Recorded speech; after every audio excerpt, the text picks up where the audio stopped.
Good morning. Welcome to the Portfolio Committee. Good morning, Director General. And we'll send our greetings to the Deputy Director General of University Branch, Prof. Lewin, who's stepped outside. Good morning to the leadership of Stellenbosch University.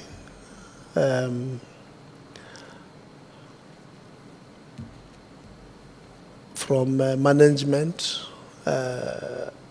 institutional forum, student leadership, and everybody from council of the institution. So we had invited yourselves as a university to brief the portfolio committee on your governance, administration, teaching and learning, and related matters. So we're going to have that meeting today. We do have a number of apologies. The minister is unable to be here today because he's attending cabinet.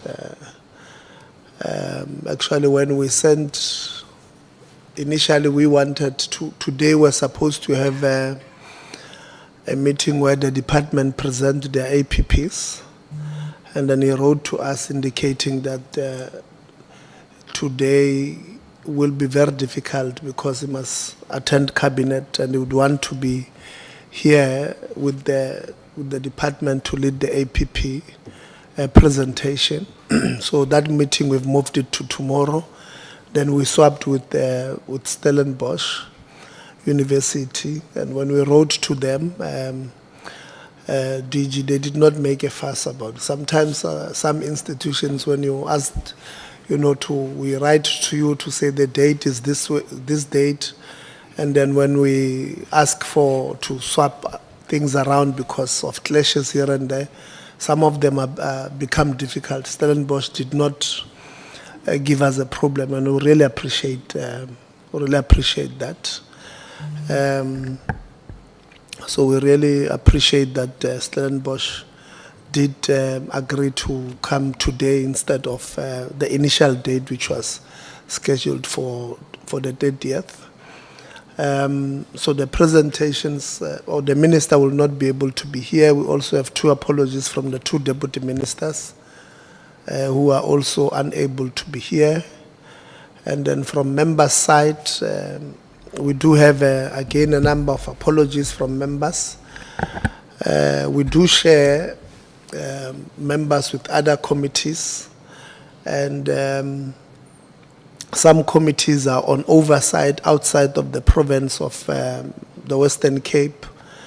We have the apology of Honorable Ngubane, who's a full-time member as well at the Portfolio Committee on Home Affairs. They are in Gauteng doing oversight this week there. We have two apologies of, three apologies actually of, we share with basic education, we share three members. The whip, Honorable Low, Honorable Governor, and the alternate Honorable Maimela. They are in Mpumalanga on an oversight visit to schools in Mpumalanga, so they are unable to be with us today. Then we have apology of Honorable Khachau, who's attending class. We encourage members to study. Hopefully, if we have other members who are studying with you, you will not fail them because they ask you questions that you don't like. So she's attending class this week. We have an apology of Honorable Souls and Honorable Msezana and Honorable Lonzi, who are on their way now. They should join us at any minute. Those are the apologies we have. And then, so we will start our meeting. They will join us as the meeting progresses. So I thought I must just indicate those are the apologies we have. We don't have the apology DG from the department. So the assumption is that the department is fully represented. I see the staff or the officials from the university branch are here. So we should be fully represented. So we're going to start with introducing each other so that we know who's here. So when we introduce ourselves, I know our content advisor, Mampako, doesn't like this thing of introduction. She says it eats a lot of time.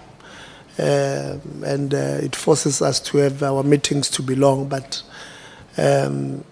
it's very important that you know who's in the meeting because the assumption that we know each other, sometimes does not hold water. So when we introduce ourselves, we will introduce ourselves. So like I'm going to say that my name is Tebo Kholitsiye. I'm a member of parliament, a member of the Portfolio Committee on Higher Education, and I'm the chairperson of the Portfolio Committee. So that when you introduce yourselves there, you don't say you are Nkosinathi Sishi from the department. We want to know in the department, what do you do? So you must say you are the Director General in the department, so that at least there is no ambiguity about who's here and what capacity. So I've already introduced myself. Anele will come and then we'll start here, move this way, come back, move this way until we get this way. Thank you very much, Anele. Good morning, Chair. Good morning, everyone. My name is Anele Kabingis. I'm the Committee Secretary. Thank you. There must be a button somewhere. Good morning, Chair. My name is Wayne Miller. I'm the Executive Manager in the Rectorate of Stellenbosch University. Yeah, maybe, I don't know, maybe it's because my mic was on. I could not hear you. If you can repeat. My name is Wayne Miller. I'm the Executive Manager in the Rectorate of Stellenbosch University. Good morning. I'm Renal Retief. I'm the Registrar at Stellenbosch. Good morning, Chair. I'm Richard Stevens. I'm the Acting Deputy Vice-Chancellor Academic at Stellenbosch University. Good morning, Honorable Chairperson. Let's see here. My name is Sibusiso Moyo. I am the Deputy Vice-Chancellor Research, Innovation and Internationalization at Stellenbosch University. Thank you. Good morning, Chair. I'm the Senior Director of Legal Services at Stellenbosch University. Thank you. Neville Naidu. Yeah, I don't think your services will be needed today, so. Thank you, Chair. So I'll leave now then. Good morning, I'm Karen Bruns. I'm the Chief Director of a big, long title, stakeholder engagement, basically, but communication and advancement. Thank you. Good morning. My name is Jaco Greef Brink. I'm the head of the Equality Unit, and I'll say SU to save a few words instead of Stellenbosch University. Good morning. My name is Selom Lapo. I'm the Director responsible for employment equity and promotion of diversity. Thank you. Good morning, Honourable Chair. My name is Nicholas Smith, and I'm the Acting Chief Operating Officer at SU. Good morning, Honourable Chair. I am Nico Koopman, the DVC for Social Impact, Transformation and Personnel. Thank you. Good morning, Chair. I'm Nadine Moody and I'm the Deputy Chair of Council. And in that same vein, I would like to tender apologies on behalf of our Chair of Council, Mr. Bernard Fick, who would have loved to be here today, but due to calendar constraints was not able to make it. Thank you for having us. Yeah, we normally send apologies in writing, but because the Deputy Chair is here, the chair is represented. Okay. Good morning, Honourable Chair and honourable members of the Portfolio Committee. My name is Diresh Ram Jagannath. I'm the Rector and the Vice Chancellor of the University. Good morning, Chairperson, esteemed members of the Portfolio Committee and all our colleagues in the House. My name is Ngosinate Sishi and I'm the Director General. Good morning, Honourable Chair and members, colleagues from the University, my DG. I'm Thandi Lewin, I'm the DDG for the University Education Branch at Department of Higher Education and Training. Good morning, Chair, honourable members.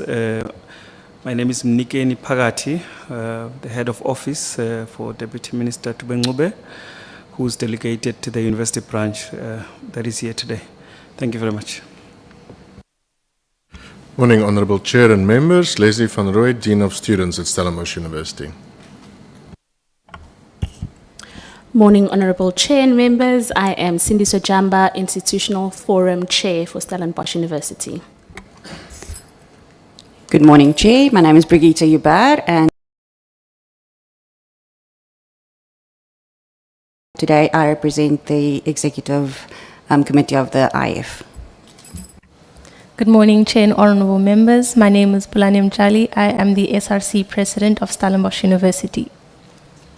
Good morning, Chair and honourable members. I'm Sinao Sangovana, the SLC Treasurer of the SLC. Good morning, Chair and honourable members. My name is Sanari Siwens. I'm the SRC General Exec Member.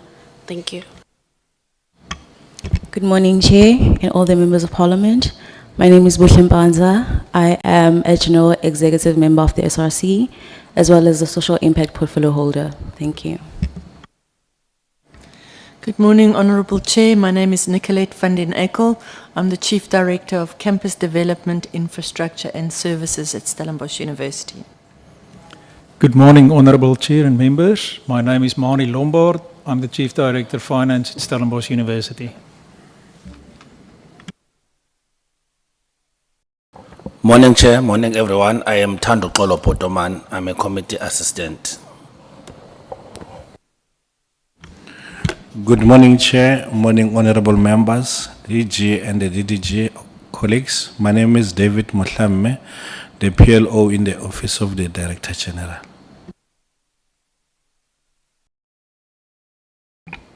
Good morning, Chair, honorable members.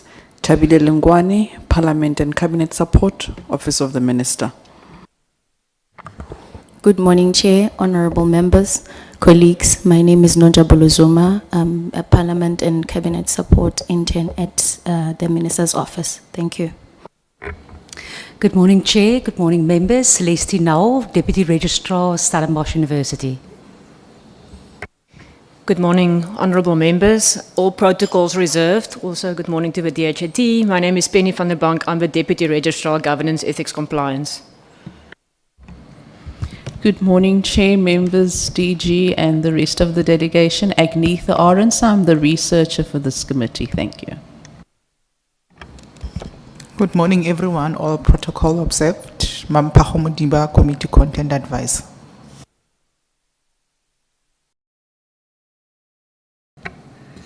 Good morning, colleagues. I'm Delmaine Christians, MP and also a member of the Portfolio Committee.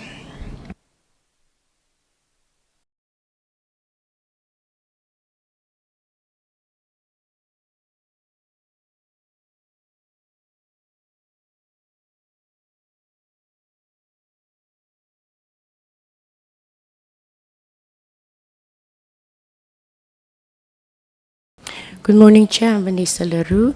I'm the complainant and the mother of Kylo Leroux.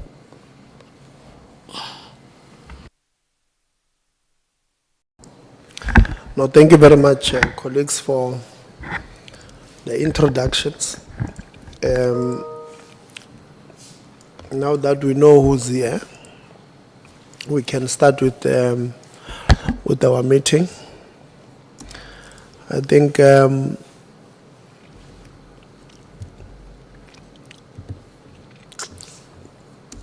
Director General, the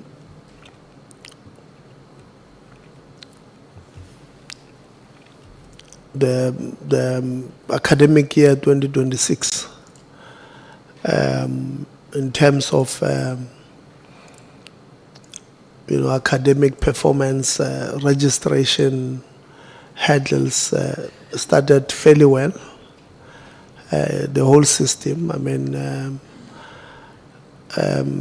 we have went to 2 universities in the Eastern Cape. We went to them. We went to 2 universities in Limpopo, and we've had conversations with other universities. So, us meeting with Stellenbosch is part of the collaborations that we need in the system to make sure that we don't have challenges at the beginning of the year of registration and all of that. This year was fairly smooth compared to other years. When we went to Walter Sisulu University, which was the first one we visited at the beginning of the year, I think last week of Jan. The register indicated to us that if they had known that NSFAS was going to be this effective this year, they would not have started classes towards the 3rd week of February.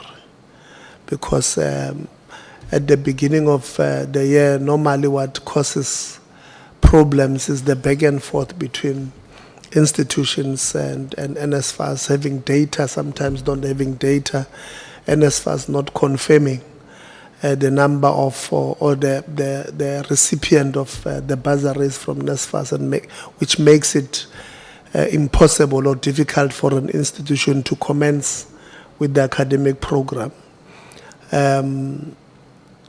So that was the first institution that indicated that to us. Like I said, we've went to many others, we've seen others, which indicated that at least there was some progress from the National Student Aid Financial Scheme. And then they also indicated that, NSFAS indicated, when a meeting with them, they indicated that they had given upfront payment to you guys as institution of about 6.2 billion rand, so that you guys don't have a problem of functioning, registering students and all of that, included in that 6.2 million was 6.2 billion was allowances to students. So they had indicated that because they are caught up in a legal battle with the people that were distributing allowances, they are caught up. They decided the universities must then help them to distribute these allowances. In some instances, some universities withheld those funds for reasons known to them and lied to students that NSFAS has not paid or has not given them money, which was really unfortunate, because when the government system says this child deserves to be funded, the assumption must be that there's no one at home there who would be able to give this child even 10 rands or 20 rands to buy a loaf of bread. So that should be the assumption. So when we don't give them the allowances on the day they are supposed to get them, we are making them extremely vulnerable to the system. Some institutions had the money from the 13th of Jan and only released late in March to students, around 13, others 18th of March. And this creates a problem for us because you can imagine for a young girl who comes from a seriously impoverished home where really no one works there. They survive on their grandmother's grant. You can't expect the grandmother who probably is in deep KwaZulu-Natal to transfer anything to this child. Now, if this child is a young female child who's in Stellenbosch, for an example, and you guys don't give the allowances to these children, you are putting this child in a very seriously difficult situation. It's either they must go against their own morals, ethics, probably steal something to eat in the fridge there if they are sharing. If not, then they might, even lower their morals further by acceding to the advances of this older guy who may have dangled a carrot in front of this young girl. And so when we ask you these questions, why are you not dispersing funds? It's not because we don't have anything else to do. It's because we know we come from constituencies where we meet these young girls, where we meet these families of these people. So we understand where they come from. And, sometimes when we speak to you guys, we get a sense that you don't really understand what is really at play. And I'm hoping that we'll not have a situation where Stellenbosch also withheld any fund that was supposed to be given to these kids because somebody out there might have acceded to the advances of these people and might be pregnant as we speak or being infected with some STIs.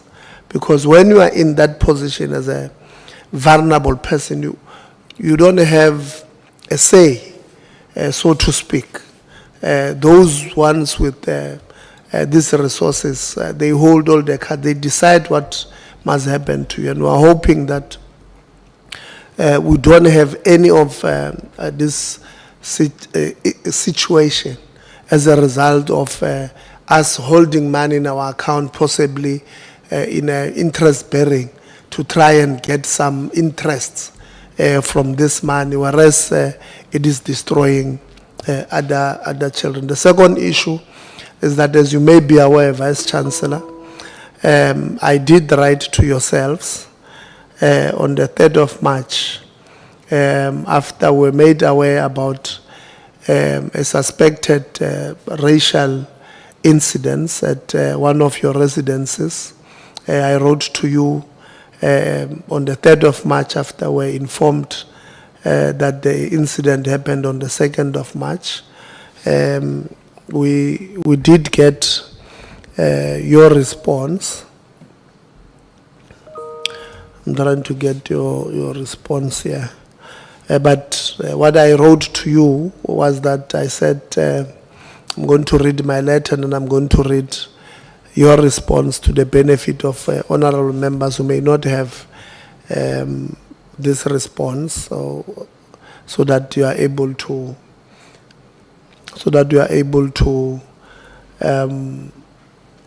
when they ask you questions, at least they are on the same page. Did you send it, the response? I don't have it here.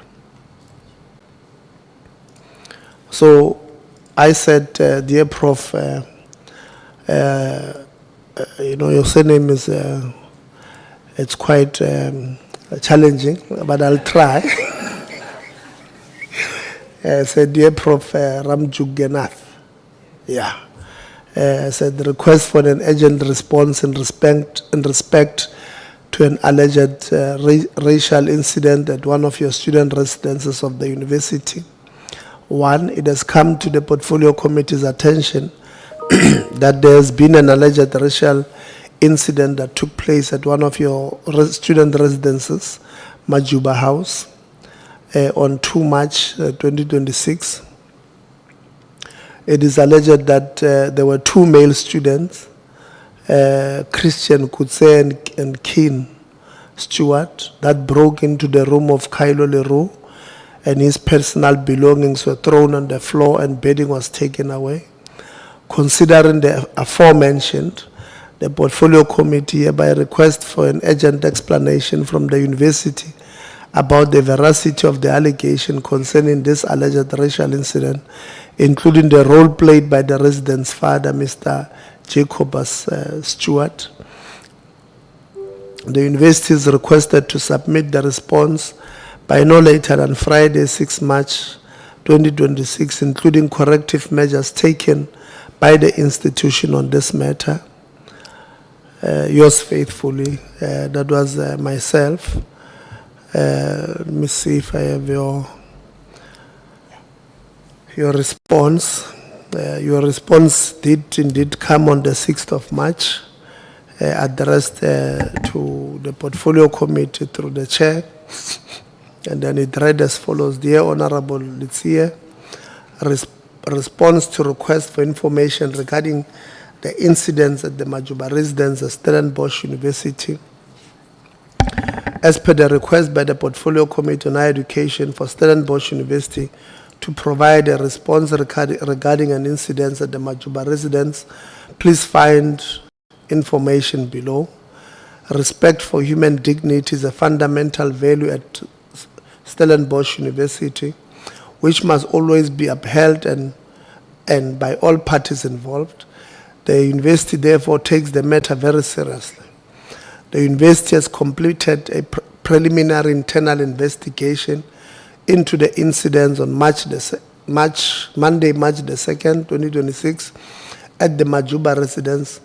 This has been conducted in accordance with the university's established procedures, including those provided for in the Student Disciplinary Code. Formal proceedings and possible sanctions will be in adherence to the Student Disciplinary Code. The university's preliminary internal inquiry indicates that 3 senior students of Majuba residence may have been involved in removing a bed frame, mattress, and couch from another student's room while he was absent from the room, and placing these items in the central court of the residence following a disagreement at an earlier campus soccer match. Based on current available information, there is no indication that any personal belonging of the affected students were removed or strewn across the room. Furthermore, at this preliminary stage of the inquiry, the information available does not indicate that race was a motivating factor in the incident. This aspect will remain subject to further assessment through the appropriate processes. Pending the outcome of the formal disciplinary processes, the primarius has temporarily stepped back from his role to allow the process to proceed without interference. The Majuba residence leadership, including the resident head, have given their full cooperation and support to the process. The precise role of each of the 3 students involved in the incident, as well as the possible sanctions, will be determined through formal student disciplinary process. At the request of the affected student, he has been provided with alternative accommodation in another university residence. It should be noted that South African Police Service SAPS is currently also investigating a complaint of alleged unauthorized entry into a student room and alleged damage to property. Sincerely, Rector and Vice Chancellor. We acknowledge the response from the university, noting that this incident happened at the beginning of March, and the university indicated to us that there's other processes that are continuing. So we're hoping that at least today we'll get an update on how far are we with these things. But I want to say, Vice Chancellor, DG, Deputy Chair of Council, that we have no space for racism in our institutions. We're not going to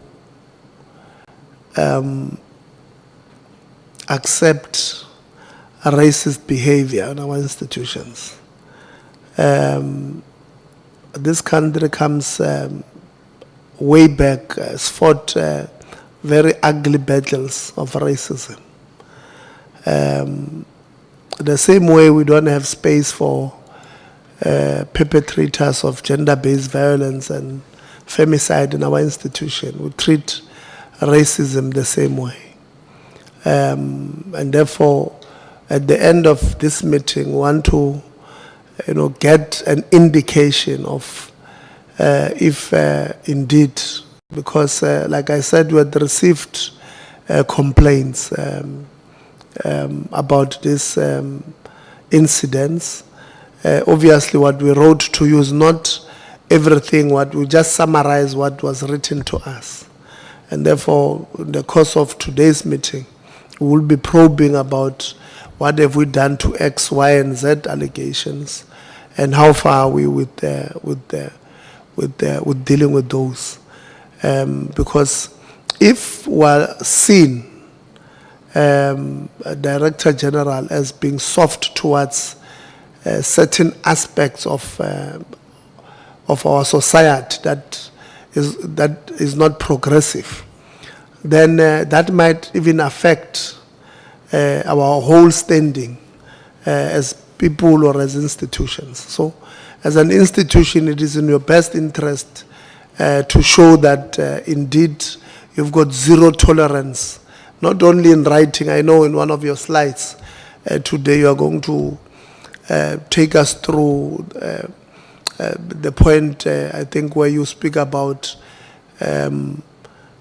the role that the institution may have played, in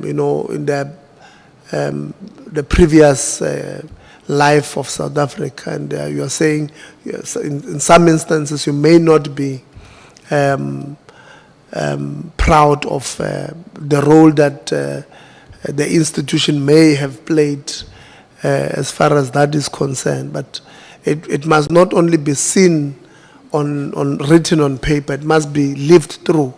Those who are doing these things must face the full might of the institution, because I personally don't think that we should be having racial complaints in our institution, because then it defeats the whole purpose of what we are trying to do. So we are going to probe when we have a conversation with yourselves throughout this meeting. So, Director General, I'm going to give you to lead the presentation from a departmental point of view. You will indicate if it's you or Prof. Lewin who will be doing it. And then from there, you will bring it back to us, and then we will then give to the Deputy Chair of Council to lead from a governance point of view. And then she will also bring it back to us, then we'll give to the Vice Chancellor to lead the management aspect of the presentation. And then from there, we'll also ask the institutional forum to do so, and then the student leadership to also give us their perspective from the student perspective. So that is how we are going to go with our meeting. So, Director General, I am going to give you now.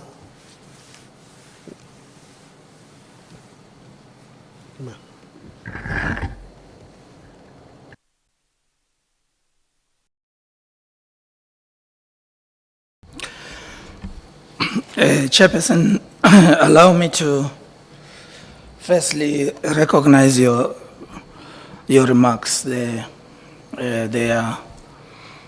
set the stage. They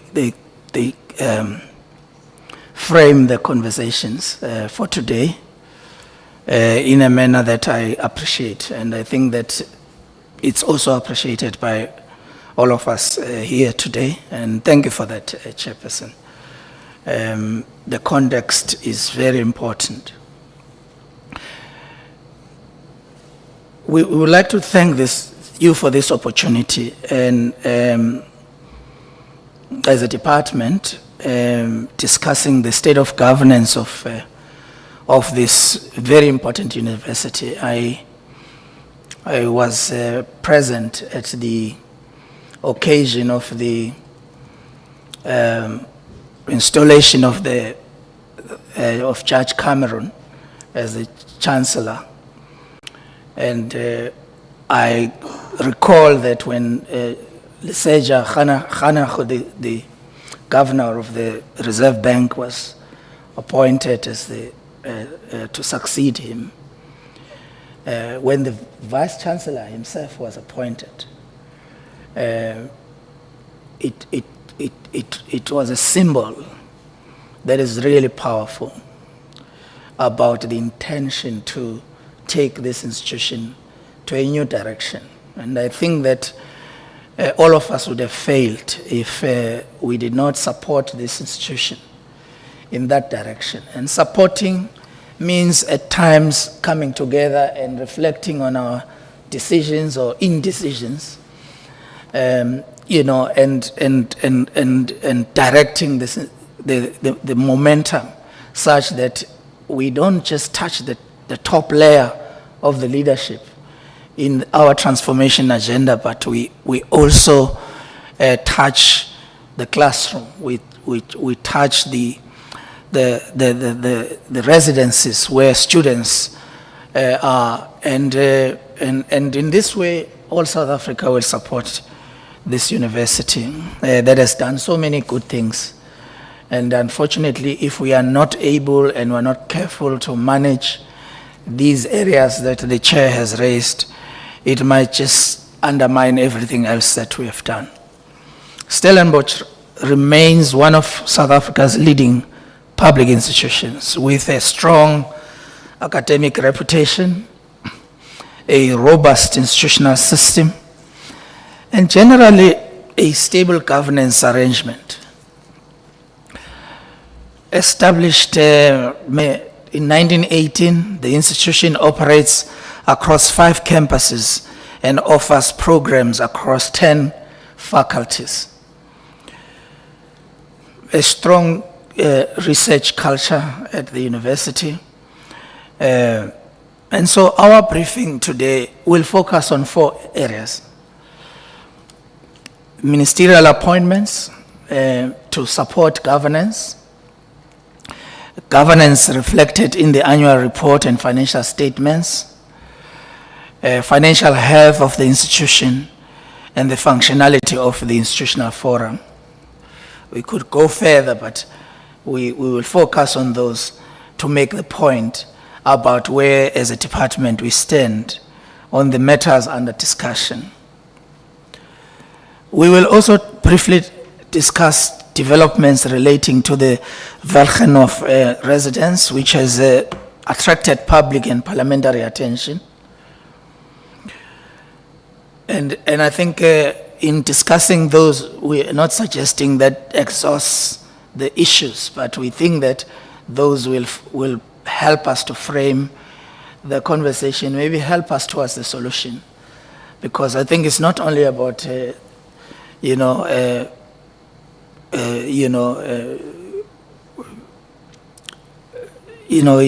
also about providing solutions. Analysis is good, but then what are the solutions?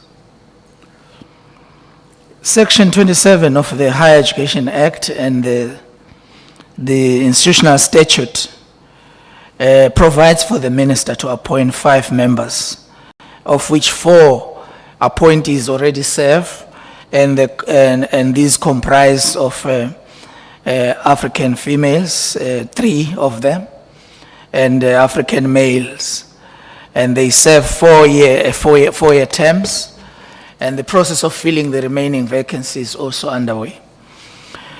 Reflecting that our department is committed to transformation, to diversity, and strengthening the oversight over the governance of this institution. And Importantly, the university has maintained an unqualified audit opinion for the past 3 years and no material findings of non-compliance and no significant deficiencies in terms of controls were found. This is a strong indicator of sound governance, accountability, and institutional stability. The demonstration by this university of a strong compliance culture and reporting obligations is appreciated. The university have submitted the 2024 annual report and the annual financial statements on the 30th of June 2025.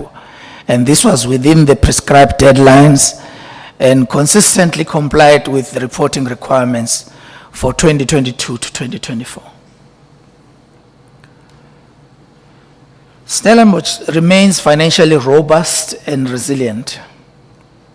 In 2024, a total surplus of about 1.7 billion rands, and operational income stood at 8.7 billion, and the total expenditure is at 7.4 billion rands. And its diversified revenue base includes a 2.44 billion from state grant and subsidies, 2.1 billion from tuition and accommodation fees, and 4.1 billion from third stream income.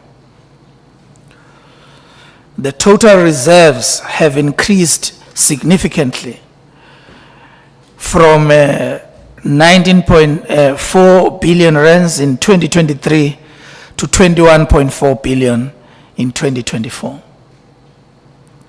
This places the institution in a strong position for long-term sustainability. However, student debt becomes one issue which it remains to be seen how the university is going to extricate itself from the challenges associated with impairment provisions and this particular case. And it reflects also broader affordability pressures in the sector, and requires this continued monitoring from the department and our university branch, and Professor Lewin here with me, and the team at the university branch continue to do work engaging with the institution and other universities as well to try and support their effort, but also to alert the institutions where we feel that there are areas of concern, as it was the case with matters that involved the issues the chairperson in your opening remarks you have raised. The institutional forum is here today, and we'll hear from what they have to say. But I think it's important to indicate that our evidence suggests that they participate they have participated in matters that the chair has raised, including the Welchen of residence, the employment equity plans. They clearly have a hand in the development of these plans, social impact policy, institutional audit improvement plans, including the NSFAS contingency planning.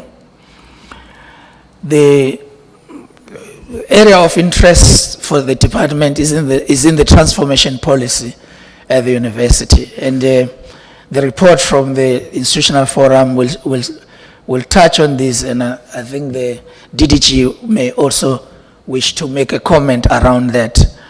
The conflict of interest policy, teaching and learning policy, as well as the procurement, equity and governance matters.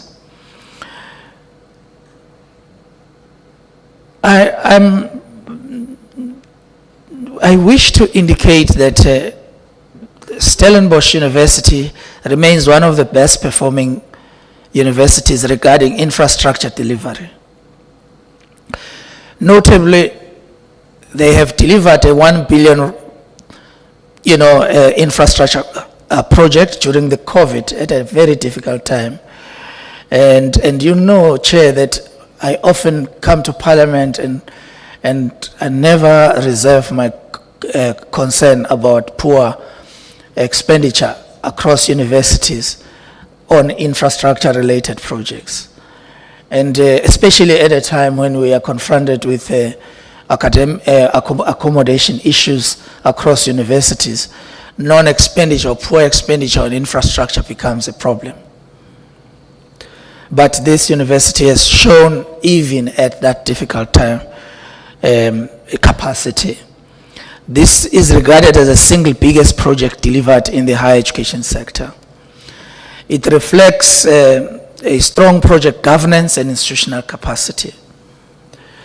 However, the issues around the welcome of residents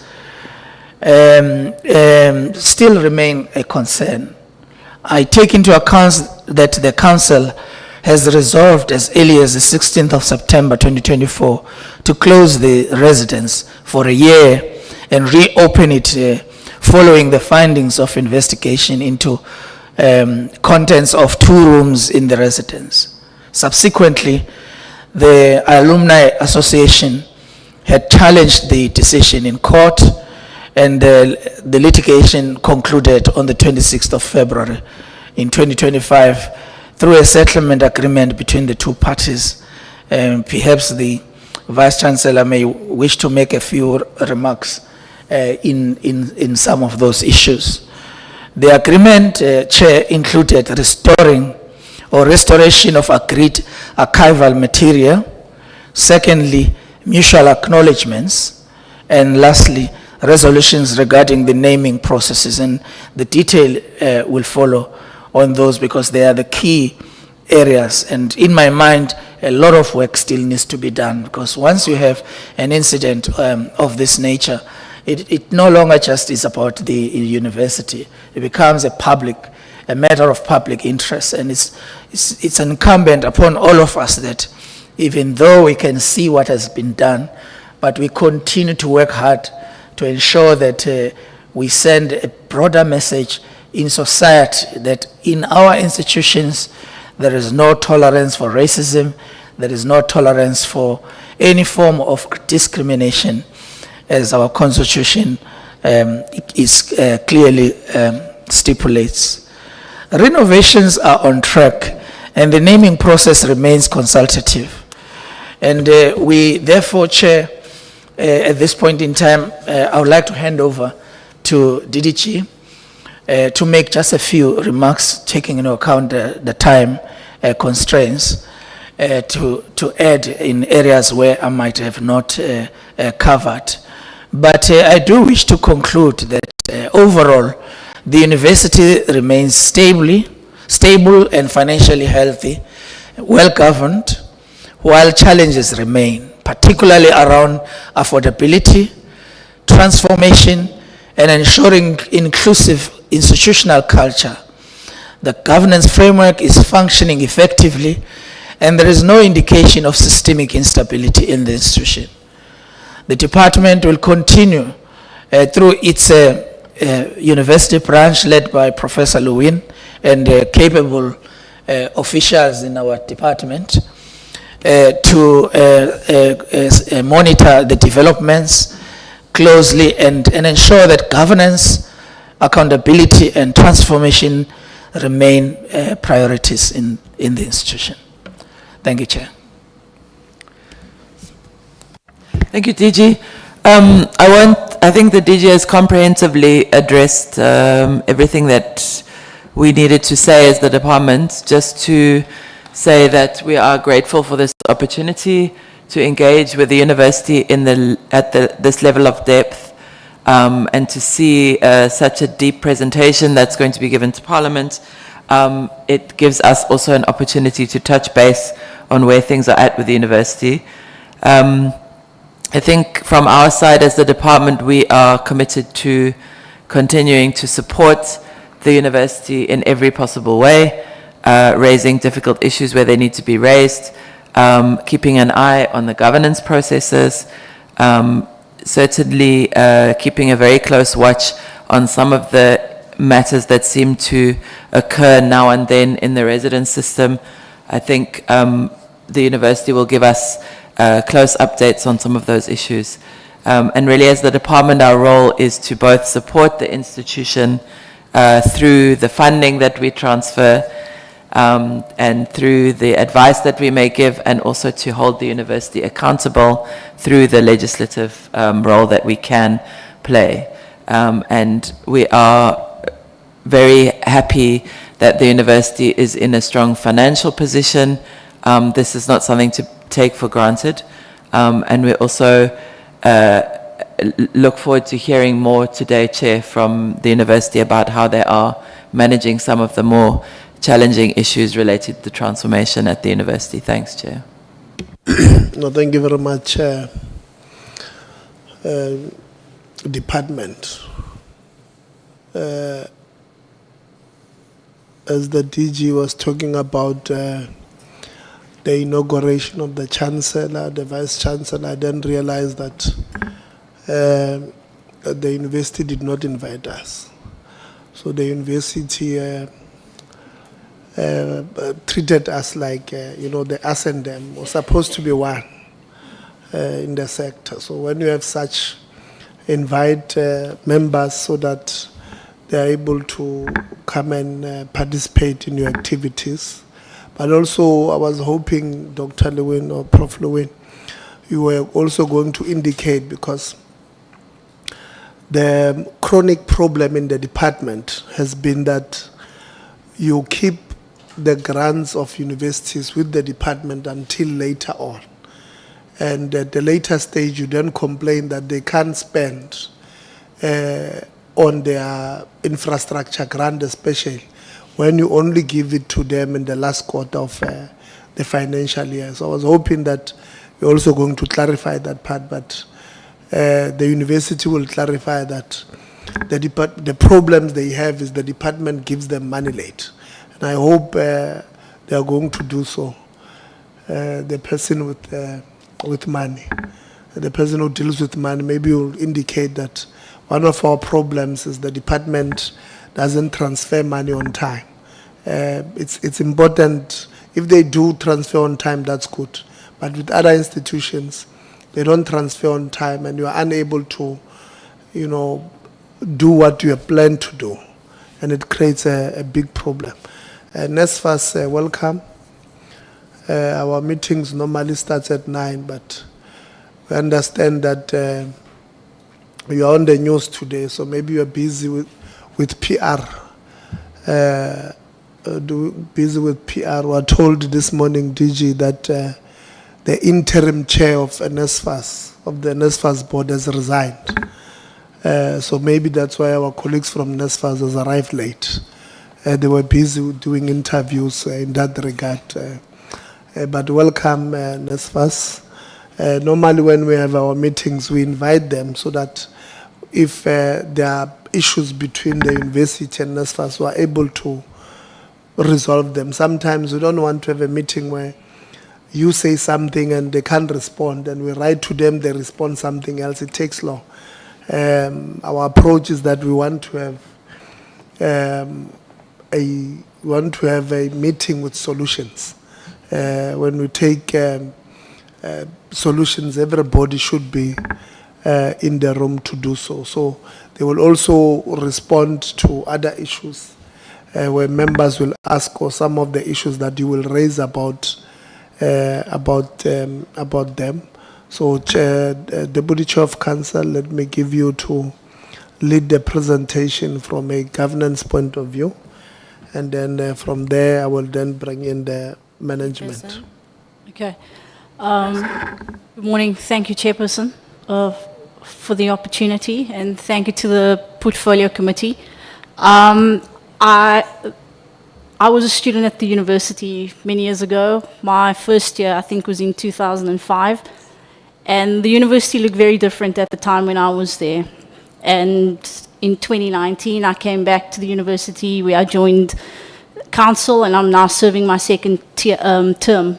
And I've seen the institution transform in terms of demographics, but I've also seen it transform in terms of research, learning, residences, all of those kinds of stuff that's important to the institution. I'm very proud of this institution and the journey that it's traveled, and I'm also proud of the management in terms of what they continue to do every day, and the delegation of people who are here today who are literally our boots on the ground, making sure that the university runs and does what it's supposed to do.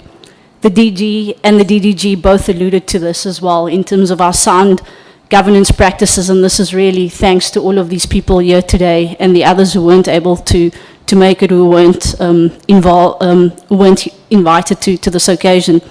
As for council, our meetings are well attended. We always have more than quorum. I would say 98%, Ronald. The registrar will obviously help me with these numbers. Discussion is robust. Nothing is left off the table. Things like the Wilgenhof incident that the DG alluded to, other issues around NSFAS we speak about as well. You speak of the infrastructure budget, you spoke about the money. All of these things that you've alluded to are addressed at these matters, and we want our executive management to come and present these things to us. In terms of governance today, that's been incorporated to the VC's presentation, and he'll speak to that. But I'm happy to answer any questions when needed. Thank you so much again. Thank you very much, Deputy Chair of Council, VC. If you can lead the presentation. Thank you very much, Honourable Chair. Good morning once again to the honourable members of the Portfolio Committee. I would like to say thank you very much on behalf of Stellenbosch University for the invitation to be able to present to you today, as well as to be able to engage with members of the committee. Honourable Chair, I take note of the two remarks that you made, and during the course of my presentation I will touch on the two aspects or the two remarks that you've made. Just to say that we are an institution that is in transition and on a transformation journey. I myself took office officially on the 1st of April of 2025. So I've just been over a year in office as the Rector and the Vice Chancellor, as well as a number of the colleagues that are with me today as part of our senior delegation team are in acting positions, and we are going through a process of appointing the senior executive of the institution at the moment as part of that transition process. Next slide, please. So this presentation is structured as per the request for information that was sent to our office, and it will cover at a high level all the items that are listed in this slide, and just to indicate over there the issues around NSFAS as well as the issues around the incidences in our residences will be part of the presentation. Next slide, please.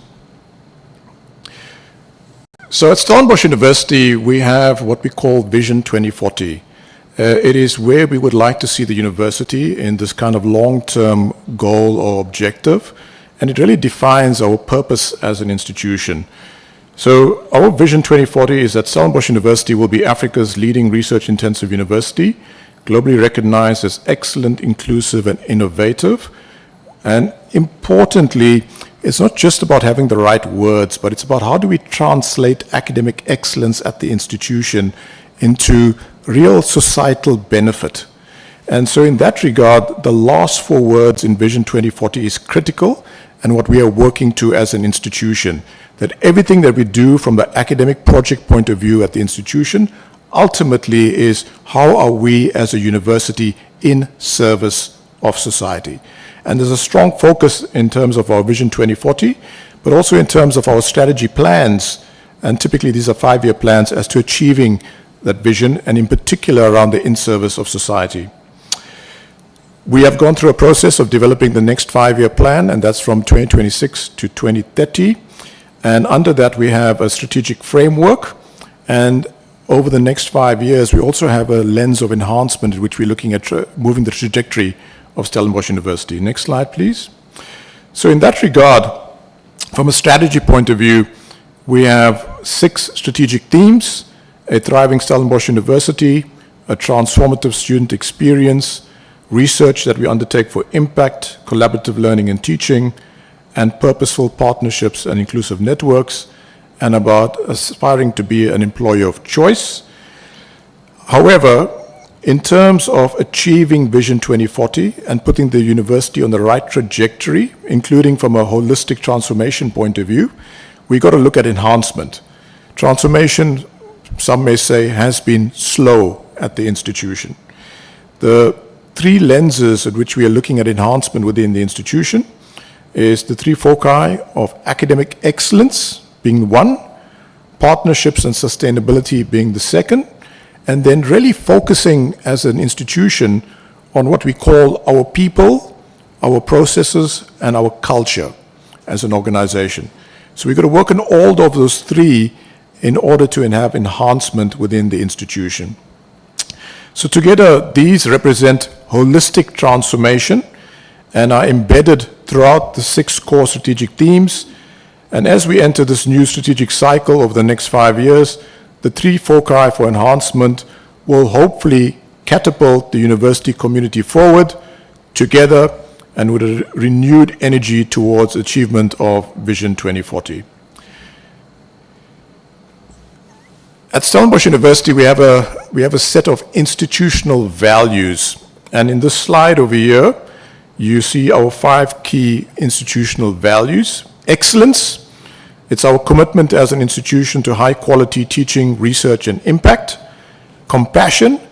We want to work towards being a people-centered institution that cares about its community and about its stakeholders. Obviously, accountability is critical, taking responsibility for our actions and delivering on our commitments as an organization. Respect is critical as a value, recognizing dignity, diversity, and mutual understanding. And then our 5th is equity, about driving transformation, ensuring fairness, and ensuring inclusivity within the organization. You'll see in that particular diagram, we have it in the 3 official languages of the university. It also reflects the multiple languages that we have and our language policy as an institution, which speaks to our commitment to inclusivity and multilingualism at Stellenbosch University. So together, these values shape how we work, how we make decisions, and who we strive to be as a university. Next slide, please. Oh, that's it. So Stellenbosch University has a history linked to the history of our country. We therefore have to be introspective and reflect on this and ensure that moving forward into the future, that the university is a force for positive societal impact for all of our society. In 2018, the centenary year of the university's establishment, that introspection and reflection resulted in the development of a restitution statement. We begin our council meetings with this restitution statement as a reminder of our responsibility as a higher education institution. And I'm going to read it out because I think it's important that you understand what we are trying to achieve as an institution. Stellenbosch University acknowledges its inextricable connection with generations past, present, and future. In the 2018 centenary year, Stellenbosch University celebrates its many successes and achievements. SU simultaneously acknowledges its contributions towards the injustices of the past. For this, we have deep regret. We apologize unreservedly to the communities and individuals who were excluded from the historical privileges that SU enjoyed, and we honor the critical Māori voices of the time who would not be silenced. In responsibility towards the present and future generations, Stellenbosch University commits itself unconditionally to the ideal of an inclusive, world-class university in and for Africa. Next slide, please. Linked to our restitution statement, we also have our Code 2040, which is our code of conduct and our pledge as an institution. This is read out at every single Senate meeting, and it highlights our commitment to ethical, and accountable governance within the institution. And I'll just read it. As stakeholders of Stellenbosch University, we commit ourselves to ethical behavior. Specifically, we pledge to conduct our work in a manner that demonstrates excellence, always treat our stakeholders equally and with respect and compassion, and to be accountable for the execution and consequences of all of our actions. As the Deputy Chair of Council has indicated, we've also got some slides with regards to the governance structure. So relating to governance and oversight, that's the governance structure of the institution. I'm not going to really go into detail, but just to note that our council demographic profile has shifted over time. In 2026, we have 22 council members. Our full quorum is 20, or full cohort is 24 members of council, so we are in the process of filling 2 of the positions. Currently, 12 of our council members are male and 10 are female, and this is closer to the 50-50 demographic that we would like to see on council. In terms of racial demographics, 9 of our council members are white, with the remaining being Black African, colored, and or Indian. And similar demographic shifts can be noticed in, as we've had in our council, in the composition of the institutional forum and in Senate. Although I have to say in Senate, due to it being composed of academics, the transformation of the demographic transformation is at a slower pace than what we've seen in some of the other statutory structures that we have within the institution. On this slide here, you see the management and the administrative structures, and it's an overview of the levels of our delegations framework, or the administrative and the managerial structure of the institution. So you'll see the responsibility centers and each of the committees and subcommittees of council and of Senate in this particular diagram. Moving on. Regarding our overarching governance and compliance framework, Stellenbosch University operates in compliance with the Higher Education Act and our 2019 statute, ensuring that our institutional autonomy is balanced with public accountability. Our governance is firmly guided by the King reports on corporate governance. Crucially, all statutory structures, including the Council, Senate, Institutional Forum, and the SRC, are fully constituted and fully functional.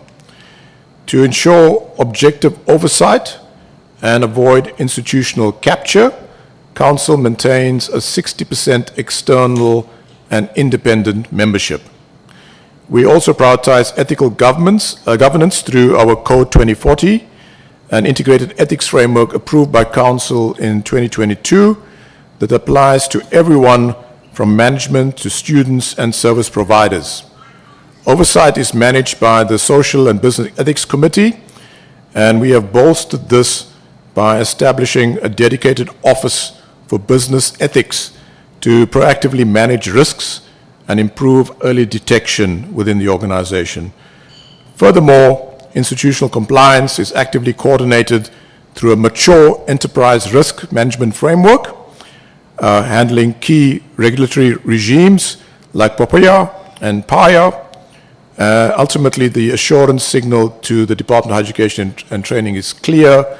We maintain a stable, compliant environment with no indicators of statutory dysfunction. In this particular slide, we highlight our financial health and administrative continuity. Financially, the university is sound, as you've heard from the DG. Supported by the Audit and Risk Committee's strict oversight, we consistently achieve unqualified external audit opinions with no material findings, demonstrating strong financial controls. We operate within a credible multi-year financial plan, ensuring we maintain a confirmed going concern as an organization. Administratively, our day-to-day operations are led by the Rectorate. This is the executive of the institution. During 2025, we successfully navigated planned leadership transitions, including the appointment of a new rector and vice-chancellor without any disruptions to operations, utilizing timely acting appointments. Looking forward into 2026, we are introducing a restructured management model to address the increasing scale of the institution, the increasing complexity, and also the performance demands that are coming in. This forward-looking capacity includes us separating the hybrid chief operating officer role that we've had at the institution into a dedicated chief operating officer and chief financial officer roles. We are also establishing a chief people officer function, as well as appointing pro-vice chancellors to drive strategic academic initiatives for the institution. The key takeaway here is that both financial risk and leadership stability are actively and successfully being managed within the institution. The institution has a risk register, and the top 10 institutional risks are listed over there. Just as a matter of interest, the top 4 institutional risks are related to the financial sustainability of the institution, which include the regulation of student fees, the reduced state subsidies, diminishing international funding, and challenges that we encounter with NSFAS. However, you'd also see that some of the top risks are with regards to gender-based violence, communicable diseases, challenges with some of our administrative processes and systems, our BBBEE rating as an institution or level as an institution, challenges that we have with employment equity and compliance with regards to the kind of EE in academic demographics, student finances, and some of our bursary processes. So these identified risks are being actively managed through a combined risk assurance approach with oversight exercised by the Audit and Risk Committee, which is a council subcommittee. And I have to indicate that there are no indicators of systemic institutional distress, despite us having identified these 10 institutional risks. Moving on to learning and teaching, our student success efforts are supported by broader institutional transformation through academic renewal and quality assurance.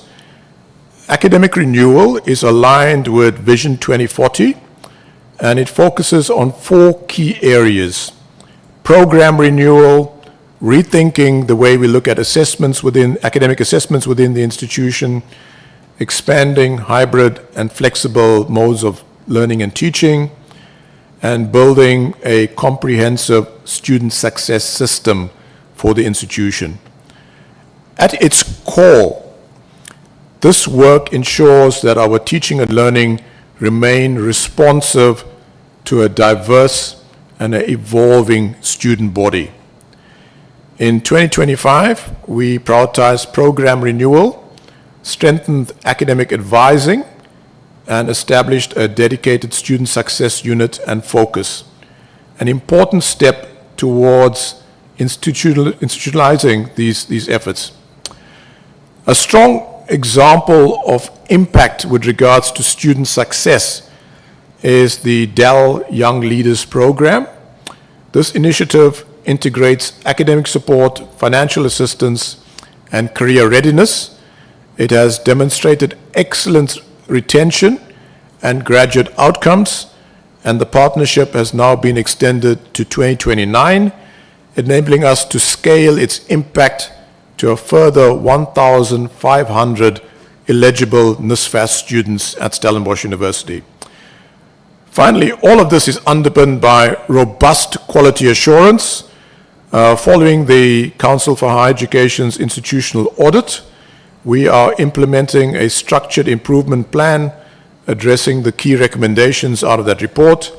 We are also successfully, have also successfully re-registered more than 500 qualifications and continue to embed a culture of continuous improvement through ongoing reviews and reporting. Together, these efforts create an enabling environment for sustained student success and enhancement of academic excellence. In 2025, our work on student success was anchored in the principle of equitable outcomes, ensuring that all students, regardless of background, are supported to succeed. Firstly, we strengthened our use of data through our participation in the Siyaphumelele network. We assessed our institutional capacity for student success and complemented this with surveys of both students and staff. This has helped us to identify where support systems are working well and where improvements are needed within the current system. Secondly, we focused on coordinating and enhancing student support within the institution. Academic advising, globally recognized as a high-impact intervention, was expanded through staff development. At the same time, we introduced a more flexible institutional framework for additional learning opportunities, allowing for context-responsive support while maintaining coherence across the institution. Thirdly, we began identifying high-impact, what are so-called gatekeeper modules, those that significantly affect student progression, and are designing targeted interventions to ensure that students are able to mitigate those gatekeeper modules. This includes addressing academic literacy gaps, with all first-year students now undertaking literacy assessments. Finally, we are shifting towards a more holistic understanding of student success. This includes recognizing not only academic achievement, but also the opportunity for growth, enhancing resilience and community engagement, ensuring that our recognition systems reflects the diverse student journeys of students that come to Stellenbosch University. In this particular table, we have a summary of the student performance at the institution. So this reflects our student academic performance based on audited 2024 data. So overall, you'd see that throughput rates across both undergraduate and the honors programs remain stable, and there's been a gradual improvement over time with regards to the throughputs. The 3- and the 4-year degree programs show consistent performance in the mid 70% range, while the honors programs remain strong in terms of academic performance, approaching or exceeding 90% in terms of throughput. In addition, average module success rates for the undergraduate programs remain high, consistently in the mid 80% range. Taken together, this indicates, and these trends show, a stable and resilient academic system with sustained student success outcomes over a lengthy period of time.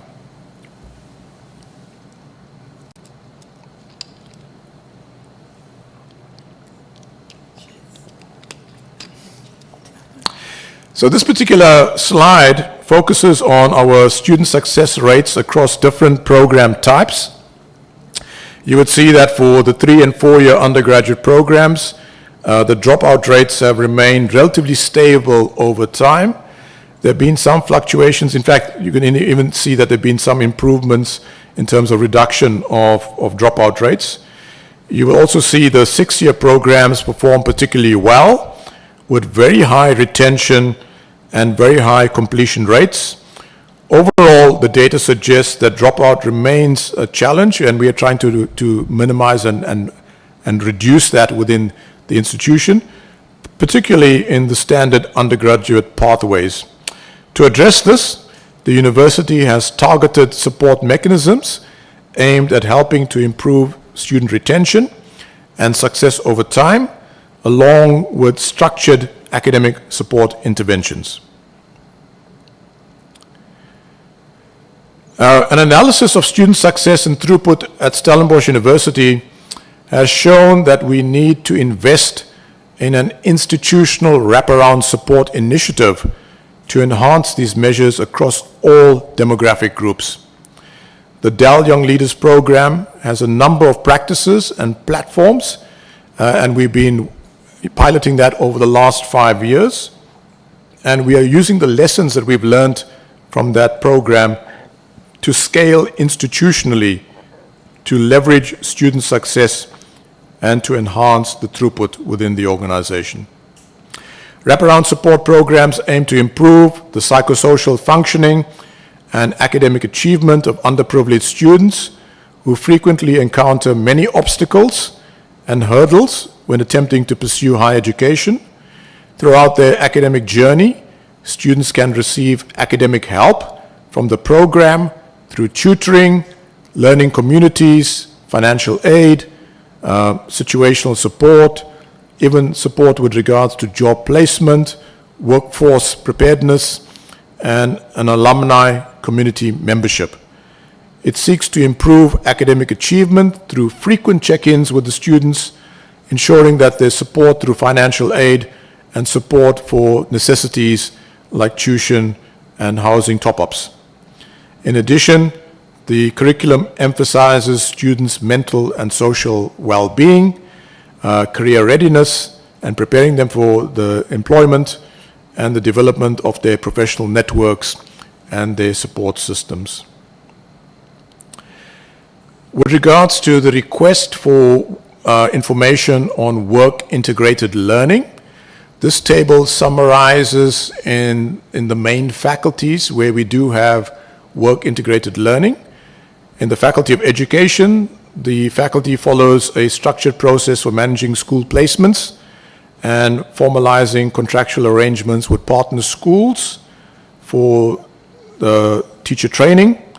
In the Faculty of Medicine and Health Science, the health professions education requires clinical training, primarily within the public health services of the Western Cape Government, Health and Wellness, as well as the National Health Laboratory Services.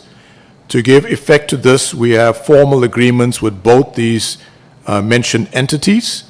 At an undergraduate level, all students from the 6 programs do clinical training over the length of their programs with the clinical services or within the clinical services. At a postgraduate level, we have approximately 633 students being trained as specialists within the Western Cape Department of Health, as well as the NHLS annually. In the Faculty of Arts and Social Sciences, the Bachelors of Social Work program, as well as the Masters in Clinical Psychology, are both examples of work-integrated learning. The Masters currently has 8 students, and the Bachelors has 135 students this year. We also have a program on sustainable development within the institution. We currently provide 20 internships at various companies, and we also run an apprenticeships, internships, and work-integrated program. We've been fortunate to receive a 3 million rand contribution from the Department of Higher Education and Training in this regard. The work-integrated learning program resides within the Division for Campus Development, Infrastructure and Services, and is currently rolled out on our Agri-Sciences relocation project. The program is run in collaboration with our professional architect, and during 2025 we placed 2 graduate training architects from the University of the Free State and 1 from the University of Cape Town on the program. This opportunity is focused on providing candidates with suitable exposure to the architect's profession as well as the construction industry in order for them to further their studies and honors degrees. For 2026, we've placed 3 students in the training program with a second-year opportunity for 1 of the 2025 candidates and 2 new candidates. To unlock apprenticeship opportunities, we are currently investigating the Industries Education and Training Institute as a possibility for the apprenticeship training. With regards to our first year newcomer numbers, this particular slide shows our planned enrollments as well as our registered newcomer students over the last few years.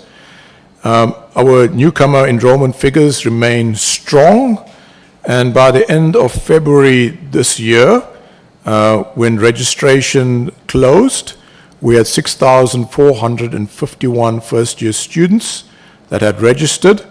It exceeded our enrollment target for first-time newcomers, which was 6,000, but well within the targets and the limits of DHED. This particular pie chart gives you the demographic breakdown of our newcomer first-year students. So we are encouraged by the demographic trends within this cohort. Black African enrollments increased by approximately 16.5% compared with the previous year, which was 2025. And female students continue to constitute the majority of our incoming class. Almost 58% of our first years are female.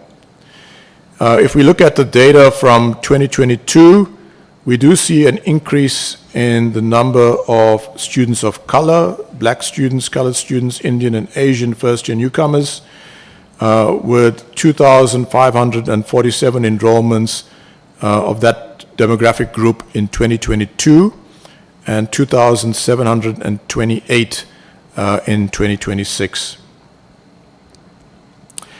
These figures reflect the sustained demand for places at Stellenbosch University and our drive for ongoing diversification of our student body. So looking more broadly at undergraduate enrollments. Sorry, Prof, before you move there, if you can just, so that we don't waste time next time, what do you mean by the withheld and the unknown on the previous slide? If you can just explain that part. Sorry, the withheld? Yeah, the withheld and the unknown, the demographics, what does that mean? So, Honorable Chair, that is where the candidates do not declare their race. So that is also on the application forms. There is also a field in which we have that they do not have to declare, and some students choose not to declare.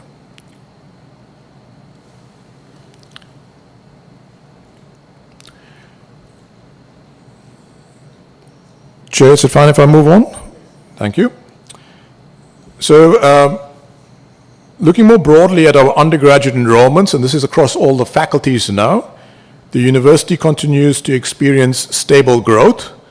Total undergraduate enrollments currently stands at just over 24,000 students. The demographic profile shows that of the undergraduate students, roughly 50% is white, and the totals of the other population groups are as follows. I'll give the actual numbers over here. Our black Africans students is about 5,400. Our colored students about 3,670. Our Indian students about 730. And our Asian students about 70. And in terms of international students, we have about 1,120, while about 900 withheld their race or it is unknown. Female students also remain the majority, as I presented a bit earlier, within the undergraduate population, and these trends align with our institutional priorities of access, diversity, and academic excellence. In the next slide, this slide outlines our current student accommodation capacity at Stellenbosch University. So across the Stellenbosch campus, we provide just under 7,000 beds, primarily through junior and senior residences, as well as student houses and specialized accommodations such as international housing, as well as multi-sport. At the Tygerberg campus, there are further 1,364 beds. So in total, the university provides approximately 8,300 beds, of which approximately 2,500 are allocated to first-year students within the institution. While this remains a significant contribution, we recognize that demand continues to exceed supply, and accommodation remains a key area of focus. While looking at these figures, with Stellenbosch only providing approximately 8,300 beds, it should also be noted that the majority of our students therefore do not stay in university-owned accommodation, but are regarded as commuting students, with the distance of commute varying significantly from a few hundred meters to tens of kilometers into the campus. In terms of cost, accommodation costs vary depending on campus and the room type. On the Stellenbosch campus, residence fees range from approximately 61,000 rands for a shared room to around 78,000 rands for a single room in a senior residence. At our Tygerberg campus, costs range from approximately 49,000 rands to 84,000 rands, depending on the type of accommodation. You would see a table on your right. The figures on that table refer to private accredited accommodation. The private accommodation market also plays a significant role with a wide spread of rental brackets. You would see a notable portion falls within the NSFAS related caps, but there is also a concentration in the much higher cost brackets. This year, as an institution, we have approximately 2,370 NSFAS students in these residences. This reflects or in our residence, I should say, this reflects the broader affordability challenge, while we continue to engage through partnerships in planning and in support mechanisms to have broader access to accommodation and especially affordable accommodation.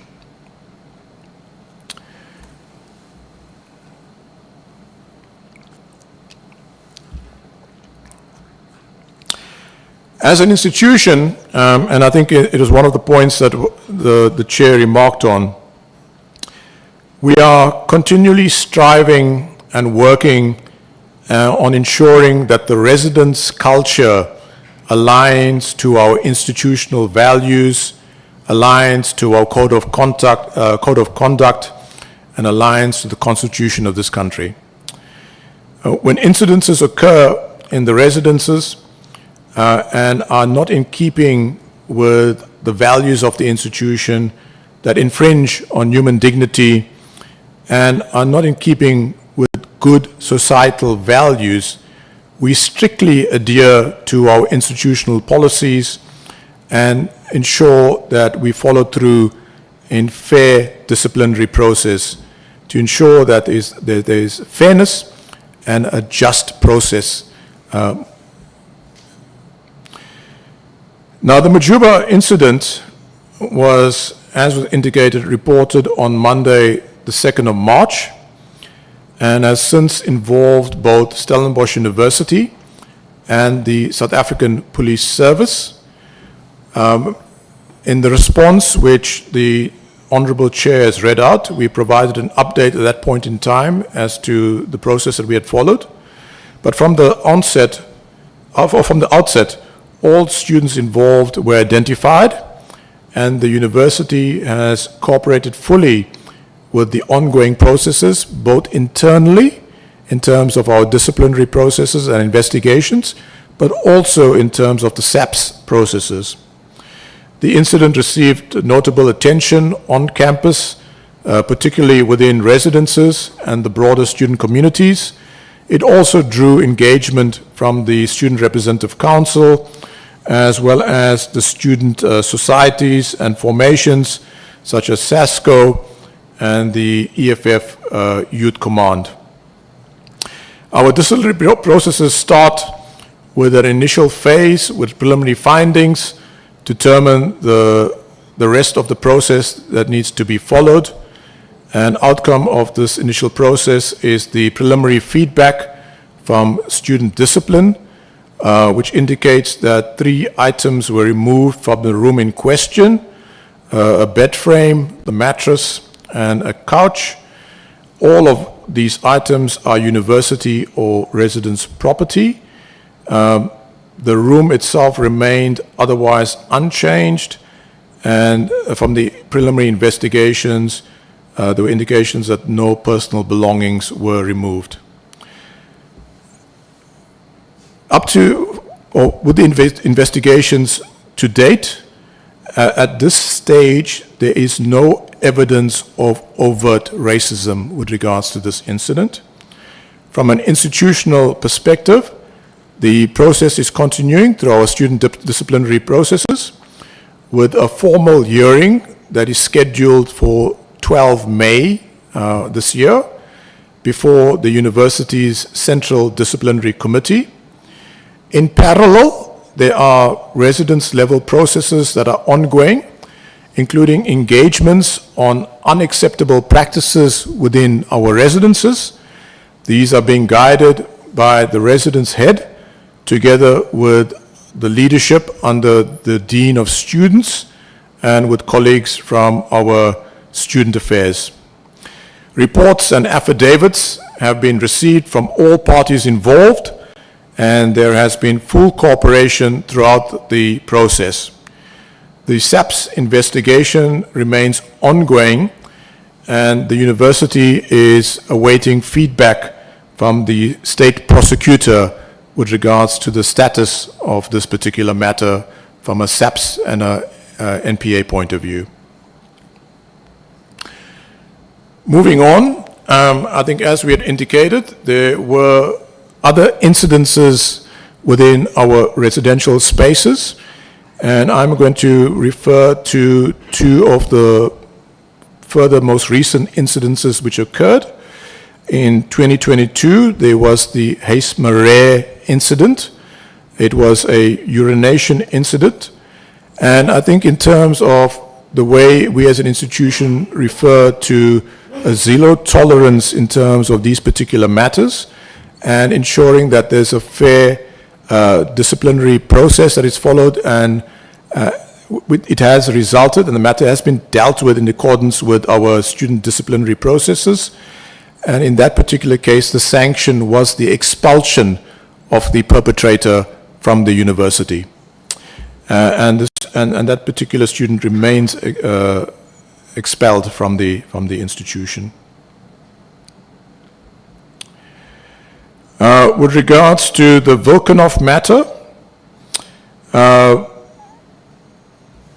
part of the agreement with the Alumni Association was on a rejuvenation and a renewal process for the entire residence.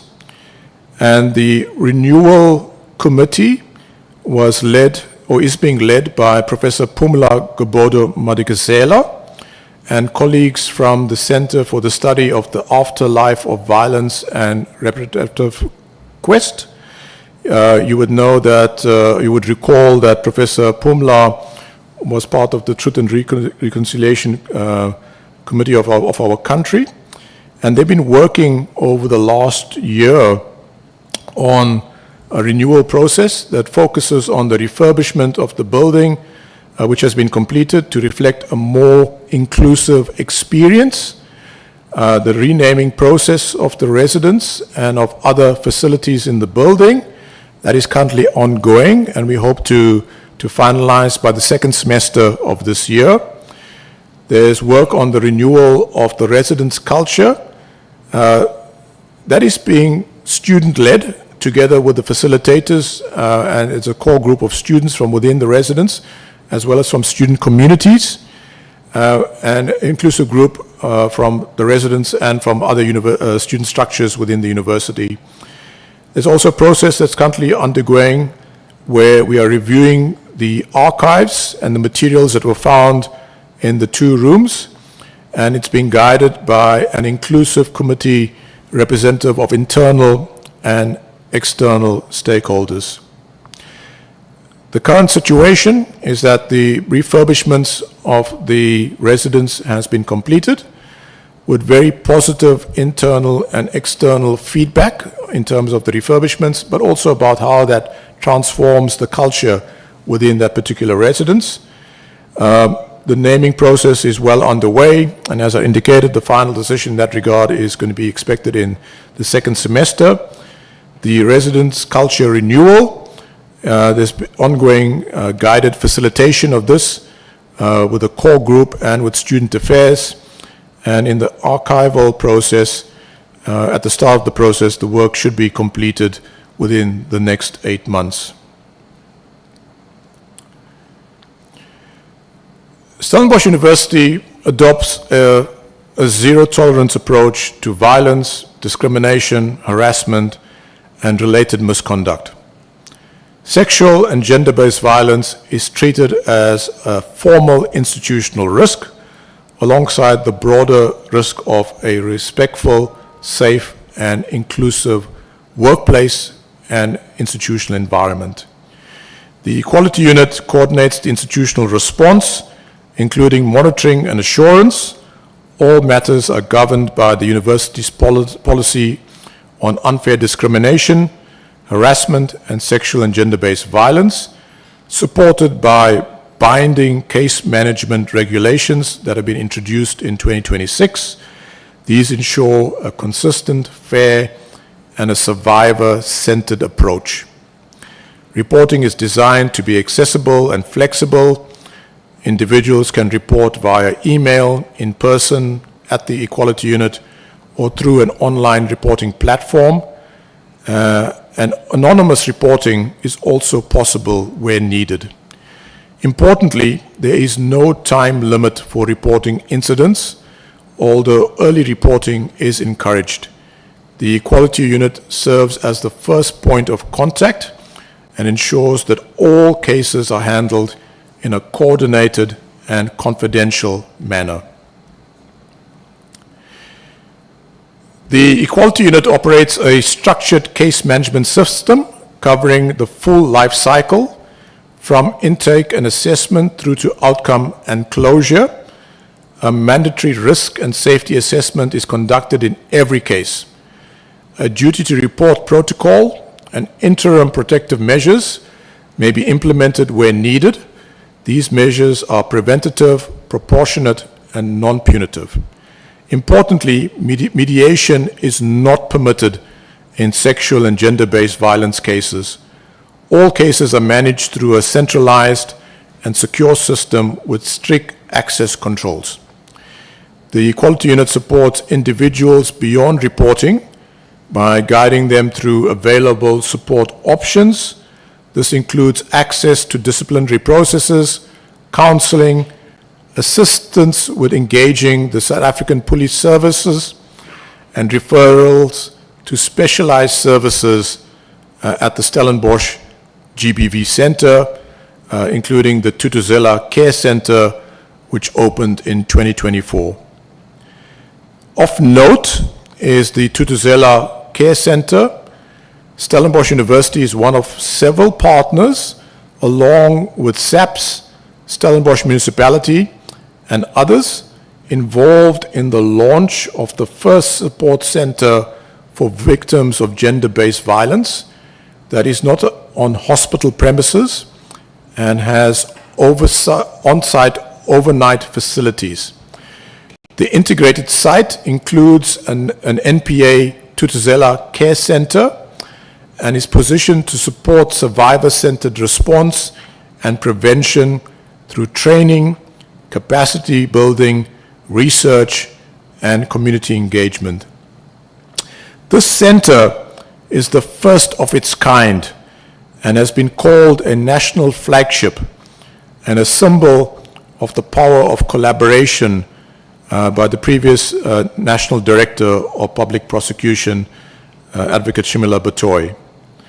Students also have access to 24-hour emergency support services. The focus is on ensuring a holistic, survivor-centered response. This slide also reflects reported cases recorded by the Equality Unit for 2024 and 2025. It is important to emphasize that these figures represent reported incidences, not prevalence. The total number of cases decreased slightly between 2024 and 2025 from 16 to 14, with some variations across the various categories. I mentioned that we have the first of the kind center in the Thuthuzela Center. So in terms of impact, the Stellenbosch GBV Center supported more than 400 victims in its first year of operation, with a further 12% increase in the following year. And I must emphasize, these are victims from the broader Stellenbosch town community, not from the university student community, the broader Stellenbosch town community. The center has also reduced waiting times and significantly improved access to support services. Stellenbosch University supports this partnership through a no-cost lease of the building with the Ring for Peace Cape Trust, 24-hour transport for students to the center, and training for campus security staff. Awareness initiatives further ensure that students know how to access these services. A key strength of Stellenbosch University's approach is its partnership in the Ring for Peace, the Stellenbosch GBV Center, which includes the SU Inspire facility. This is a public-private collaboration involving the NPA, the SAPS, and other partners. The center provides a one-stop survivor-centered model, integrating prevention, intervention, and access to justice. This positions the university as an active contributor to broader societal responses, the in-service to society, with regards to sexual and gender-based violence. Stellenbosch University's response is built on strong institutional systems, clear safeguards, and strategic partnerships. Addressing sexual and gender-based violence requires a whole of society effort, and the university remains committed to supporting victims and survivors and in contributing to safer communities. With regards to safety and security, we operate a comprehensive 24/7 security model, including a walk-in office and an operational control center that coordinates all responses. On the ground, this is supported by visible measures such as foot patrols, vehicle patrols, and quad bike patrols, particularly in areas like Kutsenberg, as well as armed responses where required. We also make extensive use of technology, including CCTV and alarm monitoring systems, intelligence platforms, and more recently, tools such as camera drones to enhance surveillance and response capabilities. In addition, our teams conduct ongoing investigations, support campus events, and maintain continuous communication with the university community. Importantly, we work closely with external safety and security partners to ensure an integrated approach to risk management in the town. Overall, the focus is on proactive risk management, rapid response, and creating a safe and supportive environment for our students and our staff. It is important to note, and you can see in this slide, the university operates within a broader public safety environment and does not have full policing jurisdiction. As such, our approach relies strongly on partnerships with key external role players. We work closely with SAPS as well as local law enforcement, traffic services, and the fire department to ensure coordinated responses where needed. In addition, we collaborate with private security companies to strengthen our on-the-ground capacity. This integrated approach allows us to extend our reach beyond campus boundaries and ensure a more comprehensive and effective safety and security response. In addition to our operational security services, we also provide a range of proactive safety measures to support students and staff. This includes walk-in service, shuttle services, and so forth. We also have a strong emphasis on awareness and prevention, things like brochures, posters, custom-made items with emergency contact details. And we've also introduced recently a dedicated safety app, which allows for quick access to support and information. All of this is supported by our ongoing patrol services, ensuring both visibility and rapid response. We have a protocol for student and staff transport safety, which ensures consistent standards for safe movement to and from campus. In addition, we have a regulation for the management of protest actions and gatherings, which provides a structured and lawful framework for engagement. This is supported by specific rules for protest marches, ensuring that such activities take place in a way that balances the right to protest with the safety of the broader university community.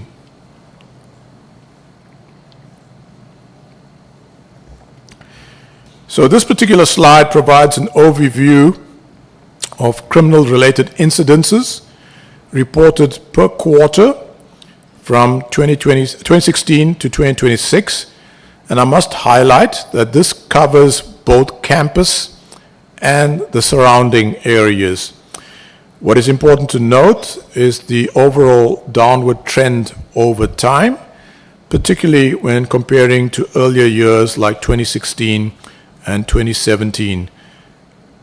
This suggests that the combination of enhanced security measures, improved coordination, and increased awareness is having a positive impact.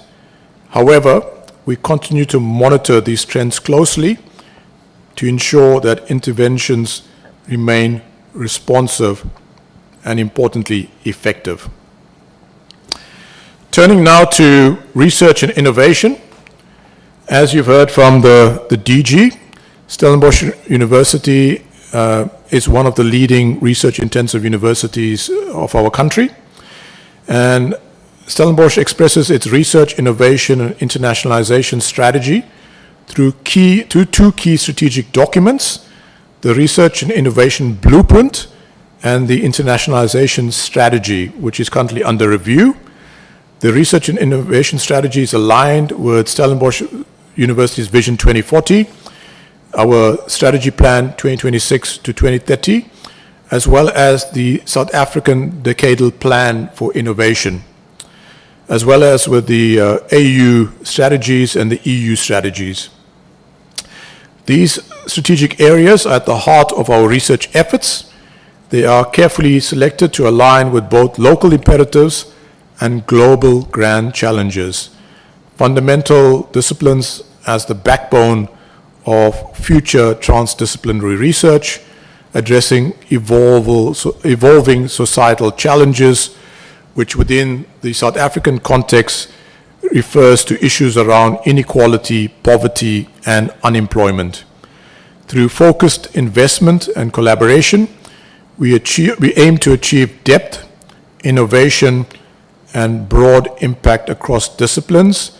And as you can see in that schematic, our 5 areas are around environmental futures, health resilience, social justice and development, innovation in society, and smart systems and digital futures.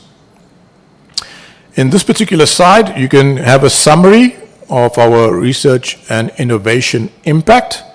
In terms of capacity and talent development, we graduated 349 doctoral graduates in the 2025 academic year and currently have approximately 4,900 master's students and 1,550 PhD students that are registered. This is supported by a strong cohort of almost 410 postdoctoral research fellows and 480 National Research Foundation rated researchers. With regards to internationalization, we have 363 international partnerships across 72 countries, including 40 African partner institutions in 33 African countries, with approximately 70% of our research contract funding sourced internationally.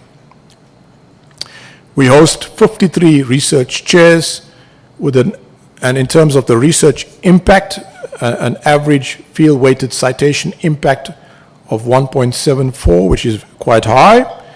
And we are currently ranked 302 globally in the Quessary-Simmons rankings and in the 301 to 350 band in the Times Higher Education rankings. With regards to innovation and commercialization, we have spun off almost 44 companies, 114 PCT patent applications, and incubated over 40 businesses, alongside almost 1,940 research contracts that were processed in the last year. And this represents 100% growth in research contracts since 2018 at our institution. Taken together, this reflects a strong, globally connected research system that is delivering both academic excellence as well as real-world impact. This slide reflects trends in our master's and doctoral enrollments up to the last data that we have, which is mid-2025.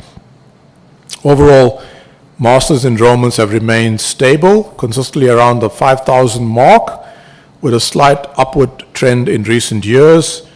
Doctorate enrollments show a similar trend or pattern with regards to steady growth, and it peaked around the 2021 to 2022 period and remains relatively strong thereafter. Taken together, the data points to a stable and resilient postgraduate pipeline, which is crucial to sustaining research output and a strong innovation ecosystem at the university. This particular slide shows trends in our postdoctoral research fellows over time, distinguishing between national and international cohorts. Overall, we've seen strong growth, with the number of postdoctoral fellows increasing by approximately 35% between 2016 and 2025. This growth is important as postdoctoral fellows play a critical role in strengthening research output, supervision capacity, and innovation. A notable trend is the increasing proportion of South African postdoctoral fellows over time, reflecting progress in building local research capacity. This points to a strengthening and diversifying research ecosystem at the university. This highlights our participation in the New Generation of Academics program, also known as NGAP, which is a key national initiative to build the next generation of academics. Since 2015, Stellenbosch University has secured a total of 51 NGAP positions distributed across multiple phases of the program. This initiative plays a critical role in growing academic capacity, particularly in scarce skills areas, and growing our own timber within the institution, while also helping us to advance the transformation agenda in the academic program at the institution, and especially with regards to our academic profile. Overall, the NGAP program is an important pipeline for developing future academic leaders, strengthening both teaching and research capacity at the university. This slide highlights our Future Professors program, which is aimed at developing the next generation of senior academic leaders. Currently, the program includes 19 fellows. In terms of transformation, the racial and gender breakdown reflects meaningful diversity, with strong representation of women and historically underrepresented groups.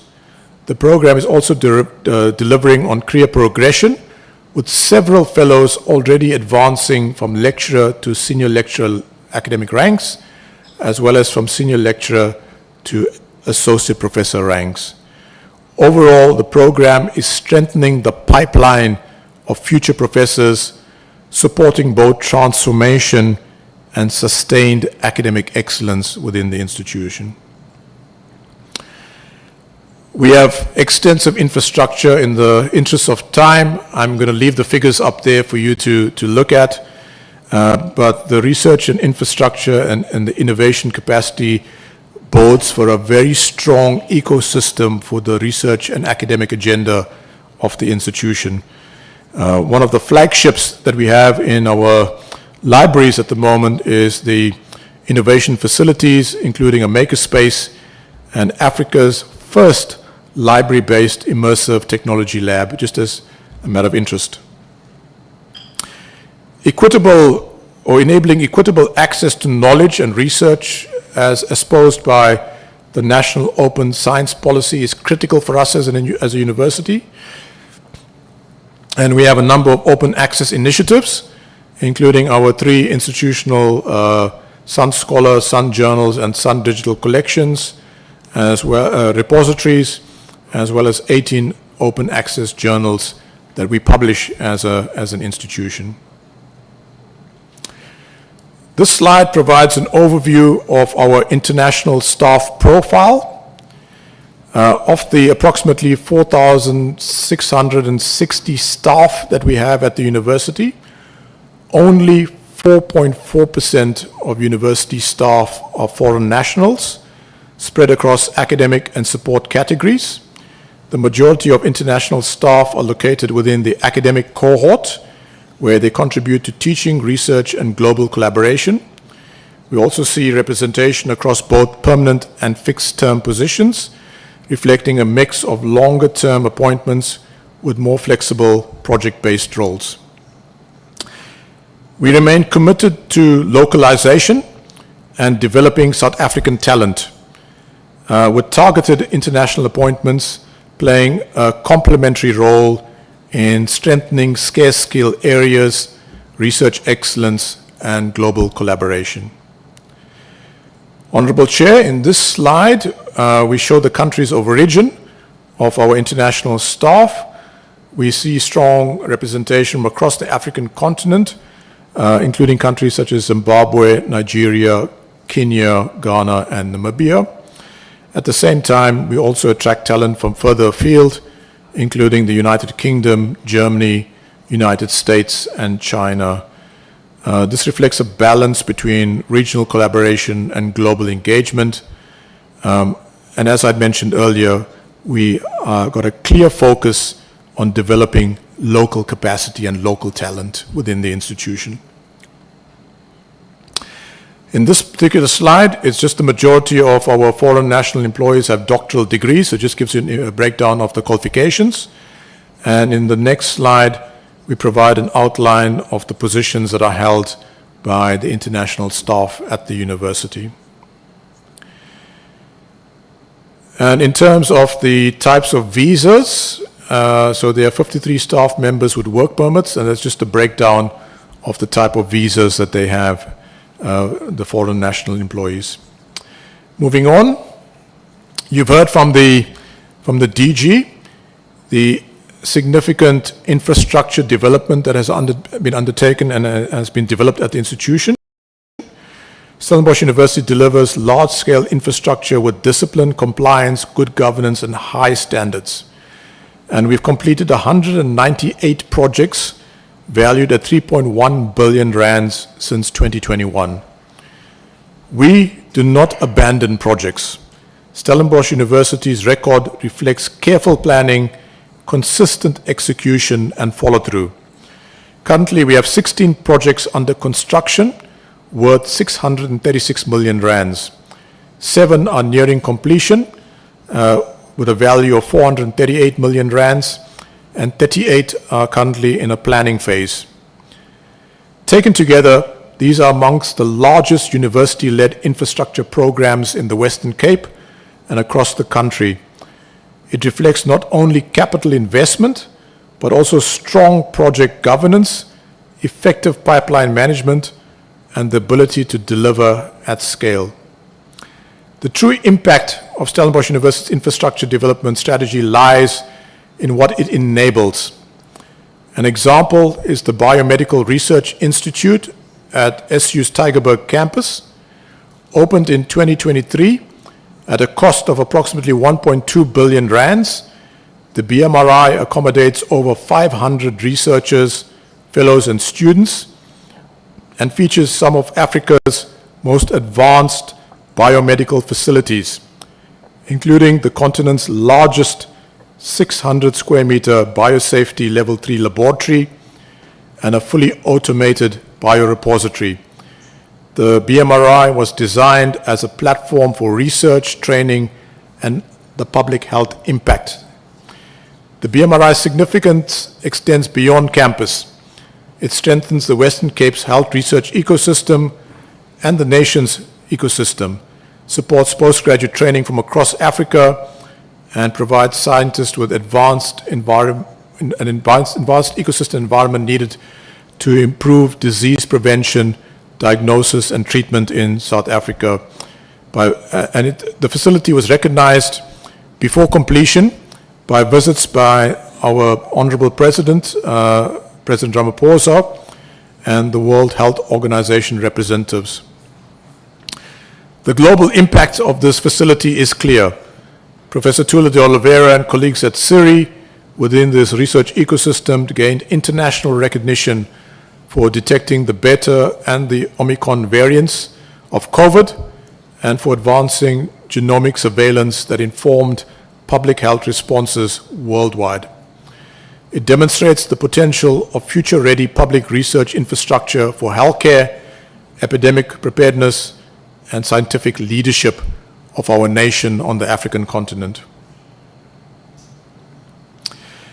We are immensely grateful for the Department of Higher Education and Training's investment in our university. The DHED co-founded portfolio demonstrates how infrastructure investment can drive academic excellence, sustainability, and national capability. This infrastructure supports students, researchers, staff, public services, and the broader economy. Our strategy shows that SU is modernizing infrastructure to enhance resilience and efficiency and reduce long-term environmental impact, all part of our holistic sustainability initiative. Since 2021, we have spent more than 500 million rands on projects within our residences. In early 2026, the official opening of 2 new residences, Kaya Letu and Walter Perry, demonstrated progress in providing quality accommodation on campus. The residences were funded as a public-private partnership. Our residences are largely compliant with the minimum norms and standards, and as funding becomes available, we are addressing areas, particularly bathrooms, that are not fully compliant. Moving now to the overview of our finances, which I touched on earlier. Over the past decade, Stellenbosch University has maintained a strong and stable financial position, reflected in its consistent record of unqualified audit outcomes. Total revenue increased at an average annual rate of 6.1% over the last decade, driven by subsidy income, student numbers and fees, research income, and robust growth in private donations. Including investment income, total income growth reached approximately 7%. However, expenditure grew at a relatively higher rate than the annual revenue increase of 6.1%, and that was 6.5%. Obviously, this indicates emerging financial pressures on us as an institution. This gap between revenue and expenditure highlights the increasing need for income diversification to sustain overall income growth. Student numbers increased modestly at 1.8% per annum on average, while outstanding student debt rose significantly. These trends illustrate a resilient institution operating in a constrained environment and transitioning towards a more strategically managed, sustainable financial model. Stellenbosch University's income profile over the last decade demonstrates deliberate diversification across multiple streams. Government funding and subsidies have grown steadily at 5.9%, while student and accommodation fees classified as second stream income have increased by 8.5%, although growth is constrained by the social compact on fee increases. Accommodation remains a ring-fenced, self-sustaining activity requiring full cost recovery and careful financial management. Research grants and contracts have grown moderately despite a decline in funding from the National Research Foundation. Notably, private donations have grown by 10.7% per annum, playing a critical role in supporting student bursaries. Fifth stream income derived from commercial activities within the SU enterprise portfolio has demonstrated strong performance, including dividend growth of approximately 38% over the period 2016 to 2025. Staff cost, our biggest expenditure, averaged an increase of 7.1%, and other operational expenditure averaged an average of increase of 8.8%, showing that SU has done well to contain high increases in water and energy and other bulk service costs. The income streams reflect a maturing and increasingly sophisticated revenue model, but not yet at a scale sufficient to offset rising core cost pressures.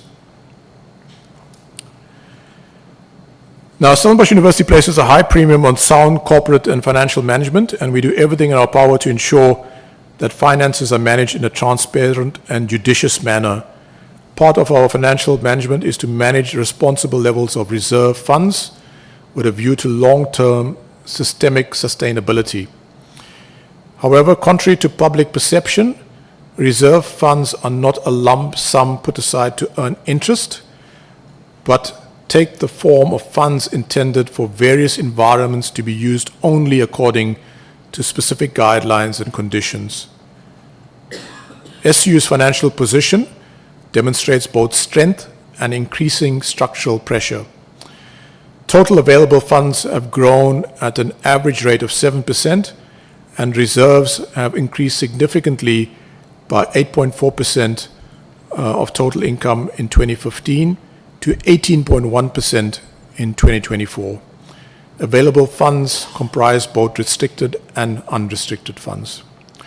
While reserves have strengthened, they are increasingly committed to infrastructure renewal and future capital needs, limiting their flexibility as a buffer against operational pressures. This position must be considered alongside substantial capital commitments, including over 3.1 billion rands invested in infrastructure between 2021 and 2026 across approximately 198 completed capital projects. Of particular concern is the decline in cash generated by operations, shifting from a surplus of 304 million rands in 2015 to a deficit of 39 million rands in 2024. This was primarily due to rising outstanding student debt and delayed NSFAS payments to the university. So these financial trends indicate that long-term sustainability will require structural adjustments rather than incremental changes. Stellenbosch University's strategy prioritized diversification of income streams with a particular focus on expanding third, fourth, and fifth income through research, commercialization, partnerships, and innovation. The approach is aligned with the strategic implementation plan, which includes targeted actions such as revenue diversification strategies, expansion of our commercialization initiatives, growth in investment partnerships, and the development of new hybrid and short course income streams. Simultaneously, there is a strong institutional emphasis on cost effectiveness, especially in managing staff and operational expenditure. The university is also enhancing its position in being a fundable institution to optimize philanthropic income. While investment returns remain a significant contributor, they cannot be relied upon exclusively. The strategic direction is therefore towards a more entrepreneurial, diversified, and financially disciplined operating model for the institution. Outstanding student debt constitutes one of the most significant financial risks to Stellenbosch University. Over the last 9 years, this debt has grown at an average rate of 18.3% per annum, reaching 699 million rands in 2024 and projected to increase to approximately 1.1 billion rands in 2025, with 454 million rands attributable to NSFAS. This growth has had a material impact on our cash flow as an institution. Part of the increase reflects continued support for the missing middle, students who do not qualify for NSFAS, but also cannot afford the full cost of study. This underscores the dual nature of student debt as both a financial risk and a reflection of the university's social responsibility. The operational impact of this is also evident, with 1,429 student degree certificates withheld as at 31 December 2025 due to outstanding debt. For 2026, Stellenbosch University has 4,121 NSFAS students registered. The increase in NSFAS-related debt has become a primary driver of Stellenbosch University's cash flow challenges. Delays in NSFAS payments have significantly reduced operational liquidity. However, going to the point or the remark made by the Honourable Chair earlier, as an institution, we have tried to ensure that funds are released to eligible students on time. The position with regards to the growing student debt has been further exacerbated by system changes, including the implementation of new student administration and financial management systems. This has directly contributed to the decline in cash generated by operations over time. Although these funds may ultimately be recovered, the timing mismatch places pressure on the university's ability to meet day-to-day financial commitments. The university is therefore prioritizing improved debt management, enhanced collection processes, and more effective financial planning to mitigate this risk, while continuing to engage with national stakeholders on the systemic funding challenges. Moving on now to third stream funding, there are two charts or diagrams we're going to show you with regards to third stream funding. This first one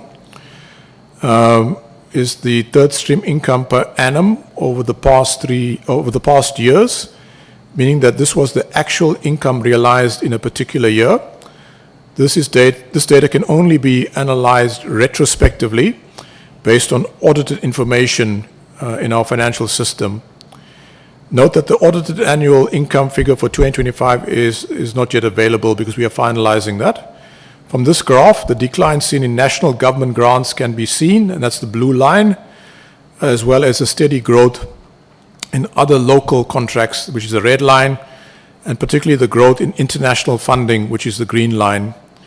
While the red line would reflect the relatively low investment into research by local industry, the green line would be largely representative of large international funding agencies like the European Union and US federal funding agencies.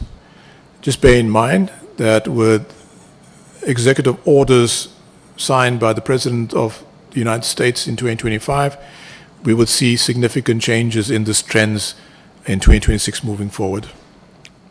VC. over here. I am the deputy chair in the absence of the chair. If you may please wrap up. I think we've been very generous. You've eaten even most of the time of your other officials that must also present. Just if you can wrap up, please. My apologies, Acting Chair. I will try to wrap up in the next few minutes. I must indicate that is a self-appointed deputy chair. This is just another representation, but in this one we basically put the year in which the funds are received as well as the distribution of the funding according to currency. With regards to fourth stream income, over the last decade we have raised over 3.3 billion rands in fourth stream income. We've got a strong focus on the utilization of these funds in terms of student funding, in terms of bursaries, food support, and in particular with top-ups for accommodation, students that do not have funding for accommodation. And we really look to leverage capital for public good under the constrained physical environment that we face. So while significant, this remains a growing but supplementary income stream for the university. The majority of funds are earmarked by donors with limits flexibility and specific projects with funding for specific projects rather than baseline operational costs.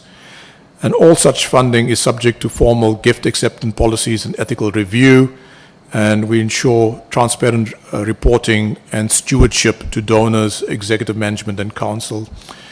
And in terms of our fourth stream strategy, we are prioritizing student support gaps, particularly hunger and accommodation pressures, and we are strengthening industry partnerships to enhance relevance and employability. With regards to fifth stream income, this is just a depiction of all of the entities that fall under Stellenbosch University enterprises that deal with tech transfer and with our commercial activities and institution. I'm not going to run through them. It's there for your information. Moving on to the next slide. Over the past decade, Stellenbosch University's innovation and commercialization efforts have become a key institutional strength with clear results. Our spin-off portfolio has generated approximately 3 billion rands in combined turnover, delivering value to the local economy, and there's been approximately 463 jobs created through those spin-off companies, highlighting the ecosystem's impact on job creation as well as economic growth. And in the next slide, in a university context, commercialization is not primarily profit-driven. Its value lies in protecting research outputs and delivering societal benefits. It also reduces inefficiencies and avoids unnecessary costs by strengthening financial sustainability, generating value, and limiting losses. And in this slide is just a summary of the performance of our tech transfer office and of our commercial entities within the institution. So innovation and commercialization at Stellenbosch University extend beyond patents and spin-out companies. They support the university's core academic mission by improving asset utilization and, importantly, service delivery. So I want to once again thank you for the opportunity to present Stellenbosch University to the Portfolio Committee on Higher Education. Hopefully from the presentation you would have seen how Stellenbosch University's strategy, operations and outcomes align coherently to advance Vision 2040, but ultimately for an institution that truly wants to be in service to society in South Africa, to be Africa's leading research-intensive university that is excellent, inclusive and innovative, and that advances knowledge in service of society. At the foundation of this trajectory is strong governance, ethical leadership, and financial stewardship, ensuring institutional stability, accountability, and long-term sustainability. These frameworks enable the university to pursue ambitious transformation objectives. I've mentioned earlier that we've got to enhance our trajectory with regards to transformation, while maintaining academic quality and public trust. Stellenbosch University is an institution on a journey of transformation, with much work still to be undertaken in order to ensure that it realizes its vision to be truly in service to society in South Africa. Thank you very much.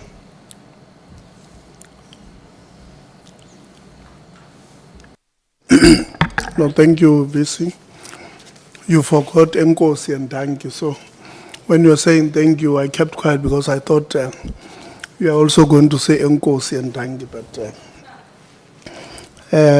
thank you very much for a comprehensive presentation. Institutional forum. Where are you, who's okay? If you can, yeah. If you can go take us through IF.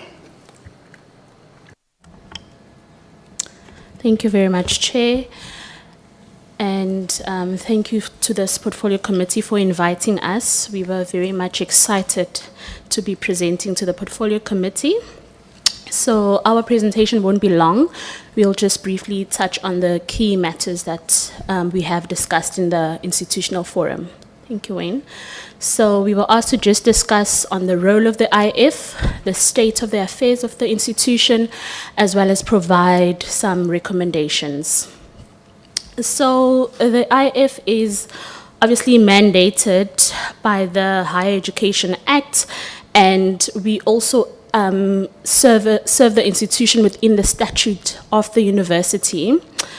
We are not a rubber stamp forum. When I chat to our colleagues in the other institution, they often say that they do feel like they just approve policies. But I think for us, we are not a rubber stamp institution. We assist and provide advice to the council, and we also highlight issues that require the council's attention. So to this end, we have a responsibility to advise council on transformation matters, and as a statutory requirement of SU, on all policies and codes of conduct must serve in the IF, and then we recommend it to council.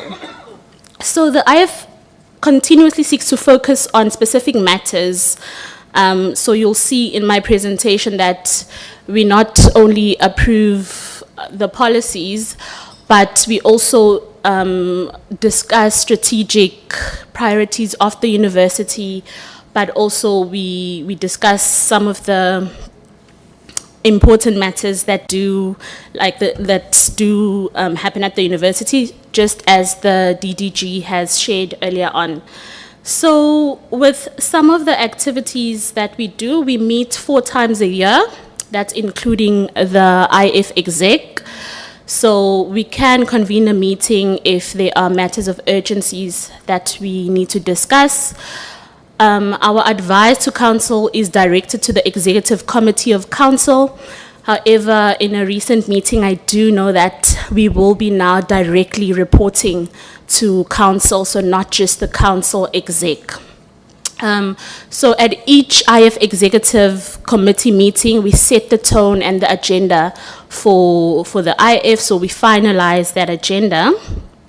And then some of our activities, we've also had the Ombud who came to just present to the IF in terms of the Office of the Ombud of Stellenbosch University.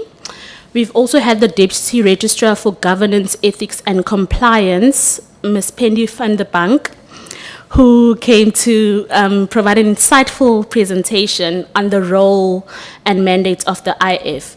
Due to some of the membership that changes consistently, we find that there are some members who sometimes don't understand the mandate, so we do consistently try to also provide training to our members with regards to our mandate. And then on transformation. So the IF, as the IF, we play an active role in terms of advising council in terms of the accelerated transformation of Stellenbosch University. In this regard, the chair of IF, myself, I serve in the institutional transformation committee, which is chaired by the rector and vice chancellor. And then also in terms of our membership, we have the Senior Director, Social Impact and Transformation, who serves as a member, and that's a permanent seat in the IF. We also have the Director of Employment and Equity, who also serves there, so they are able to give us insights in terms of the university's transformation, but also in terms of the employment equity. So you'll see on the slide, I also listed some of the issues or presentations that come to the IF. Notably that I want to mention would be the SU NSFAS Contingency Committee, which was a committee formed for specifically NSFAS related matters. We know that especially when it comes to after March, there are issues where students have exhausted their funds. So that committee was critical in terms of assisting the students as to how to navigate that. We also had the emergency student accommodation. I'll speak about it later. But most notably, we also have the Transformation in Daba report. So the institution has the Transformation in Daba, which is hosted institutionally and is attended by anyone who's a staff member as well as the students. It really is a platform where students and staff members can reflect and provide insights regarding the transformation of the university. And then one key matter that I also wanted to highlight was also the reports from the Student Debt Working Group. We know that in higher education in January and February during the registration period, we do have registration and funding related matters. So this working group was also created by the university to combat funding related issues, historic debt. So we do have that working group also reporting to the IF and providing insights to us. Another issue that I wanted to touch on was on the appointments. So the IF attends the Senior Appointments Committee. We are one of the members that actually sits in the appointments committees. And when it comes to appointing senior members of the institutions, senior management, we also sit jointly with either the faculty boards or of those environments, and we vote on the candidates. So you can see that we are taken into confidence, and we also do participate in those appointments.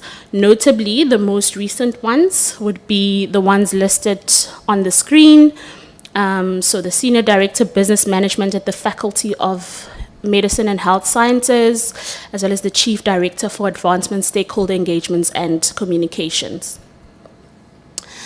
And then when it comes to the state of affairs of the university from the IF's perspective, we have observed that during the past year, on 2 senior appointments committees, there was no representation in terms of an African black person.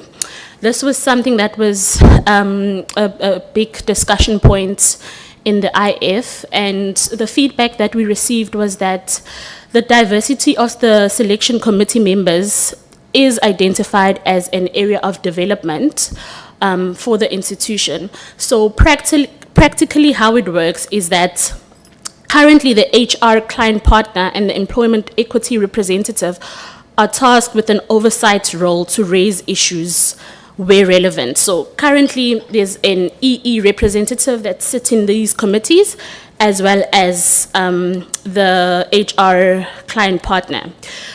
And then when there's such issues, the chair of the selection committee will raise this issue that, you know, the panel is not diverse enough, but practically from the feedback that we've received is that practically it's not something that happens.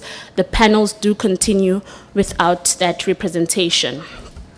So we have also noted that the Rectorate has approved the draft EE plan, in terms of the target model for the period 2024 to 2029, we were informed that one of the most common barriers in improving the university's EE profile was that candidates from the designated groups often declined to take up a position at SU on grounds that the remuneration package is not market related. So while there is a recruitment process in terms of getting the people there, they do come and interview, but it's just that the offer that is made is not market related. So we also observe that there are cultural issues that may be an additional barrier to the institution, to the institution's efforts. So when we say cultural issues, someone, obviously, there is a perception about Stellenbosch, the town, Stellenbosch, the university. So even though someone may be recruited, there might be cultural issues that they don't want to come to the university. So that is something that we are closely monitoring as the IF. And then I also wanted to touch on the transformation summits and the indabas. So the university, the transformation office would host the transformation indaba, which is sort of a reflective platform where, as I mentioned, staff members as well as students come, and then we reflect on transformation issues. But what we have observed as an IF is that there is no matrix put in place at these summits.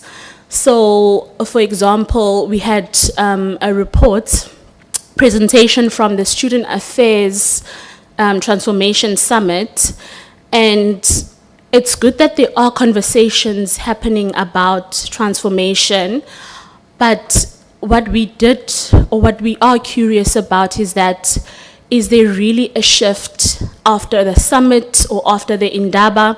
So we have advised that there needs to be a matrix that is put in place at these transformation summits and indabas to measure whether there is a shift where members were in previously in the transformation journey. And then another last important point that we as an IF wanted to raise is that, so the university has ad hoc committees that are designed to obviously deal with certain issues. For example, the student debt working group and the emergency accommodation.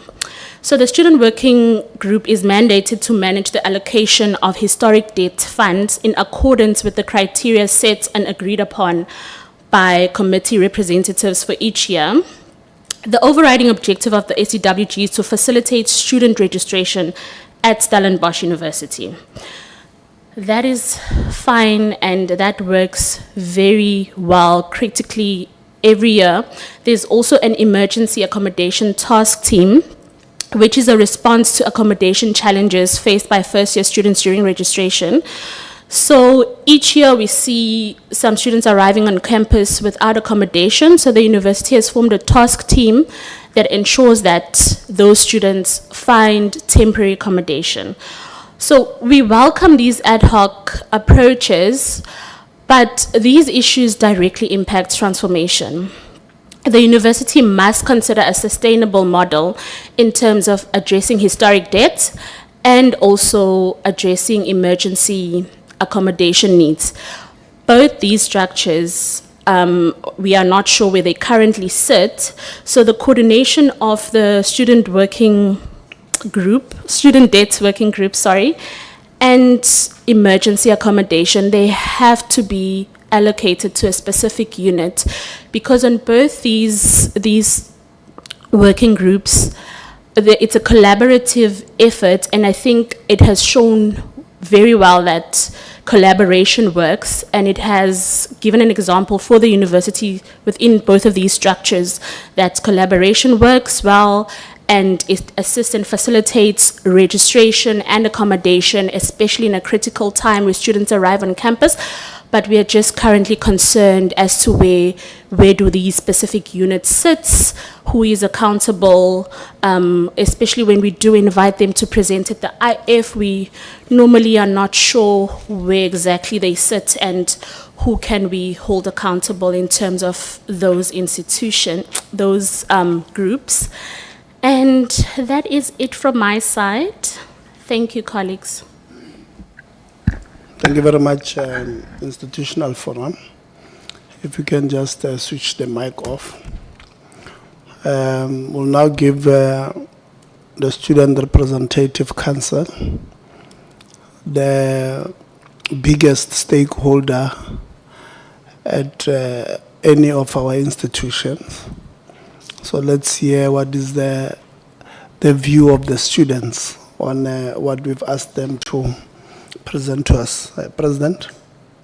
Thank you, Chair. Also, just thank you so much to the committee for the platform to fairly and adequately represent the students of Stellenbosch University. Yeah, I will just sort of be saying next slide at each end because I don't have the cursor here. So we have also now been given similar criteria to the institutional forum. We'll just start on the state of affairs.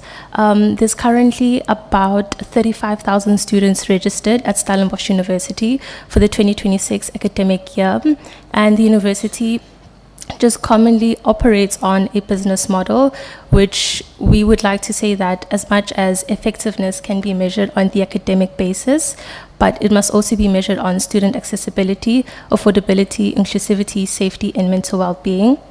That a student cannot be academically eligible, no, a student can be academically eligible, but financially or administratively blocked from registering.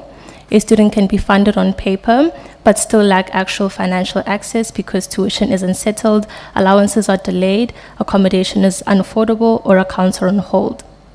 And yeah, we can move on to the next slide.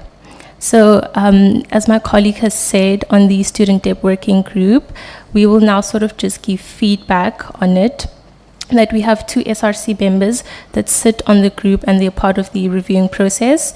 And for the 2026 academic year, the SDWG, now it's just a short term for it, received about 1,124 applications, of which 271 were approved. The SRC does take into account that there were now cases where students ended up being able to register. But what we then want to say is, for the 2026 academic year, the registration debt cap was set at 10,000 Rand for all self-funded students, and then NSFAS funded students were subject to risk categorization. The SDWG had a working budget of about 16 million Rand.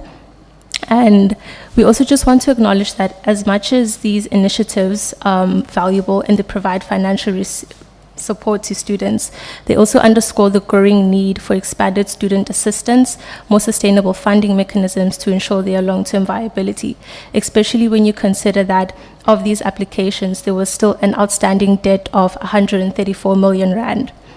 Next slide.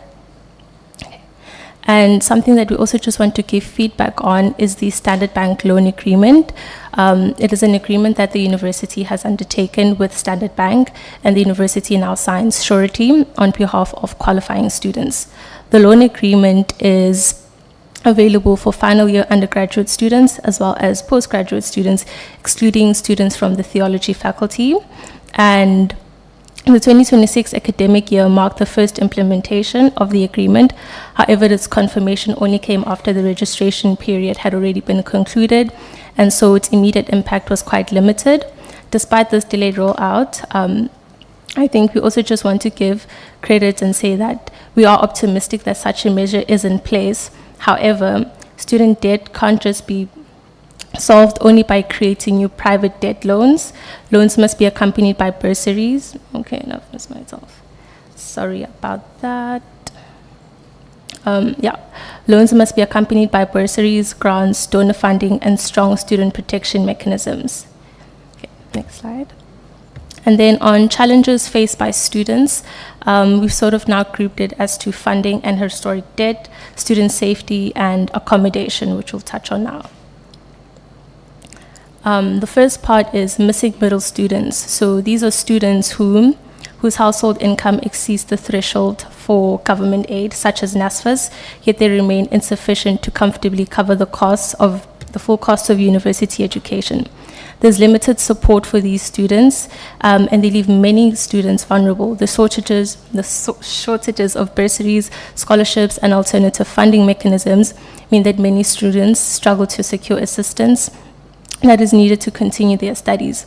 The financial burden on missing middle students extends beyond tuition, as they must often independently cover accommodation, textbooks, transport, daily living expenses, and this does place significant strain on academic performance, personal well-being, as well as the families of these students. Thank you. And then to a big challenge that we face a lot at the institution is NSFAS. So something that I do just want to firstly highlight is Stellenbosch University does not have a fixed classification from NSFAS. So each year we sort of are in a waiting period on, are we a rural system or are we a metro system? Because that really does then affect the allowances that our students receive. And with this now, there's been a significant amount of administrative failures, such as incorrect document flags, outdated household income data, academic eligibility. We also just want to highlight that the NSFAS appeals process is dysfunctional and inaccessible. Students are unable to submit appeals due to portal failures, closed windows, or prolonged unresolved cases. Funding approval does not guarantee financial access. Numerous students are officially classified as funding, but then they're still not receiving tuition payments. To sort of give more insight on this, the bottlenecks that we face is allowances. The allowance in Stellenbosch University now is, in 2025, approximately 600 million was claimed from NSFAS on behalf of the university, but only 300 million was paid out. Of the 300 million that was paid out, there was a payment gap between claims and payments, and they cannot be reduced to student error. With these now, the allowance issue required an estimated 28.7 million institutional cash flow intervention, affecting 4,394 students. The NSFAS delays directly affect whether students can buy books, eat, travel, and participate academically. As well as there's poor communication and limited support structures. Students face unanswered emails, inaccessible call centers, inadequate assistance from NSFAS officers. These failures disproportionately harm first-generation rural and financially vulnerable students. Okay, and of the 5,930 students, which the treasurer can elaborate more in the discussion round, 4,460 students were now classified as eligible for funding, but only 1,704 students were provisionally funded. This leaves 2,756 students caught between eligibility and actual financial access. Move on, next slide. Another matter that we want to bring to the committee's attention is the barriers of access for our international students, where financial barriers to registration for international students remain significant, as they now face significant registration costs, including the minimum compulsory fee, accommodation deposits, meal allocations, and additional levies, often totaling approximately to about 80,000 rand before registration is permitted. These high financial requirements create substantial pressure on students and their families, limiting accessibility to higher education. And there is an unfair impact on returning students. Students with strong payment histories are often subject to the same blanket upfront payment policies as first-year students, despite having demonstrated financial compliance. This is particularly challenging for senior students completing only a few remaining modules, where required upfront payments may far exceed their actual academic costs. And then, next slide. We also just want to touch on student safety. Stellenbosch University is an open campus, and we also just now want to highlight a few safety concerns that students face, such as stalking incidences, armed intimidation, attempted break-ins, and potential abducting risks. While the university does offer walk-with services which run from 6 p.m. to 5 a.m., There are challenges with these provisions, such as unreliable emergency response. Emergency calls often go unanswered, they often go unanswered. There's delayed response and arrival times of now approximately 12 to 30 minutes wait time. There is insufficient coverage and environmental safety risks. There's an uneven distribution of security containers. Now this is where the campus security is sort of like placed. Gaps in patrol, coverage due to staffing shortages and poor lighting infrastructure in certain areas. There remain high-risk zones which remain inadequately lit, and they increase student vulnerability. Next point. And a big proportion of our students do they now stay in private accommodation. Over 60% of our students are now in private accommodation. And the manner in which they are distributed, a lot of our students don't just stay in Stellenbosch Central, they also then stay in the surrounding suburbs such as Jamestown, Kayamandi, Clutisville, and Idas Valley. And the challenges that the students in these communities face is not only are they students in those areas, there's also the violence and the crime that those suburbs come with. Clutisville, for example, this is their crime profile. The common crime types include murder, attempted murder, assault, and drug-related crimes. The murder rate is approximately 17.5 people per 100,000. The overall assessment is that it is a persistently high-risk environment. And I bring these up to sort of contextualize that even though our students stay in Stellenbosch or they stay in surrounding towns, these are the lived realities that come with these communities they stay in. Another one is Idas Valley, and then Idas Valley falls within the broader Stellenbosch SABS precinct, which remains classified as a very high crime area in the Western Cape. The common crime types are aggravated robbery, residential burglary, theft from vehicles, drug-related crime, assault and common robbery. And I'm sure that these issues do impact the performance of students as well as the safety. Next slide. Okay, accommodation. As I had already said, the Stellenbosch has over 35,000 registered students. More than 60% of these students are classified as commuter students. This means that a lot of students then either stay at home or they stay in private accommodation. Some of these stats here is that a one-bedroom apartment in Stellenbosch Central can typically cost from 9.5 to 15,000 Rand. A two-bedroom apartment can cost from 14,000 Rand to 22,000 Rand. I do just want to disclose that these figures are not from the accredited university list. And then the average university residence now rent, a single room ranges from 7,400 to 7,500, a double room from 6,100 to 6,300. However, when you compare these figures with the monthly allocation from NSFAS, which is 5,200, it does then create a lot of discrepancies and shortfalls where accommodation is priced beyond the living means of students and also with the bursaries that they offered to them. And accommodation in Stellenbosch is both limited and expensive. As a result, students are often forced to trade safety and proximity to campus in order to secure more affordable housing within the NSFAS cap. Next slide. Sorry. Because as you can see here, the surrounding areas such as Clutisville, Idas Valley, Kayamandi, Jamestown, they are oftentimes priced within the NSFAS range. However, as you saw in the slides before, the safety challenges that they bring in. And in many of these cases, landlords in surrounding areas now intentionally set rental prices close to or just within the NSFAS allowance to effectively maximize what students are able to afford under the subsidy. These areas may also be associated with high levels of crime, which negatively impacts student safety, well-being, and overall living conditions. Our recommendations to the university is to expand donor funding for SDWG student support initiatives. That is, the university should actively pursue an increase in the pool of donors supporting the SDWG to secure additional funding.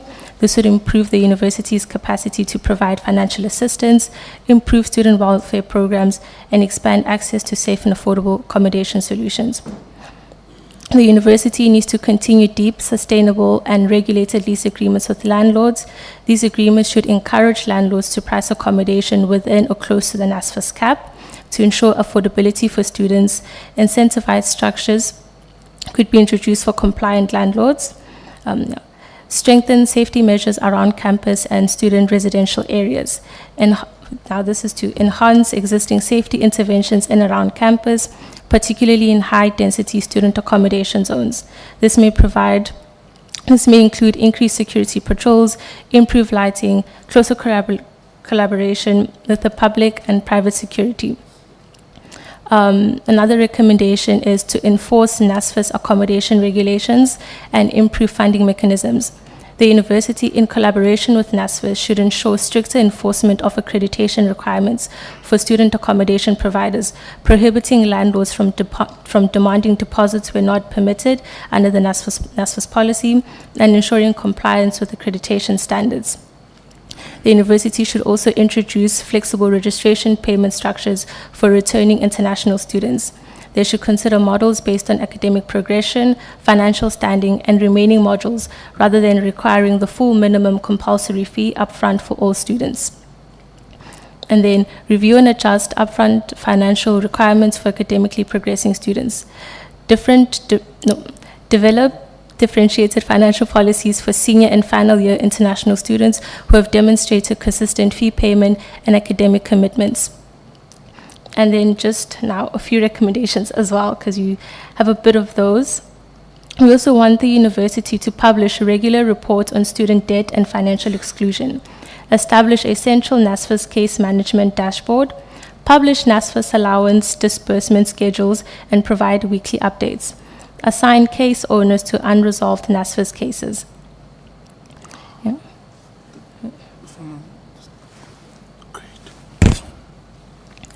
Create a formal SRC bursaries escalation channel with agreed turnaround times.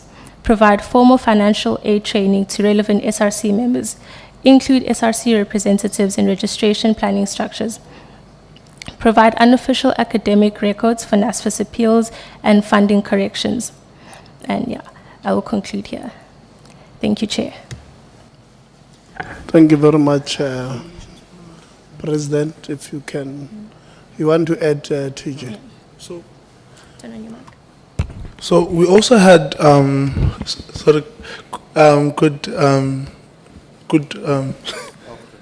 afternoon. So we also had recommendations to Parliament, also not only to the university. For instance, we would love that the portfolio committee to intervene in NSFAS guideline delays to ensure earlier sign-off before registration commences, because it becomes a problem now when registration has commenced and the guidelines have not been finalized. Now it puts the university at uncertainty, and also it makes the students to also experience that uncertainty.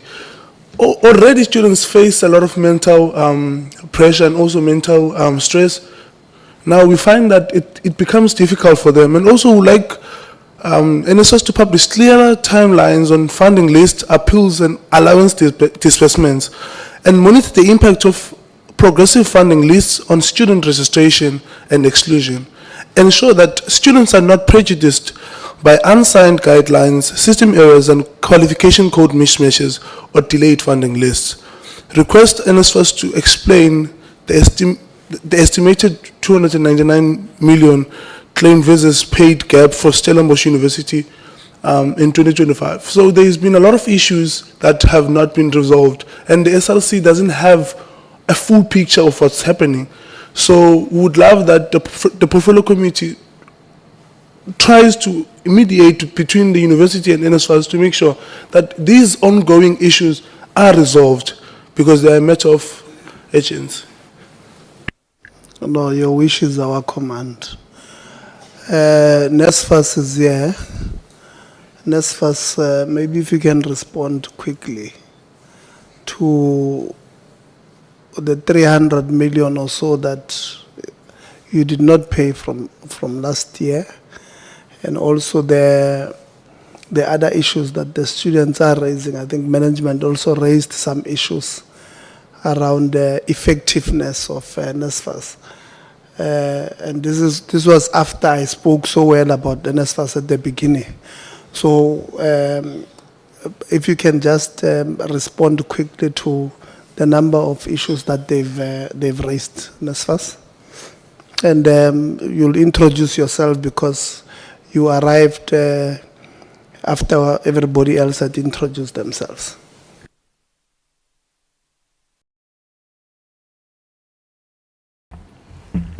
Good morning, Chair. Thank you very much, colleagues, for It's this afternoon now, I opportunity. understand you arrived late. Afternoon. You see, when you arrive late, you still think it's morning. It's afternoon now. Good afternoon. My name is Mtetele Lindaba from NSFAS Data System. I want to respond in few issues that have been raised by the university and the leadership of the university, the student leadership. I will start with the outstanding of 2.8 million that is that was not paid in 2025. We constantly communicate with institutions, with the Hold on, financial. you said 2.8 million. It's about two. Let me just check the number. The number that came from this side was around 300 million. It's 300 million. Yeah, that's the number that that came. So 2 point something and 300, there's a big gap. Let me quickly do this, Chair. I have done some summary here of what was claimed and what we have processed and what was the delay of the amounts that were not paid. I've got the summary.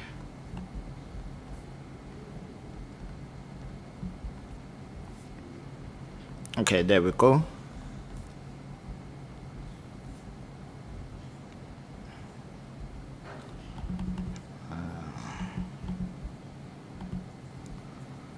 Great stuff.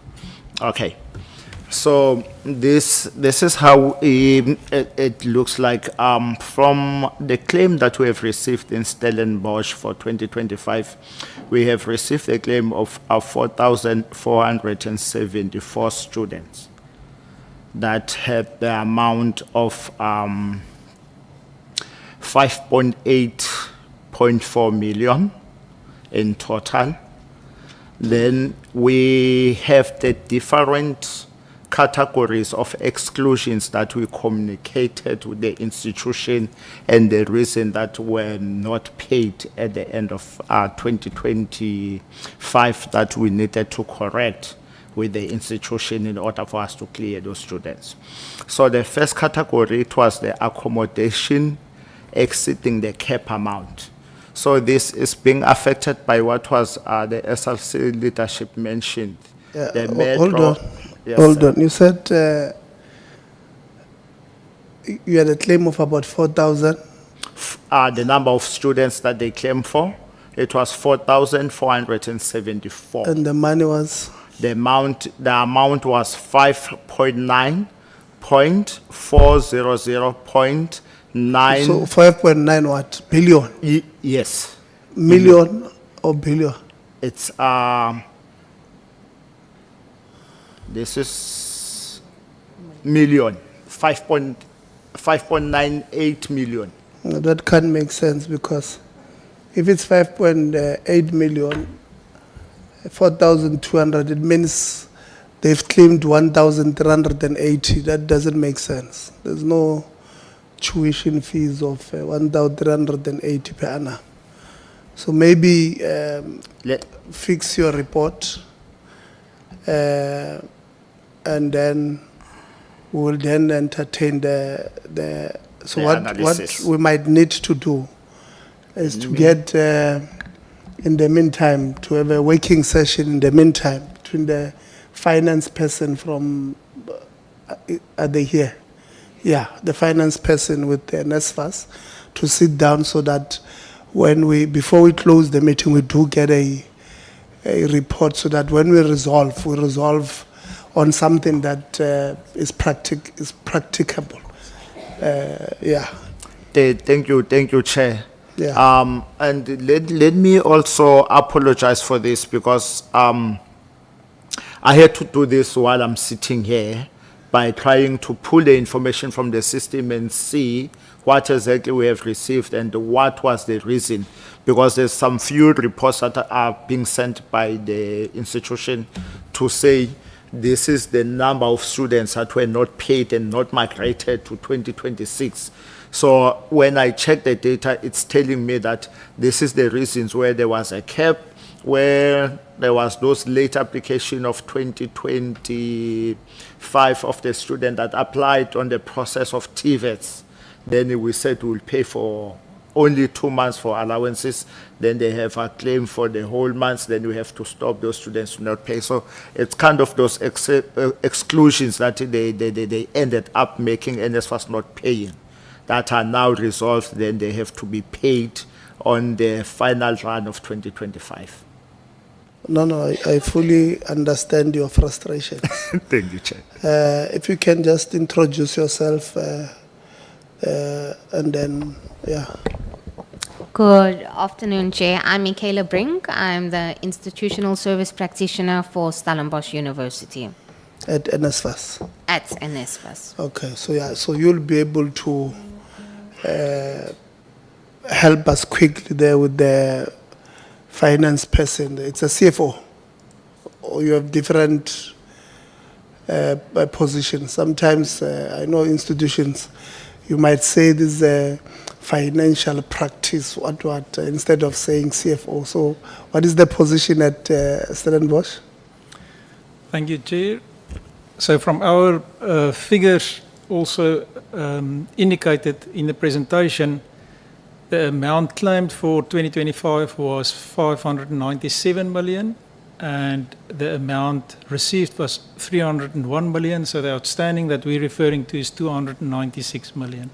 Yeah, I know finance people, they like numbers. I was just asking the position.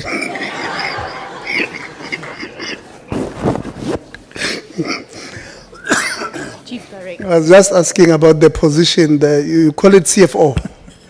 Chair, yes, I'm the Chief Director Finance. Oh, Chief Director Finance, yeah. See, no, thank you very much. Before I note members, just a few things I need clarity on, VC and your team. So you have 8,299 beds that are university owned. And Chief Director Finance, how much does it cost to run student accommodation?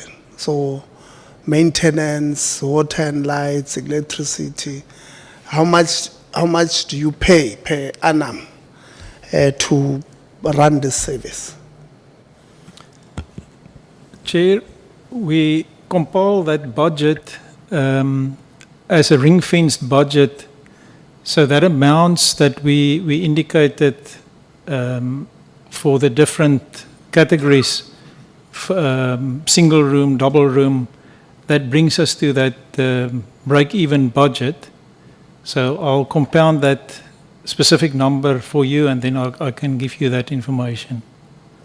So you're saying to us here that you don't get 10 rand more as an institution. Whatever you charge is what you need. Definitely. I can state that it's a ring fence and a break-even budget, so we don't make any surpluses from the accommodation fees. That's quite interesting. That so on average, let's work on average numbers. So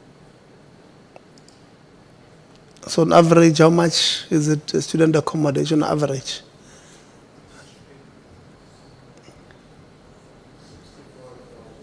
$65,000 a year.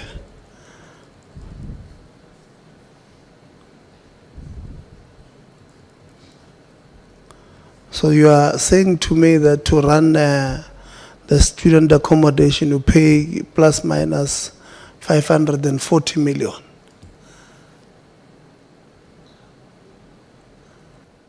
Okay, The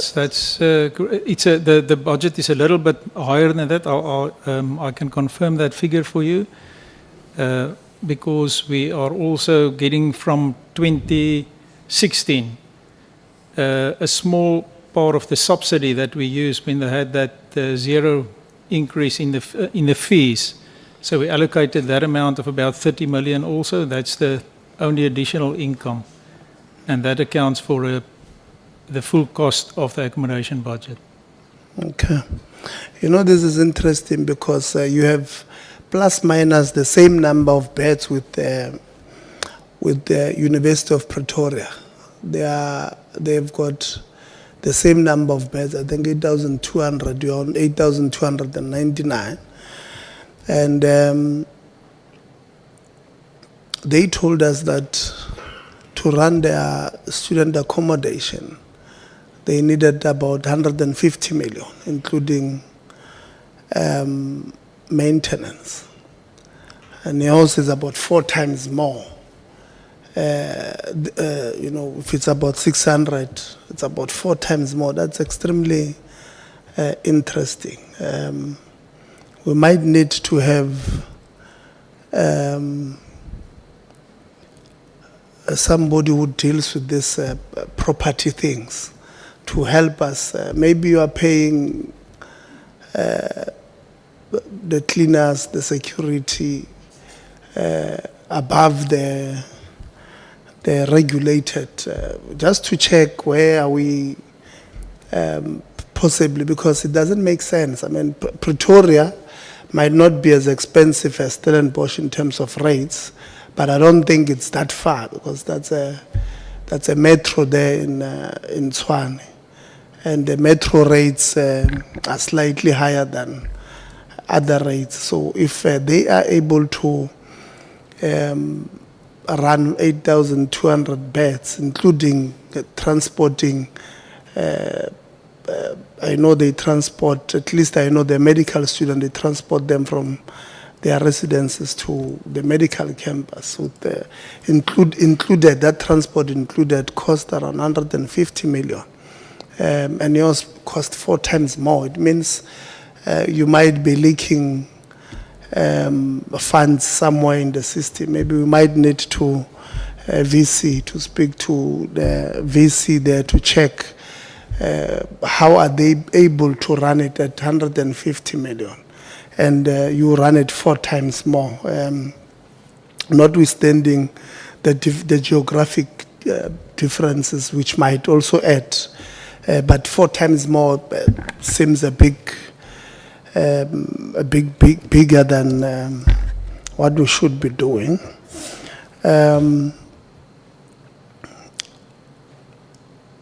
The issue of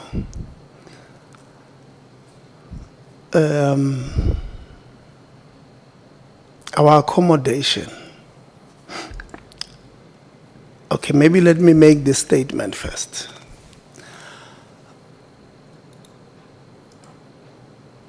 So,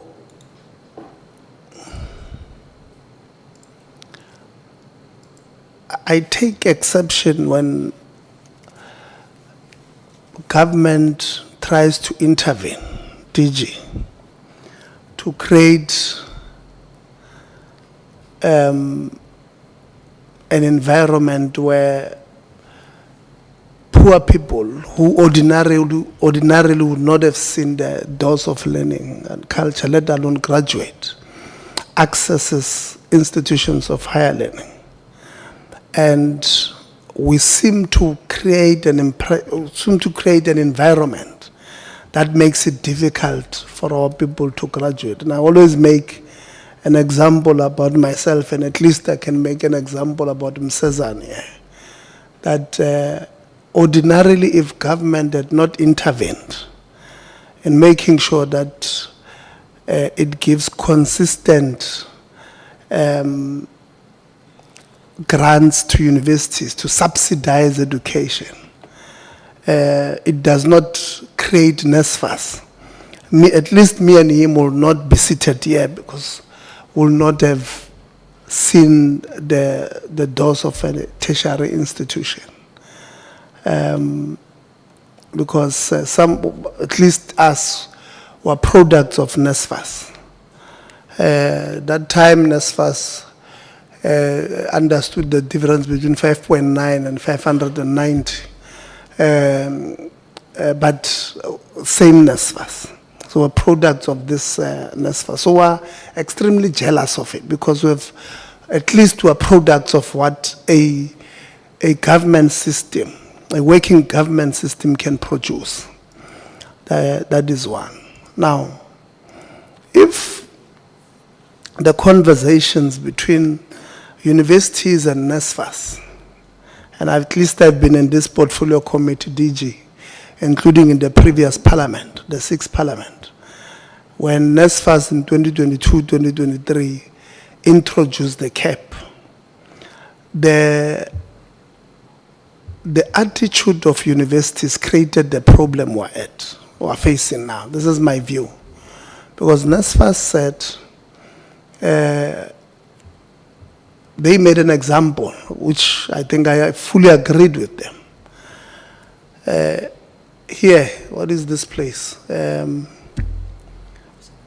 Observatory, here in Cape Town. Observatory. One municipality, one street. On one side, accommodation that was owned by UCT was charging students 9,000.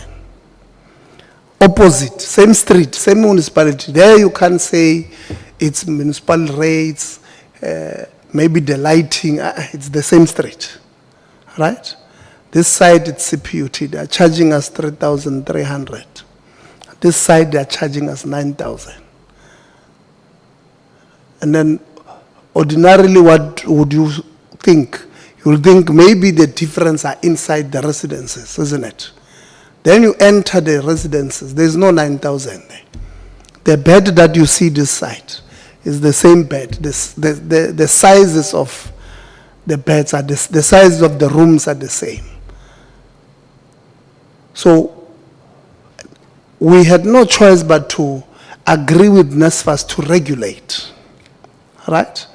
But then we said to NSFAS, as you regulate, take into account what the universities may come and appeal on. Because you can't want to regulate a university, let's say in Mafeking, Northwest University in Mafeking, which pays rates and taxes which are lower than UCT, for an example. And you say it must be the same. We don't agree. But regulate and allow universities to argue their cases on merit. And I'm saying I was part of the portfolio committee that time. The letters that the university sent were not arguing on merit. In essence, they were telling NSFAS that you're not going to do that, we're in charge here. Now, we're dealing with the egos of NSFAS and universities, and this is where we are. I can retrieve those letters. I can retrieve the letter that you wrote as SU, and I can read it to you. So you missed an opportunity to resolve a problem. Because let me tell you what is happening now.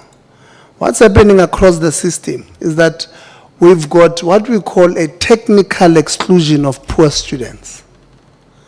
You are technically excluding these students who government says from grade R, or not even grade R, when they are born, government says you must get a grant of being a child because your parents can't afford to get you Nesta. That's what government says. Give you a grant so that you survive. You get to grade R. We say to you, you must go to school for free. The school must give you food because your parents can't afford to give you this thing until you reach grade 12. We're over and above the NSNP that we provide at school for you because the assumption is that you don't have. If you're a female, we must also give you dignity packs because your parents can't afford them. But also must give you a grant so that if you need to, get food or something, we should be able to. So this is what government says about this candidate. Now this candidate does well at school, gets accepted to study at Stellenbosch. Government says you can't afford tertiary education. We are giving you tertiary education. We call it fee-free education. That's what we call it. Government says go to Stellenbosch. Now, when you get to Stellenbosch, a problem starts. They put you at the rest, that is 67,000. NSFAS says I'm paying 52,000. So there's a difference of 15,000. The poor child gets in studies, passes everything, perfect, first year.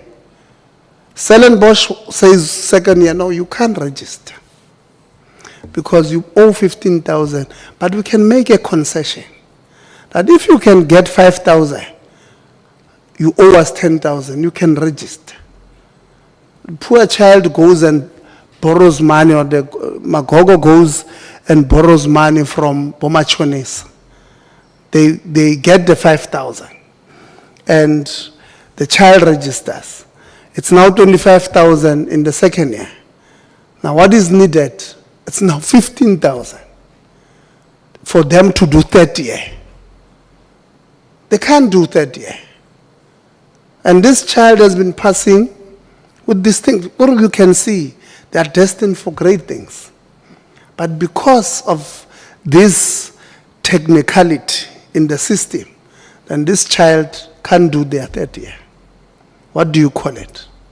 It's a technical exclusion. We call it, you can't say academic, it's probably, you can probably call it technical academic, technical financial exclusion. But let's assume somehow through that 16 million that you guys had, you are able to assist this particular child. She gets to final year, she passes. She can't graduate because she owes the final year now. Because they've assisted her for first year and second year, but she can't graduate now. So the system that we have created makes us believe that we have put barriers in place to technically exclude poor people from not only accessing education, even those that have accessed it, they must now not graduate. And this is something that I want us to really think about. Because it doesn't make sense that our accommodation there, 8,000 beds, cost us 600 million per annum. It sounds somehow. Are we sure this accommodation is not in Camps Bay? Because because the money sounds like it's a Camps Bay amount, but we'll have a breakdown of those things because it creates a problem. Because it means government will say they are putting these measures in place to adhere to Section 27 of the Constitution to make sure that education at the higher education level is accessed. But the problem is the throughput. In your numbers might look good, but in the real terms, the throughput might be very low. Because these kids, if they can't graduate, even though they've passed, but they don't graduate, if I don't know what is your policy, you might say you're allowing them to graduate, but you don't give them certificates, then they go and sit at home. Then the throughput, the real terms throughput, then becomes a a different number, but we will have a conversation around that.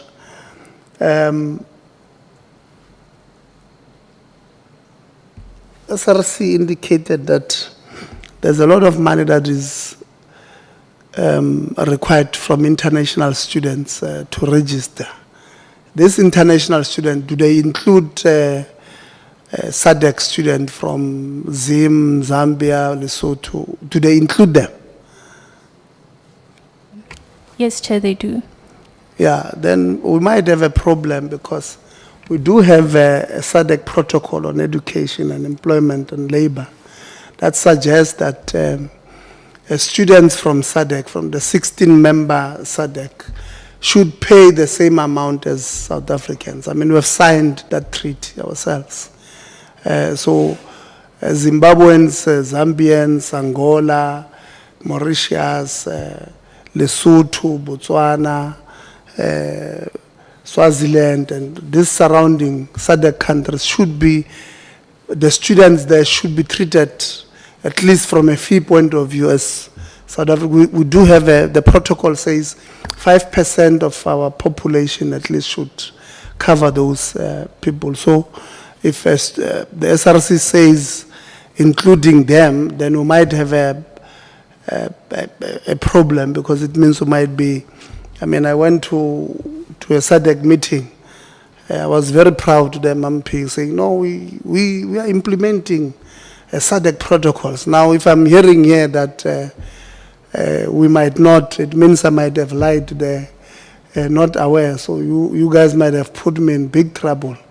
Because in March, was it in March? No?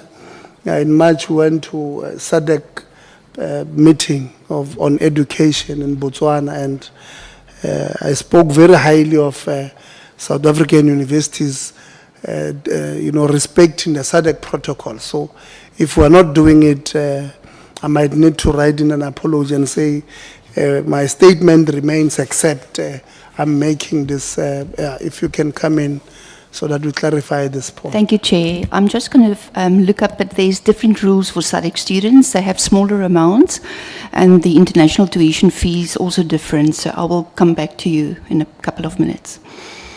Okay, well, really appreciate.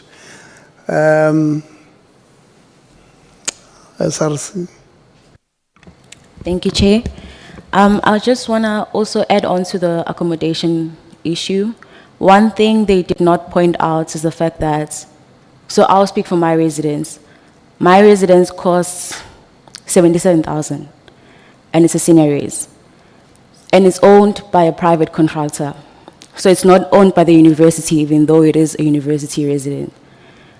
Now, if the maintenance issues and other things that come into play, and let's say maybe my window is jammed or whatever the situation may be, it can't be maintenance from the university that can fix that issue.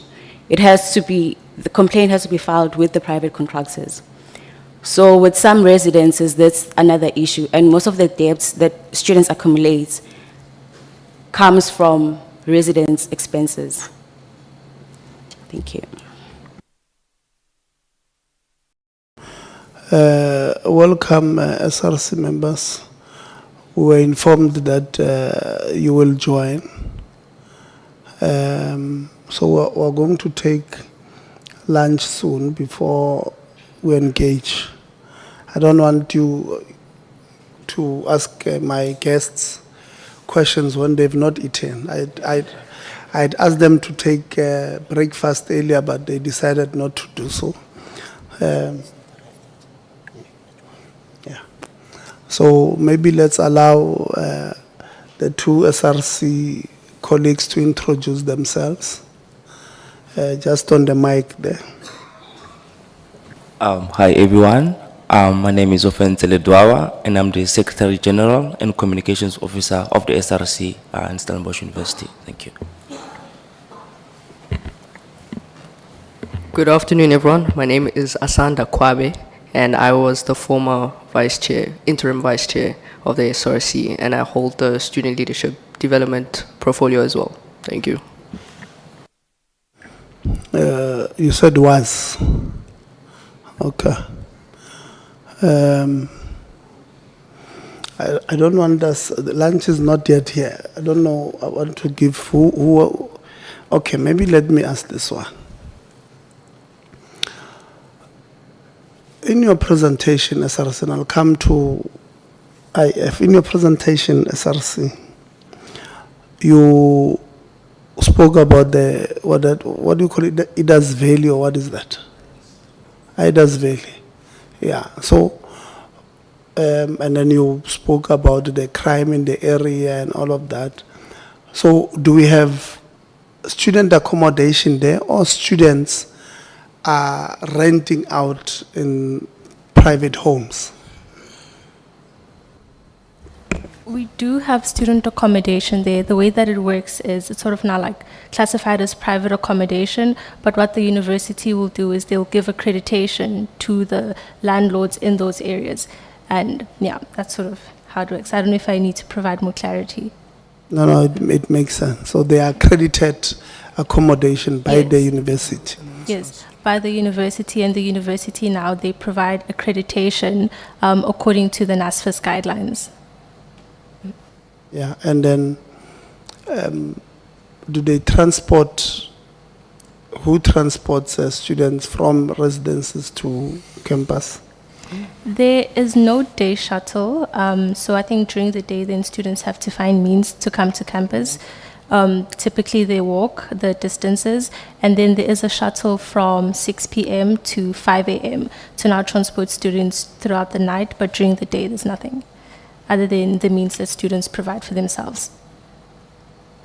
And then because they are working, and there's a number of common crimes that they are being held at knife point, they take their cell phones and all of that. So they report to you, and then have you reported this to management, and what has been the progress?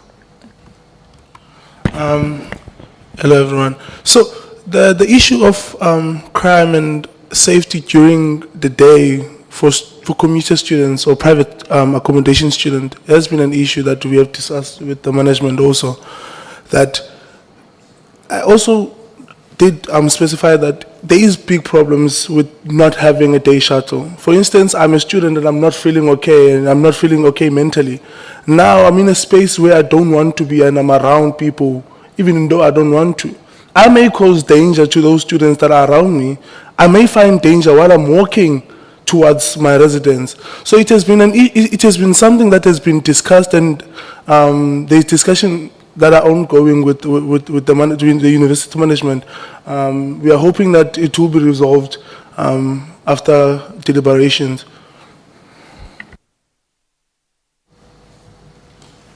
Yeah, okay. Sorry, Chair, if I may just add, so when students then now encounter these crimes, the method of approach is oftentimes it happens in areas where the university doesn't have jurisdiction over, and so then when students come to us, then we refer them to SAPS. Yeah. Yeah, SG, Dulanda, there's chairs there inside. Yeah.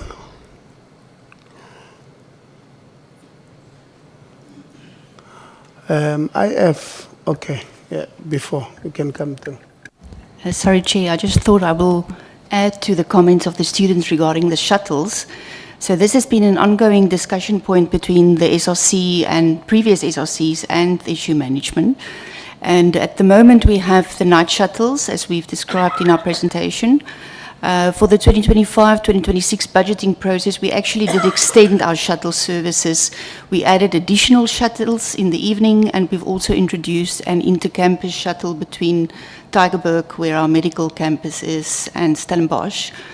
And we've also ensured that there's a night shuttle at our Tygerberg campus as well. So we have been incremental. Of course, the costing is always a issue, prioritization. So this remains a standing item on the agenda between the SRC and management, that's for sure.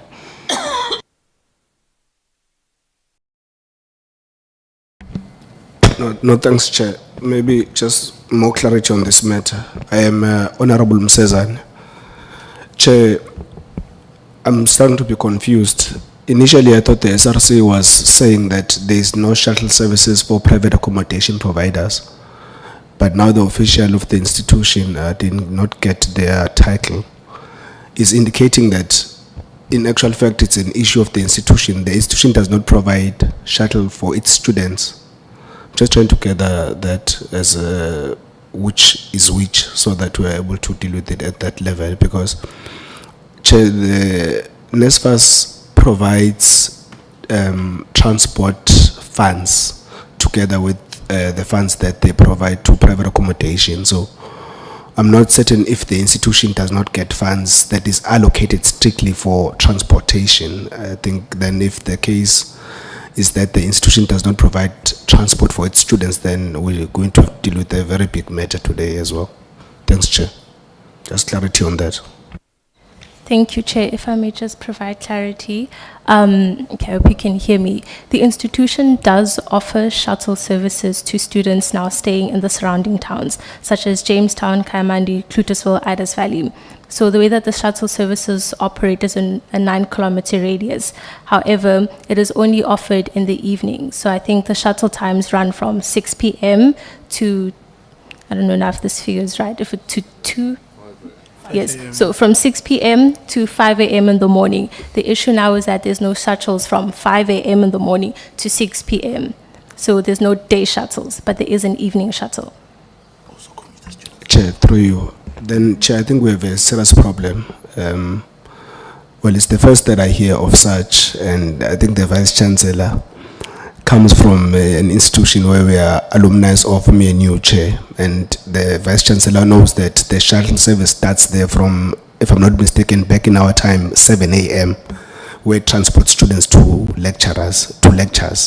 So it cannot be that an institution does not provide transport for students to go to get teaching and learning, which is the core business of the institution, and only take students from campuses at 6 p.m. until later. I mean, it doesn't make sense and it defeats logic from where I'm seated. But I think we'll further get clarity when we probe into these issues. Thanks, Chair. Yeah, now we will get clarity. The fact that a VC, you come from the institution where we are alumni, it means we must be harder on you so that people don't accuse us of being soft on our people. You can come through and then I'll give Dr. Christians. Thank you, Chair. Very briefly, I'm the acting COO, Honourable Member. So we are not referencing NSFAS transport allowances at all. So this is an additional service that the university provides to our students. So the NSFAS transport allowances, those are all dealt with separately as they should be. This is a service that the university provides for its students from its own mainstream budget. I just wanted to clarify that. Dr. Christians. No, Chairperson, I just wanted to say that there seems to be a gap then between the NSFAS allowances, because obviously students receive an allowance for accommodation, but the minute accommodation is a distance away, they are not funded for transport then. Because if you get accommodation, you don't obviously get transport. So that there's that gap in funding that we must perhaps address in terms of that. And I think that needs to go, a certain portion of that needs to be accumulated to the NSFAS budget. Yeah, the problem there is that the norms and standard, the DHED norms and standard, indicate that if you are going to provide accommodation, it must be within a certain radius. It must be closer to campus. Now, when a university accredits somebody 9 kilometers away from campus, the arrangement there should be to that accommodation provider. You will transport students to campus. That's what it should be. And not create an additional burden on NSFAS, because then we'll be creating a big problem. If you accredit, there's norms and standard. If you accredit somebody outside of the agreed norms and standard, they should be transporting those people there. And I hear what your point may be saying, even 3 kilometers is far for them to, if the university accredits somebody 3 kilometers, within the radius of 3 kilometers, and there is no transport, it means these kids must walk. And then the issue of the crime in the area, the time zones, and it creates a problem. That part, I think, I'm sold. But we can't then have a blanket where a university accredits somebody 9 kilometers away, and that person doesn't offer transport. Then it creates a bit of a problem, because it's outside of the norms and standards that guides the universities in accrediting these accommodation providers. You wanted to come in quickly there. No, I just wanted to say that there is a 5 kilometer cut off for these accommodation providers. So I would agree with you, Chair, but then it places an additional burden on an already strained university, who as it is struggling, battling with NSFAS funding not being approved for certain students. So I understand it's a huge issue regardless of who the burden is placed on, whether it's on the students, on the university, or on NSFAS. But certainly we do need to find a solution for it. Let's do this. Or register, yes. There's no way I can give you, because when I apply there, you're going to reject me. So. Thank you, Chair. Maybe just on a point of clarification also, we do not have private accredited residence buildings. We have small providers. So in areas like Addis Valley, it's not like we have a huge building with a shuttle that can go to and fro.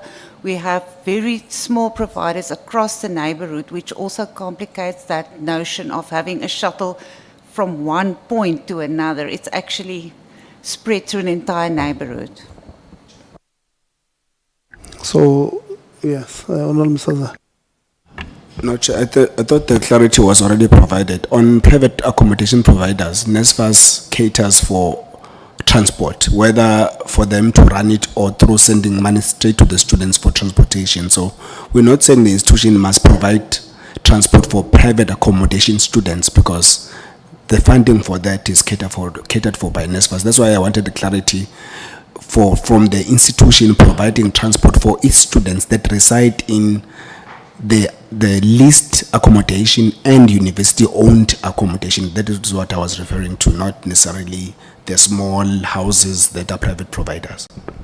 Yeah, the NSFAS provides either for transport or for accommodation, not for both.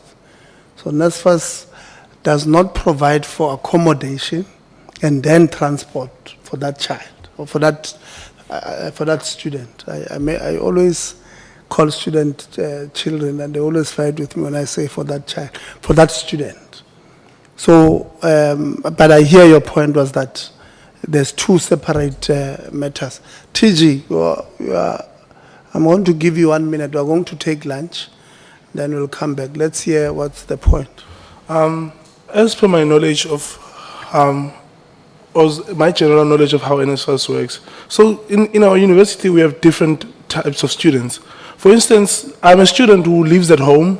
I attend classes during the day, meaning that I'm a commuter student. We call you a day student. A day student, a commuter student, meaning that I commute from home to campus.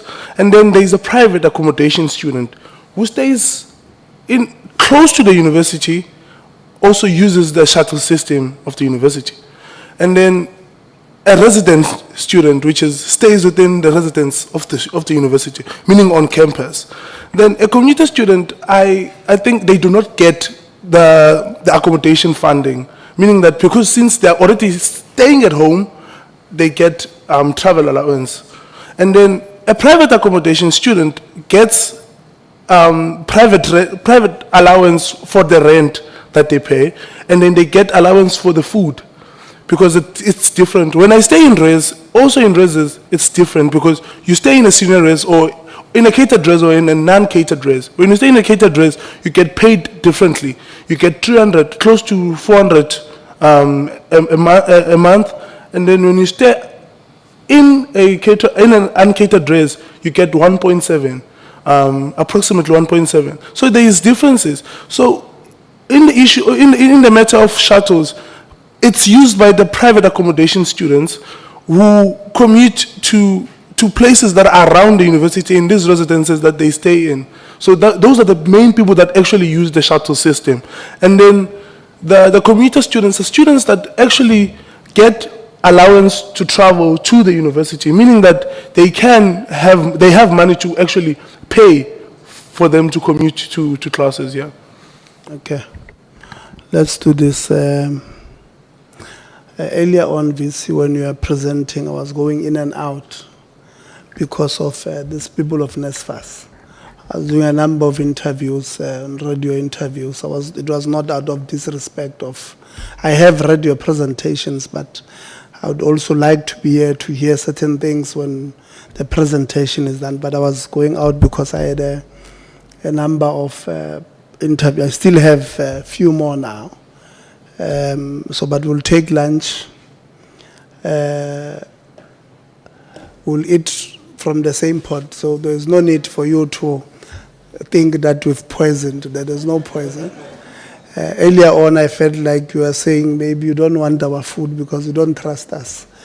We're together, so let's grab a quick lunch, and let's be back at.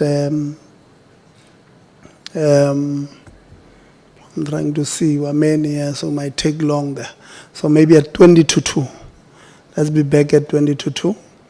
And then we'll start with members now probing the presentations directly, right? Thank you. Let's adjourn. We're back at 20 to 2.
start our meeting.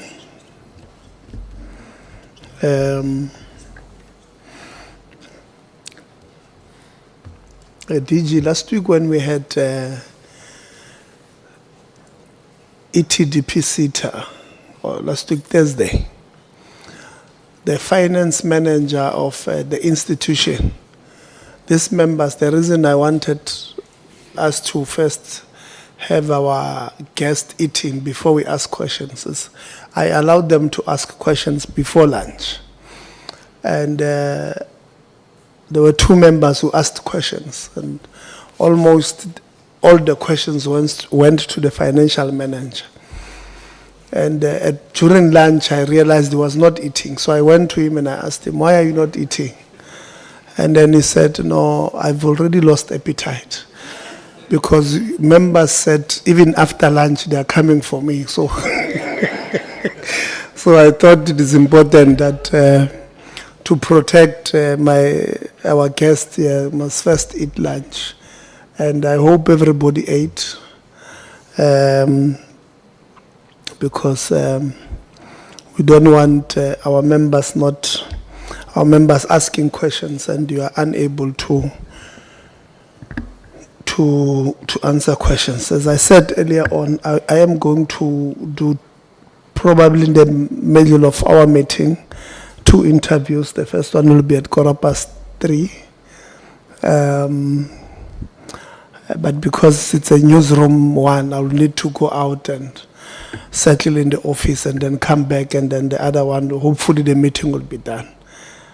So that during that time, I'm going to give Honorable Msezana, the self-appointed chairperson, to proceed with the meeting, and then I should be back. But before I leave, and I'm going to, so we're going to have, this session should not take more than 2 hours, so obviously depending on our responses. I always advise colleagues that when they ask you a question, you must assume they know the answer, so that you become as truthful as possible. Because if you give an answer that they know is not true, they are going to probe you to a point where we must now check whether we must approach the authorities to institute perjury charges. We don't want those things. When we call an institution, it's because we want to build a relationship, because we're all in the same sector. We all want the same thing, which is a thriving higher education institution, system. Obviously, because institutions are different, you will have institution-specific interests where you must then lobby us for us to support you. So we're not here to catch you out or to do this and that.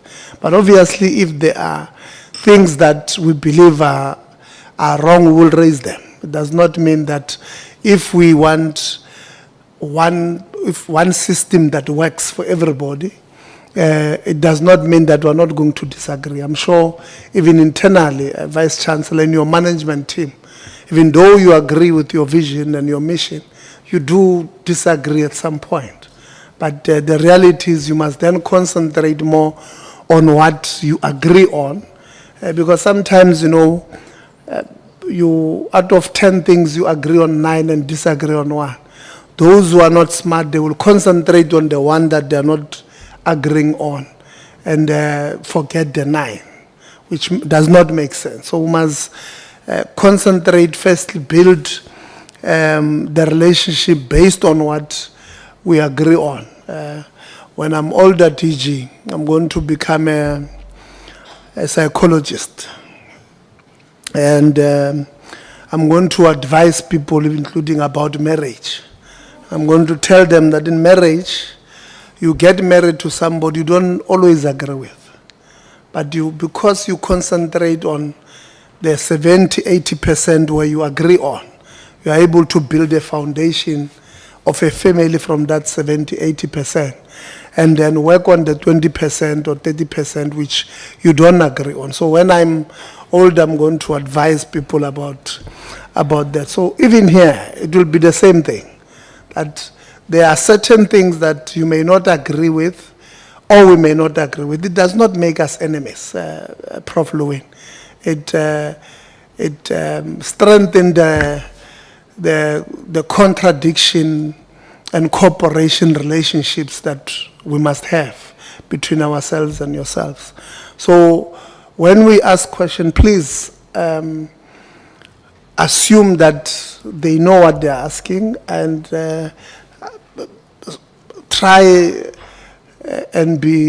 let's try and be specific as possible. We don't want, I was watching Madlanga Commission the other day, people there just respond a long answer. When they're asking a person, did you share this information with the DG? Says, you see, the information should have been provided in the first place. We don't want that part. We want to know, did you share it or not? Don't tell us that this person was supposed to have had this information in any way. That's not the question. The question is, did you share? Were you the one who shared the information? If the answer is yes, let's say yes. And if you want to elaborate further, then you can then indicate. I'll give you that space to elaborate. But we don't want, like I said, we don't want to catch you out. There's no intention of catching you out on anything. Obviously, where a few things we don't agree on, we will then go to that part. Maybe before, because I'm going to leave, I'll just take the next 10 minutes or so, just trying to establish the facts on this one. So VC, earlier on when I opened the meeting, I indicated about the letter that I got of a complaint from the 2nd of March. You responded to us and indicated that there is an investigation that is being done. On your presentation, you do indicate that there's preliminary feedback from student discipline. Maybe take us through fully how far are we with this case. Honorable Chair, I can share with you that the matter is now before the Student Disciplinary Committee. They're going to be sitting on the 12th of May to hear the matter, and then obviously evidence will be provided in that regard, and then due the disciplinary process, there would be a decision that we made on the particular matter.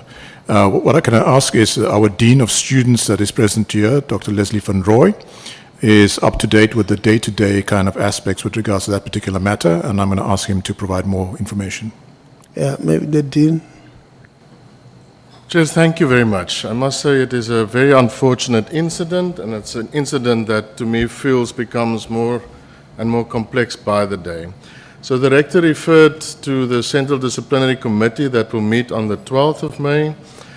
We hoped that they would meet earlier, Chair, but it was clear that legal representation, the fact that there is a matter at SAPS, the involvement from various parties, also legal representatives on both sides, meant that more time would have been needed for this matter to be dealt with. So I think we're all very happy that it can be dealt with on the 12th of May.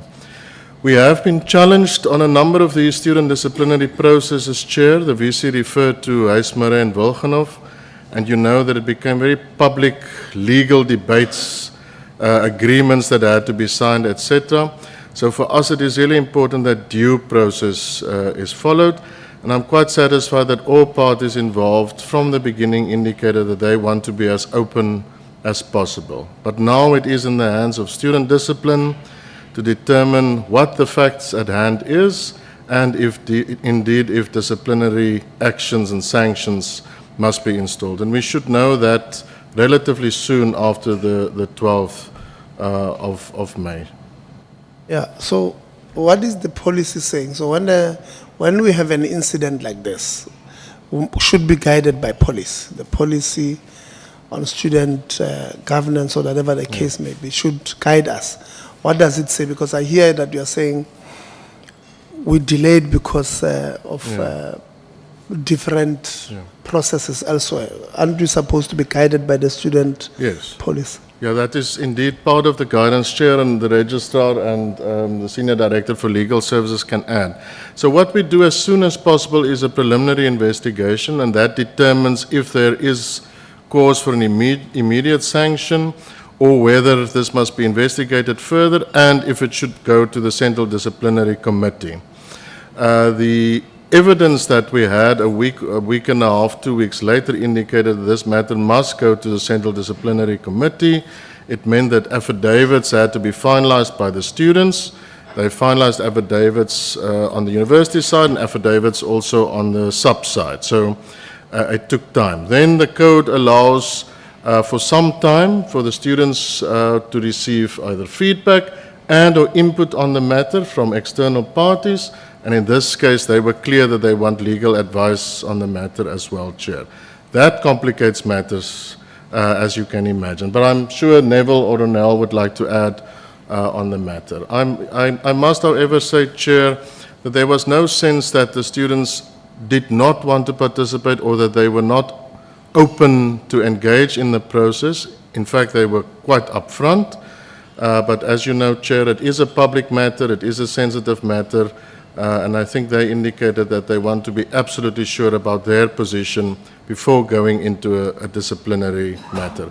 But the Registrar and Neville might want to talk us through the steps one by one in this case. Thank you to colleague Leslie, and thank you, Chair. Chair, the matter is basically one that is governed by the Student Disciplinary Code once the code is activated. And the code is there to ensure that it focuses on students' interest, student-first principles, which is that it's not meant to be punitive as a mechanism, but naturally it does have the option to have the disciplinary committee decide in a manner that creates repercussions for behavior that's inconsistent with the Student Disciplinary Code. So the perimeters are set by the code, but the process by which the guilt or the innocence of the, or not guilty rather, of the supposed accused in that situation goes is determined by whether or not there was an infraction here of the code to the extent that it would constitute what is a serious offense. And all of that is decided by the code, Chair, in so much as the fact that it focuses on establishing what is also a balancing mechanism for the university, because as we know, there are incidences that require determined attention, but the university must, of course, maintain an arm's length. So the Central Disciplinary Committee will receive a complaint, and there's a preliminary process. So that is, of course, where you gather information, you decide on the nature of the offense, and so on. Motive is not something that we generally will be able to ascertain early on. So that will come later once the facts are decided and the information is proceeded to a point of assessment. So the decision that is then made as to whether or not it moves to a Central Disciplinary Committee or a hearing rather is based on the information that is collected. So we have an investigating officer at the Student Disciplinary Unit who helps to engage with other university role players to collect the applicable information. The charges are then drawn by the Student Disciplinary Department, and of course it proceeds to hearing if those charges are leveled against the person that is suspected of having committed the offenses.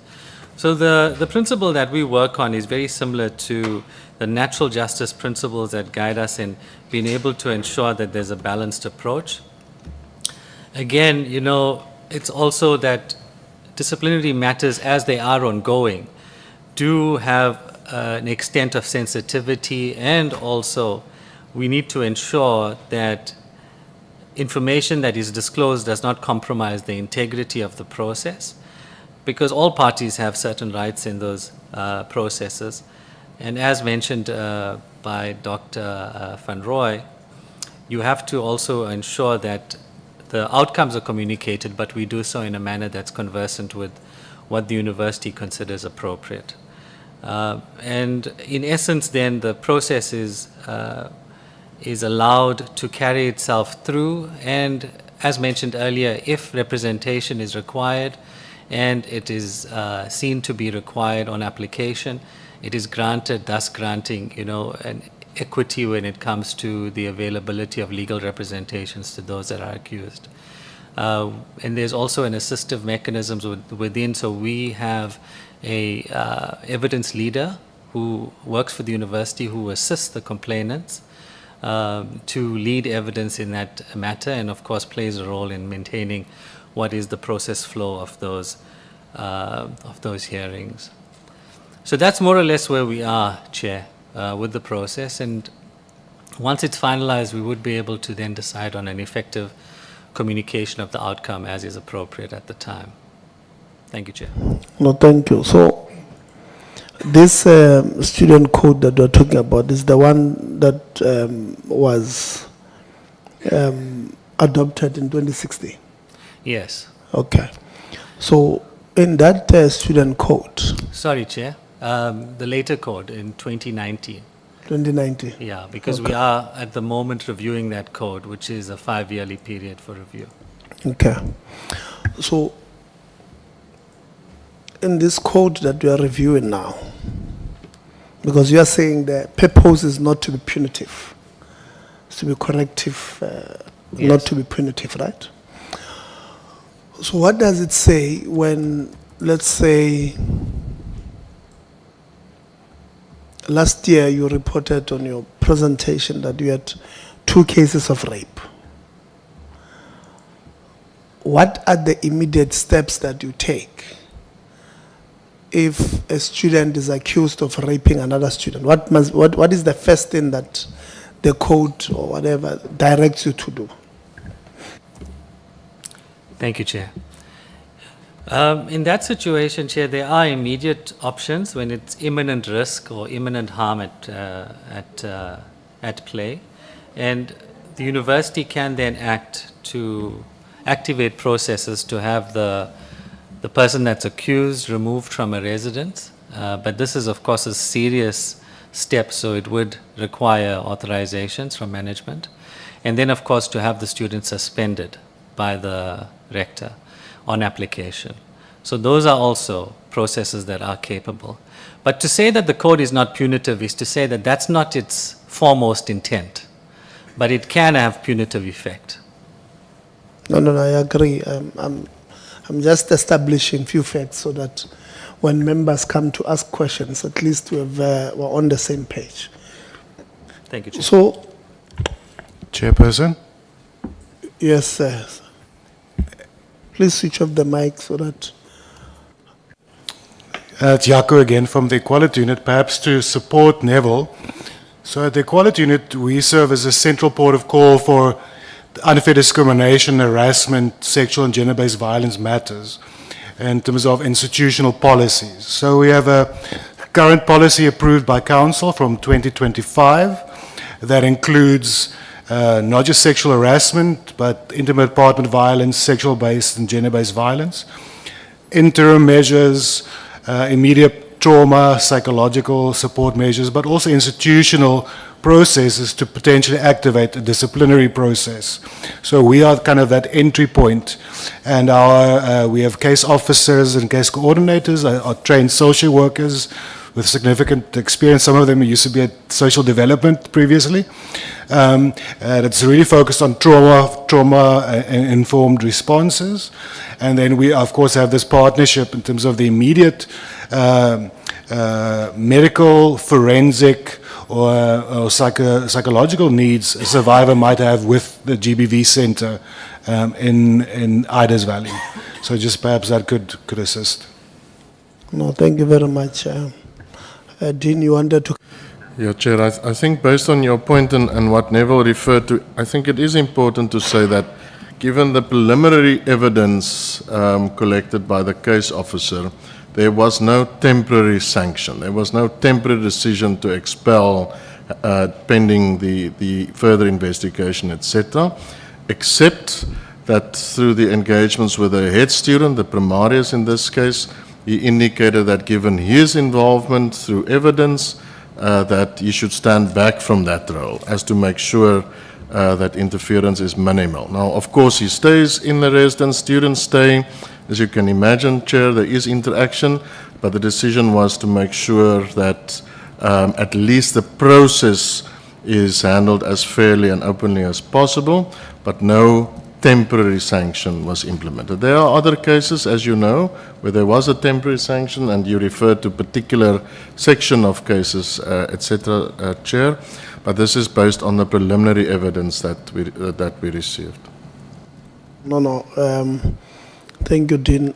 I was not on the merits first. I was just trying to sort of get the facts from a student code point of view. What is it that is expected to do? So you have clarified that there's an immediate or preliminary investigation that happens immediately. And then from that process, you then determine the next step. The next step might be those who are accused are suspended or put on suspension whilst the investigation is ongoing until the disciplinary is done, right? Then there's also a possibility that the preliminary investigation might come and say, there's no harm in having all of them around, so we don't suspend them, but there's a need for a DC. That's what you have simply just said, right? That's correct, Chair. Okay. Chair, but just to add, the determination as to whether charges are leveled is not made by me. It's made by a committee. And these are independent of the event itself. So there must be as much impartiality as is possible in that scenario. Thank you, Chair. In this case, when I say you, I say SU, not necessarily as an individual.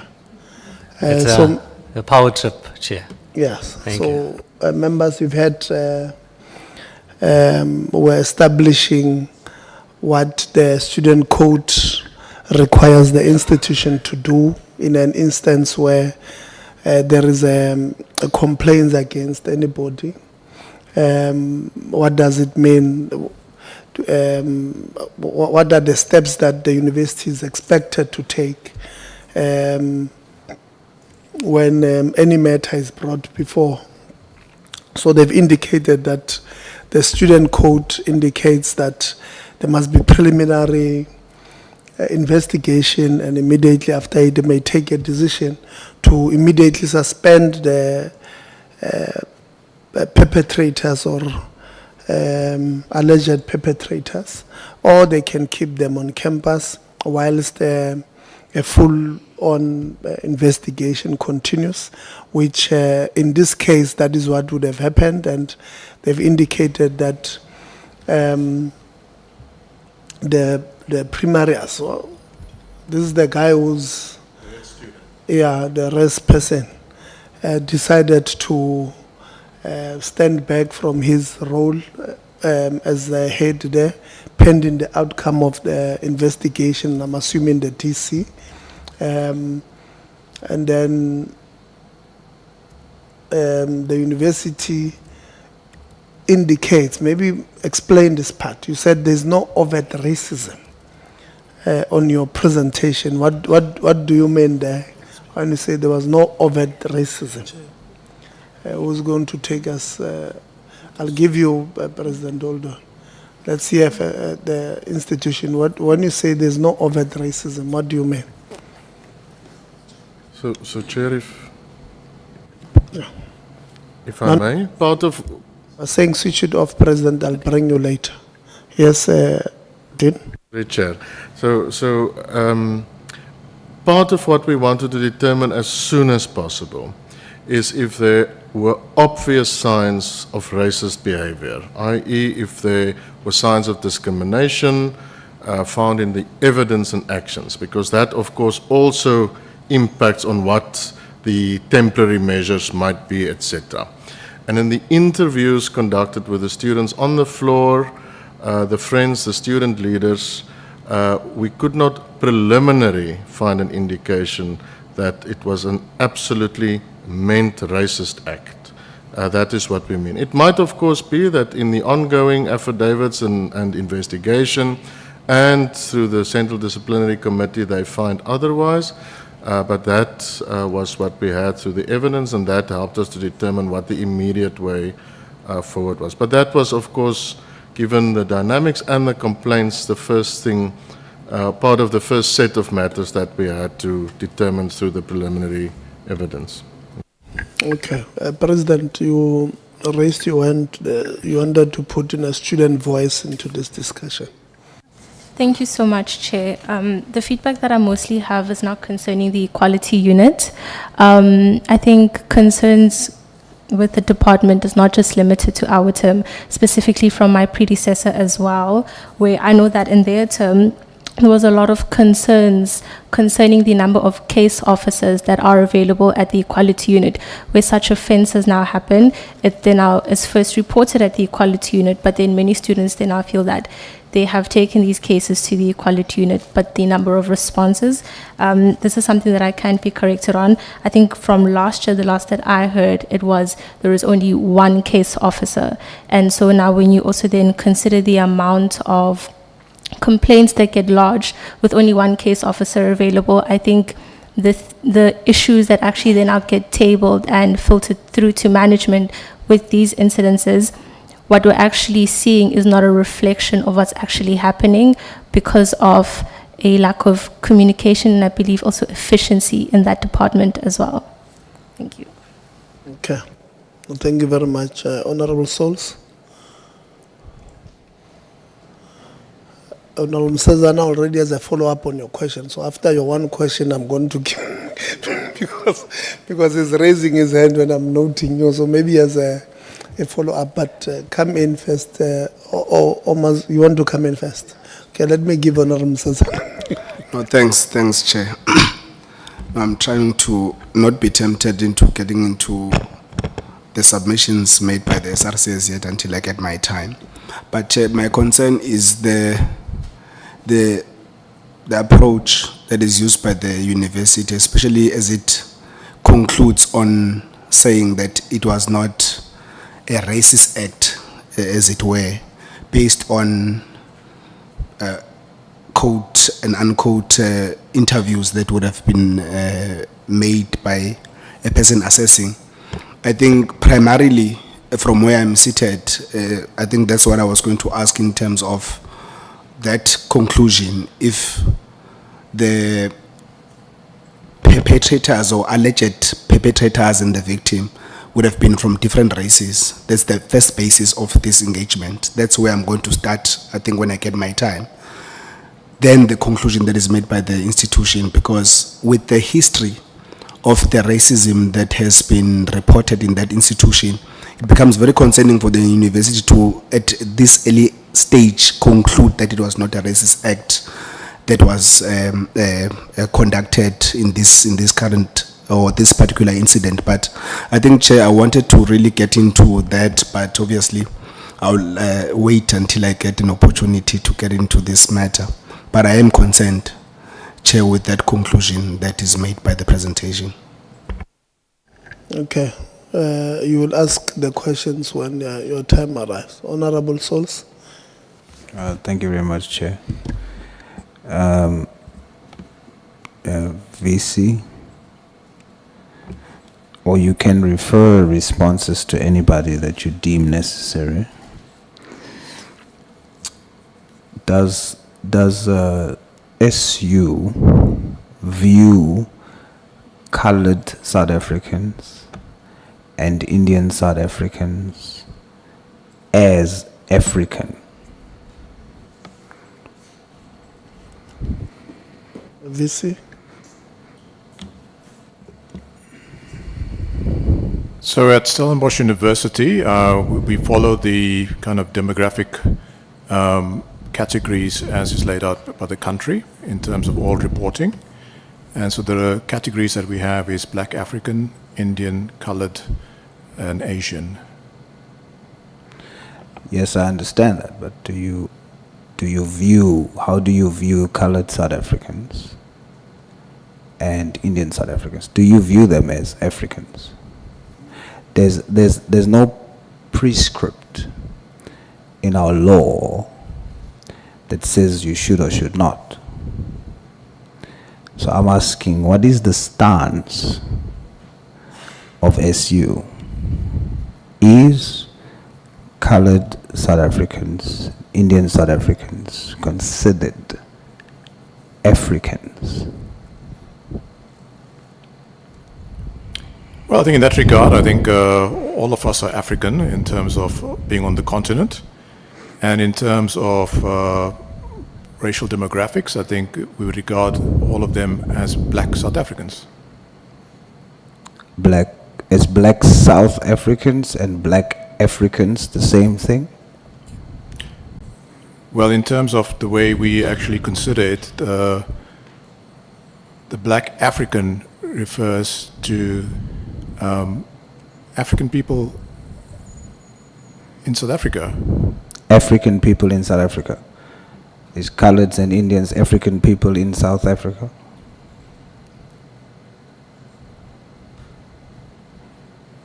Well, as I said, coloreds and Indians are African, in our opinion. So they are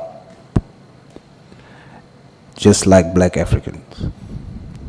People of color, yes.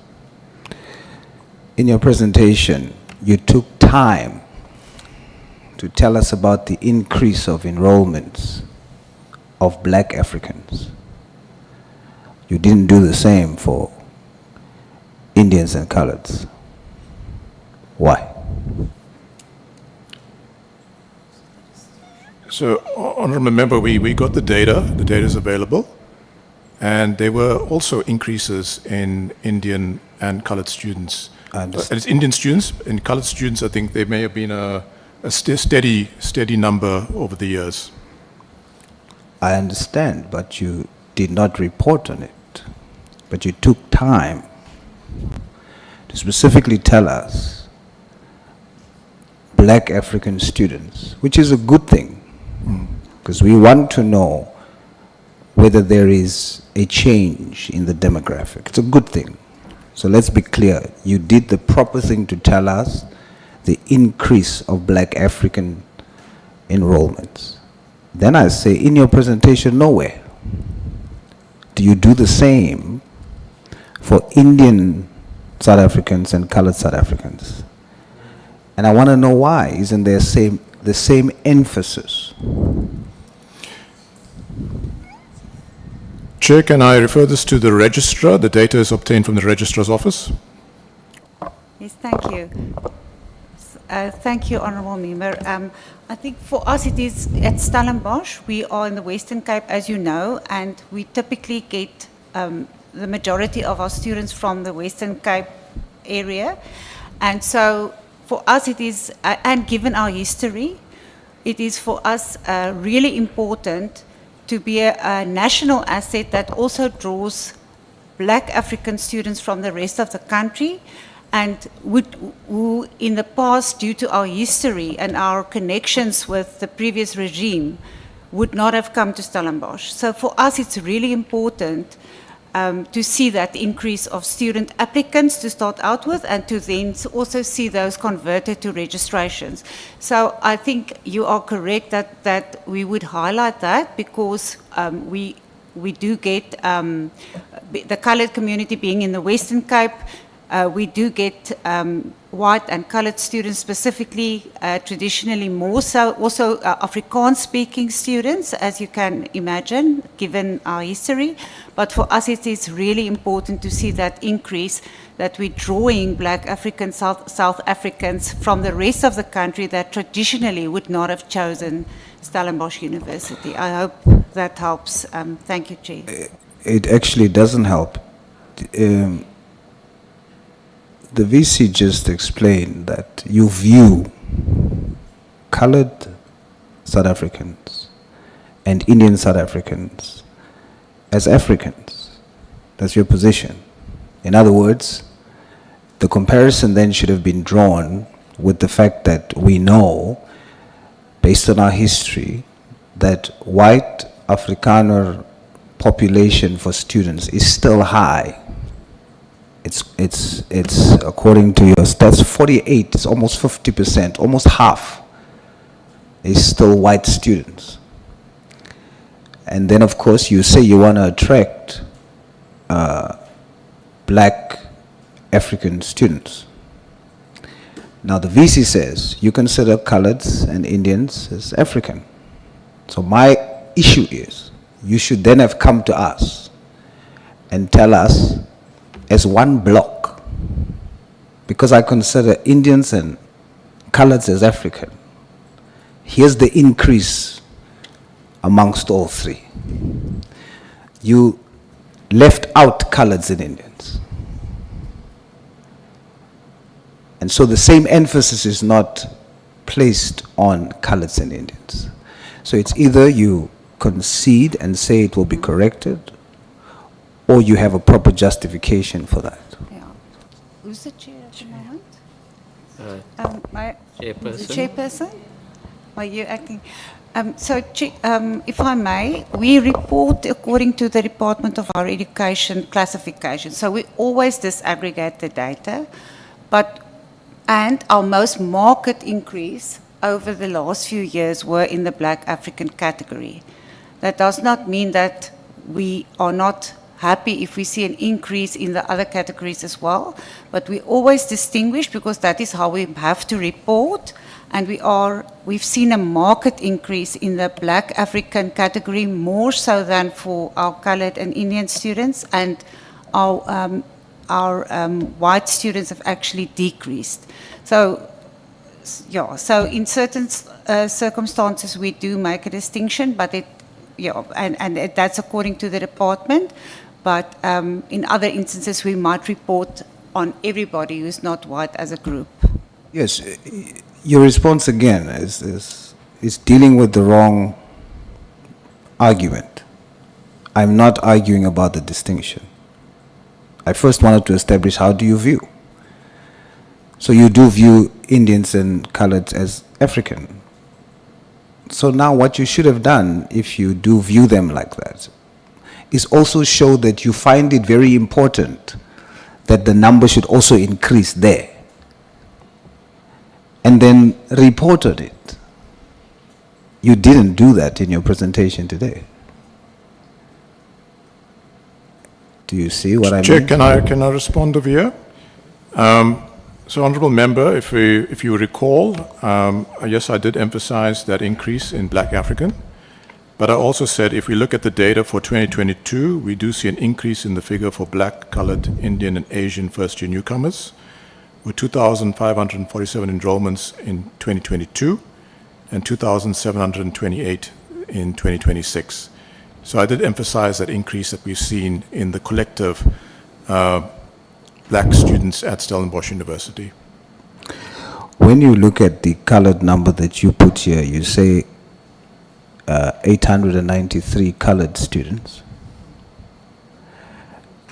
and Asian 16, Indian 163. We note that the combined number of all of them together, white students and black students, are more. So in other words, if you place same emphasis to try and balance that out, your emphasis should be on a greater increase on colored students and Indian students. Do we agree? I agree, and that's what we're striving to do. Now I'm saying the commitment to that is not shown as it is shown otherwise. And the increase, I want to now test that with a case study. There is a young man who applied, colored boy. I want to use two. A colored boy who applied to the for a BA Humanities program. He was declined, and he was told that even though there was only 50% registration, this is alleged, that he was told, even though there was only 50% registration and he can be enrolled, this person will not enroll him. Formal communication was sent and he was declined.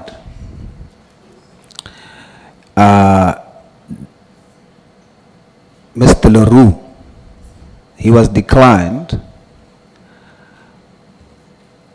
and 2 days or so later, after his mother, so he was declined on the 27th of the first month. He receives formal communication, he's declined. And then his mother challenges the decision, and he then gets admitted a few days later. Why was he declined if he satisfied all the requirements? Chair, if you don't mind, the registrar is familiar with this particular matter. She's also the custodian of the enrollments at the institution, and she'll respond to that. I am aware of the matter through you, Chair. As a principle, maybe just to say that not everybody who meets the minimum requirements are selected. We have around 106,000 undergraduate applications for 5,000 and a bit, 6,000 first-time entry students. Our selection process is an ongoing process, so we have make initial conditional offers based on grade 11 marks, and after the matric marks are released, we then give a final offer, and the numbers, and then we also accept students to accept their offers within 2 or 3 day period, after which we know who will come and who not. And once we have the acceptances, we know whether there's more place in a specific program. So it's an ongoing process until we reach our targets. I am aware of Mr. Leroux, and I checked just before we came here, again with my Deputy Registrar for Academic Administration. At the time that Mr. Leroux was then finally admitted, the Arts and Social Sciences, that program was still under-enrolled, and so there was space when they went back and after he asked. Why it was initially not the case, I can only speculate that at that time they've made sufficient offers, and within that two-day period, when students then decline or accept the offers, there's more space, and we do that on a daily, every day and second day during the enrollment period in January. You say you can only speculate. Excuse me? You say you can only speculate. No, that's what has happened. Yeah, You're not- I gave the written response to Mrs. Leroux. I don't have it in front of me, but I know that initially it was unsuccessful, and 2 days later, as you've mentioned, and typically that is what happens. But I will have to revisit the exact communication that was given to him. Yes, so I have the communication in front of me. Okay, And but so then- that's the reason why I'm asking the question. Yes. So the fact that I'm asking, are you speculating as to what the reasons were? Because what this shows is Yeah. that the reason why I started my questioning with how you view coloreds and Indians is because now it would be essential for you to then focus on the increase of this number. So students like Leroux should be prioritized in a sense because you want to increase the number of coloreds at your institution. So Now- yeah, sorry. Then you have he's declined in writing. If his mother then didn't do anything about it, he would not have been accepted 2 days later in the same program. You don't have a particular reason why he was declined, and so you say you can only speculate. Now, if we use that approach and you speculating, then I will speculate. And if I speculate, I'll speculate, and my speculation is he was declined because he's colored.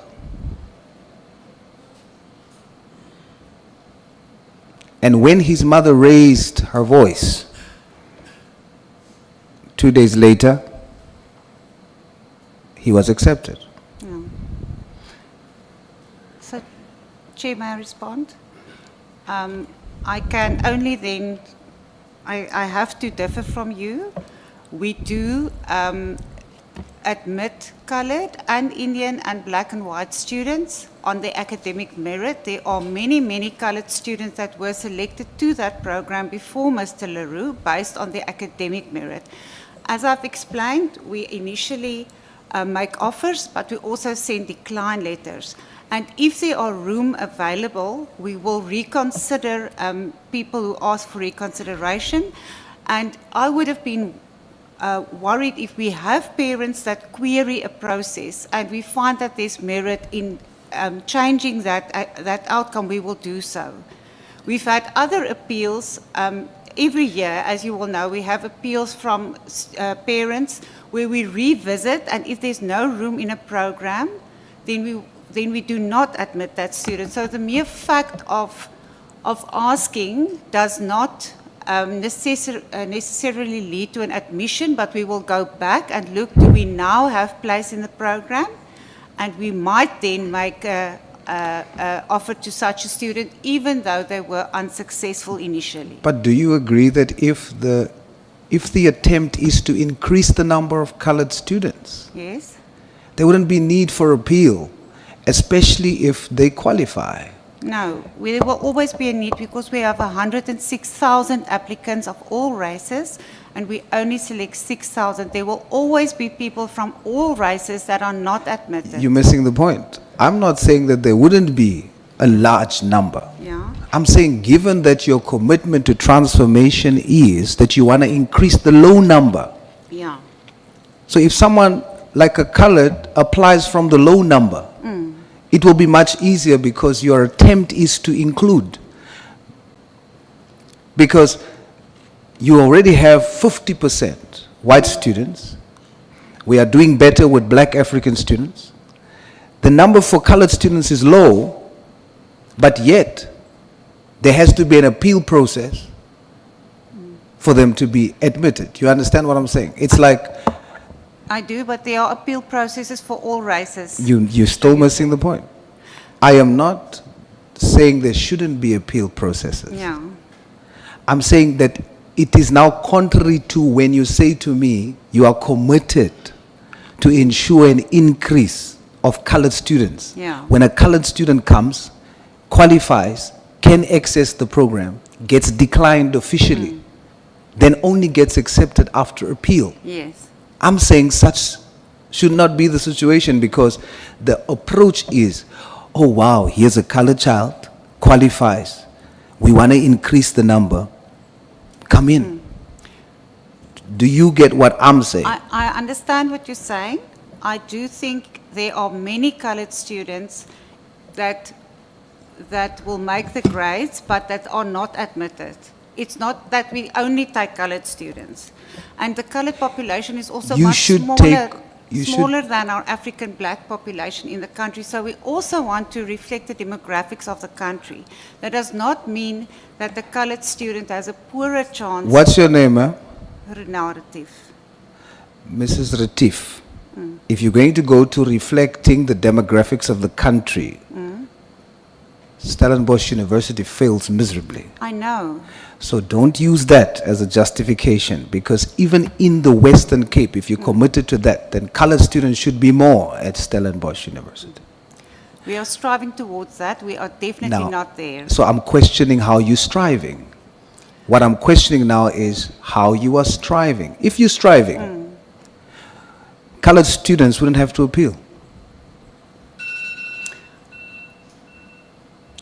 I take your point. Okay. Last question. Mrs. Retief. Sorry? Last question. Thank you for Yes. taking the point. It's Dr. Retief. Sorry? It's Dr. Retief. She didn't say doctor. Yeah. My apology. I'm just saying, so that we're not accused tomorrow of taking titles of people. Yeah.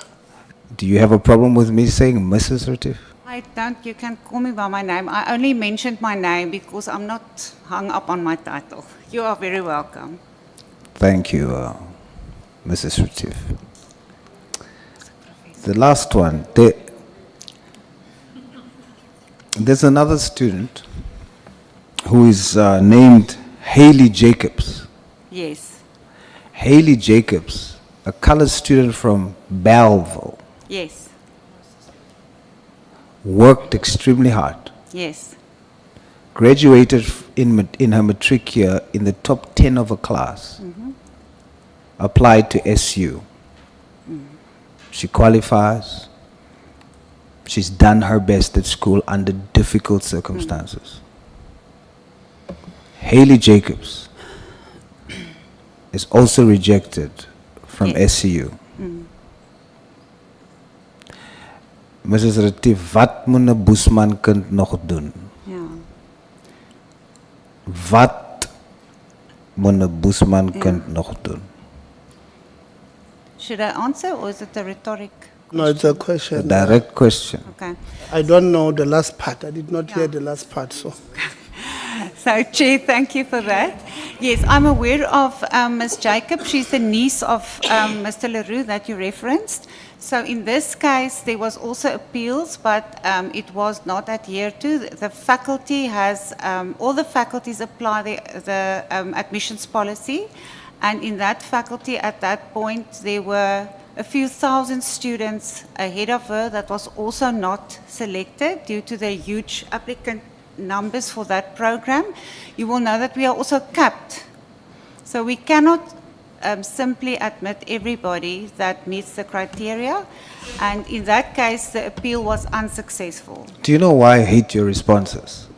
Because number one, you tell me you strive to balance out the numbers. Yes, within the limits through you, But Chair. those limits only affects certain demographics, No. while the white students are still close to 50%.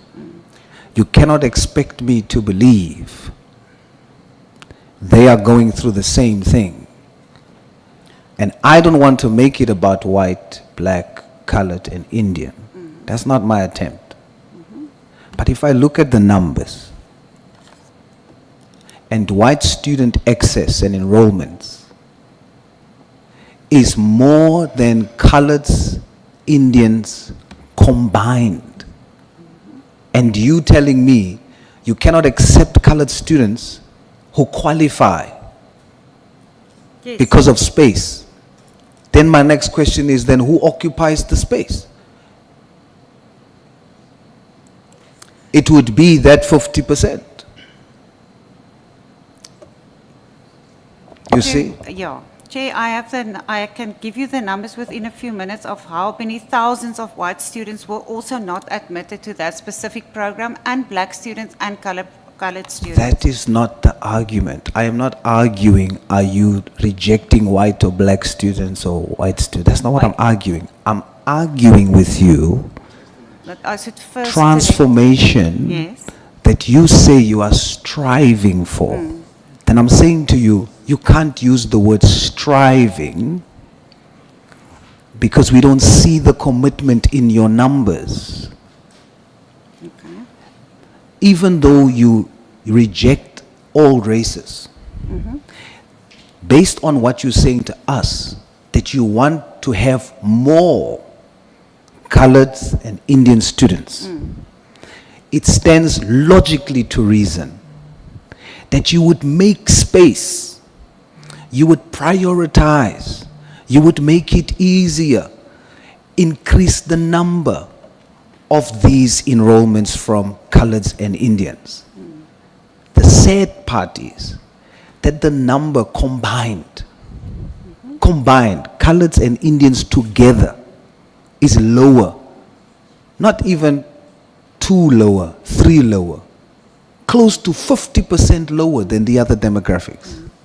And you want me to believe you are striving to include. And then when it's not that they don't qualify, they do qualify. They've worked their butts off in their matric years graduate in the top 10 of their class, still to be rejected, but you say you are striving to include them. I can't believe that. Chair, I will attempt one more response and then I'm happy to leave it at that.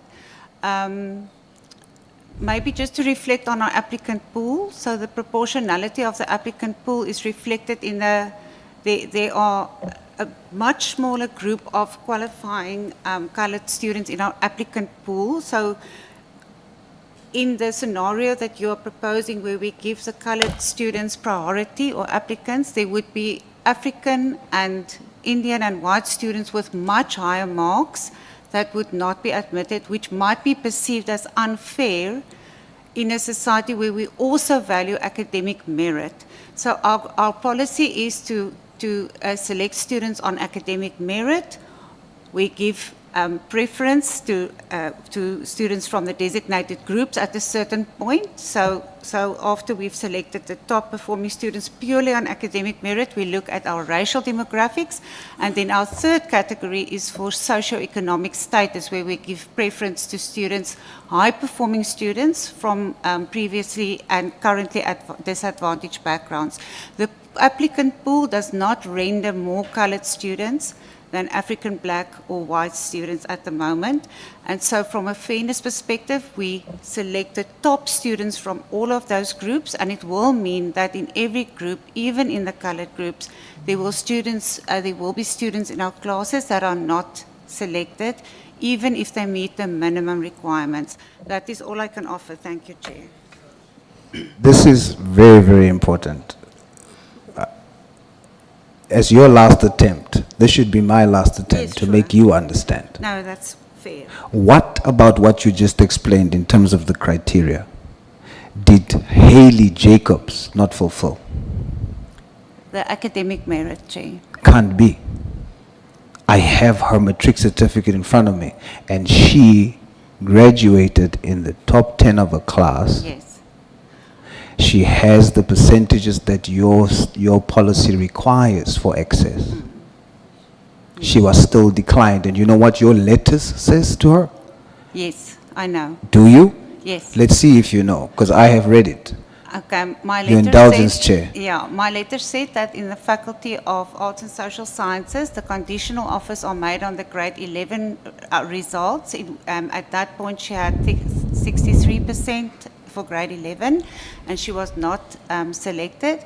After matric, the students with conditional offers were made final offers, and at that point the class was full, so nobody who were unsuccessful in grade 11 received further Do you see? offers.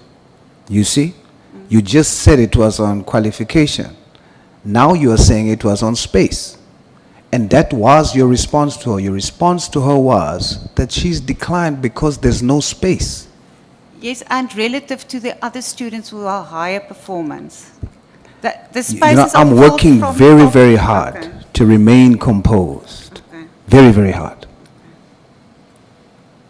This child was rejected on space, a lack of space. Do we agree? Just on that point, do we agree? Yes. She was rejected on space. You said earlier qualification. Now you want, That also, Chair. That also, Chair. but when I said to you I saw the letter, Yeah. that letter did not speak to her qualifications. It did not say that she's declined because she does not qualify, that she didn't have the proper It said percentages. that there were students with much higher performance. It didn't say marks. that. Yes. I have it in front You of might me. not have all my letters, Jay. I have many Ms. letters. Retief, the one that you sent to the student is the one that takes priority now, because that's what you communicate to her. Not anything else. And what you said to the student does not refer to percentages. It only tells her she's rejected because there is no space.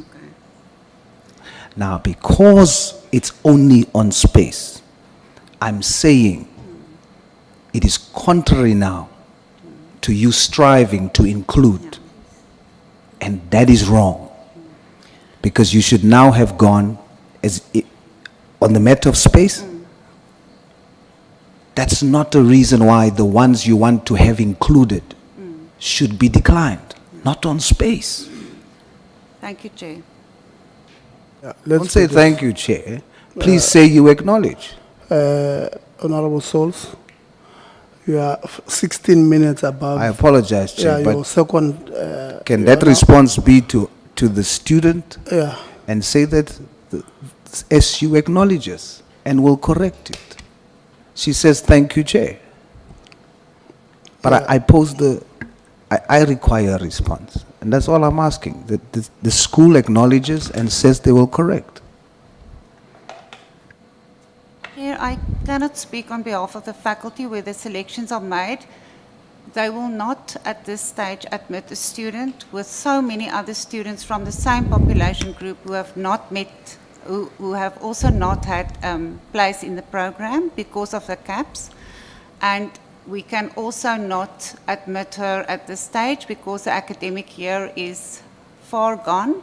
In my letter to her, we have encouraged her to apply again because the applicant pools differ from year on year, and we will definitely consider her for the next intake. Thank you, Chair.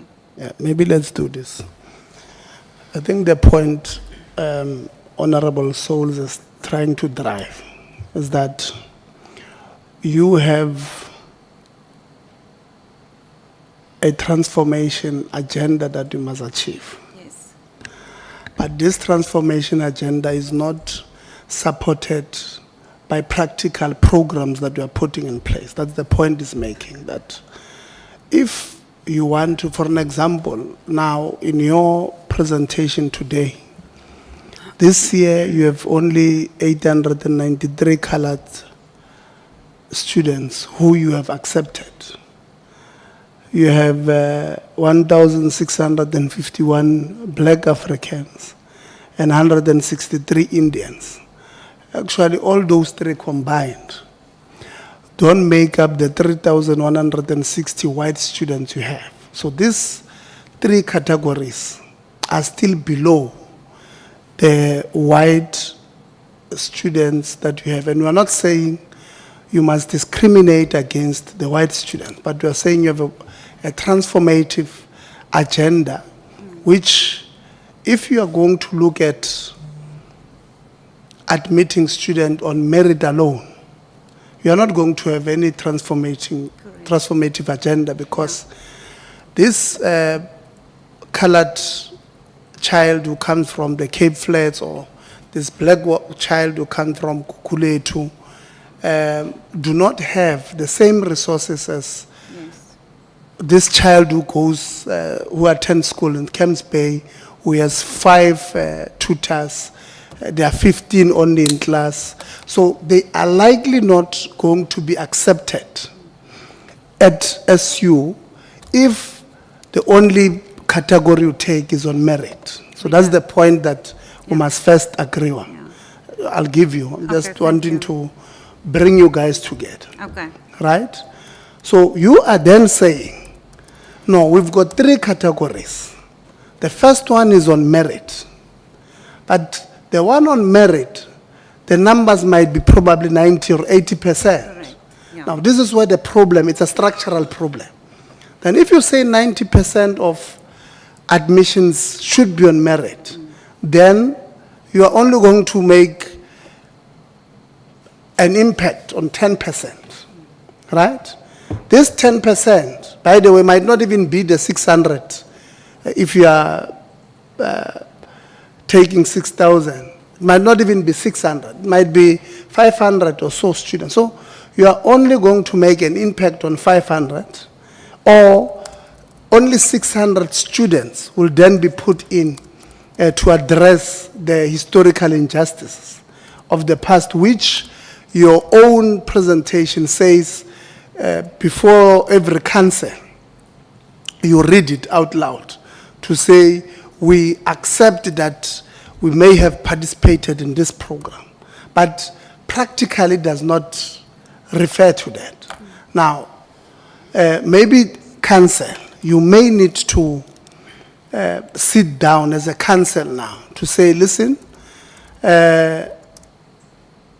our transformative, you can even look, maybe let's say go back 10 years and say 10 years ago, these are the numbers we had.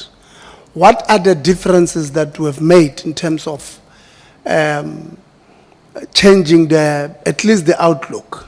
You'll realize about 2 or 1% or 3% at most.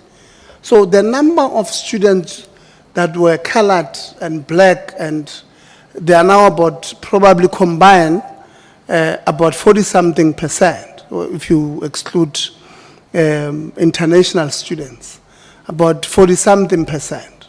But 5, 6, 7 years ago, they were probably combined about maybe 46, 45%.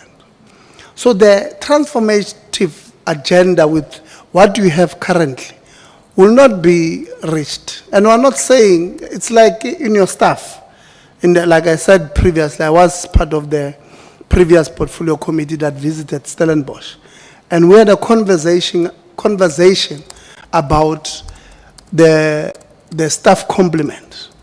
And the report, you're not the VC at the time, it was I think, was it De Villiers? Yeah.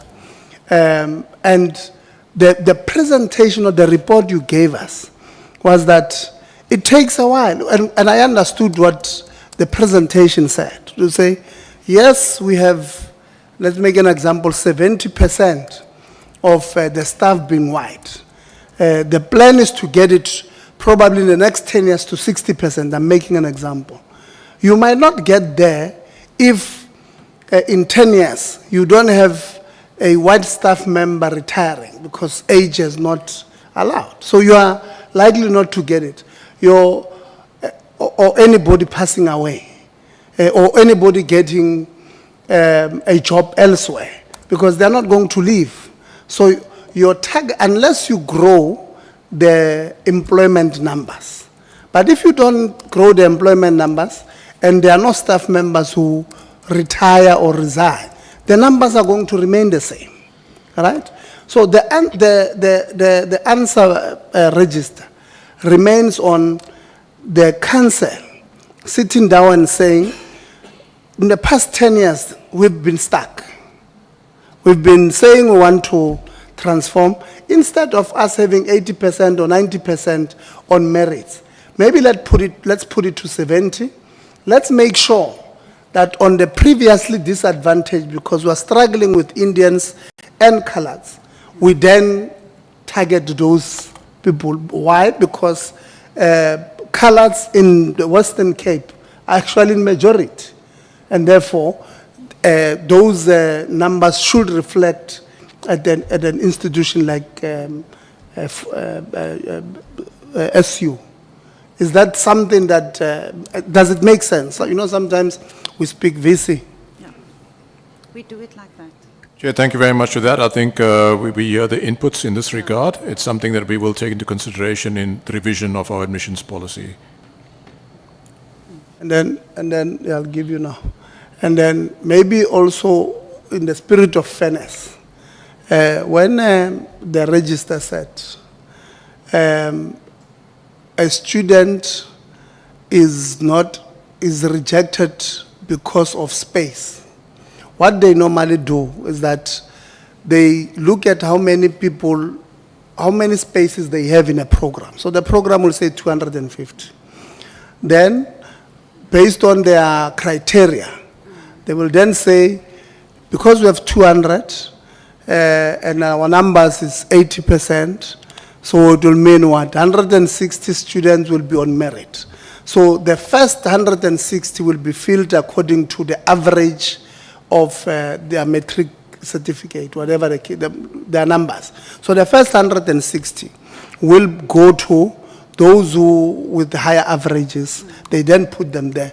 Then the 20% that is left, they look at category B and category C, then they fill. So if maybe this child is on category C, must be given priority on the basis that, one, they are colored and they come from previously disadvantaged.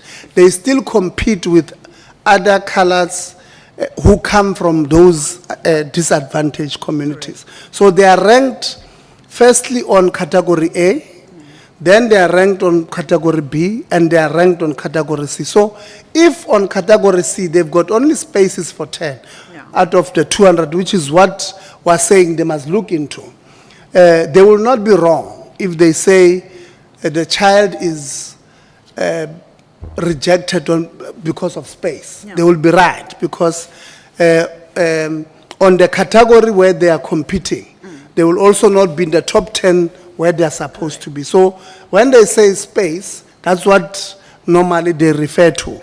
But what the argument for me should be, let's increase the threshold here if we want to make an impact on the bigger program. Honorable Souls, you can come in. You are eating your second time, or you can continue.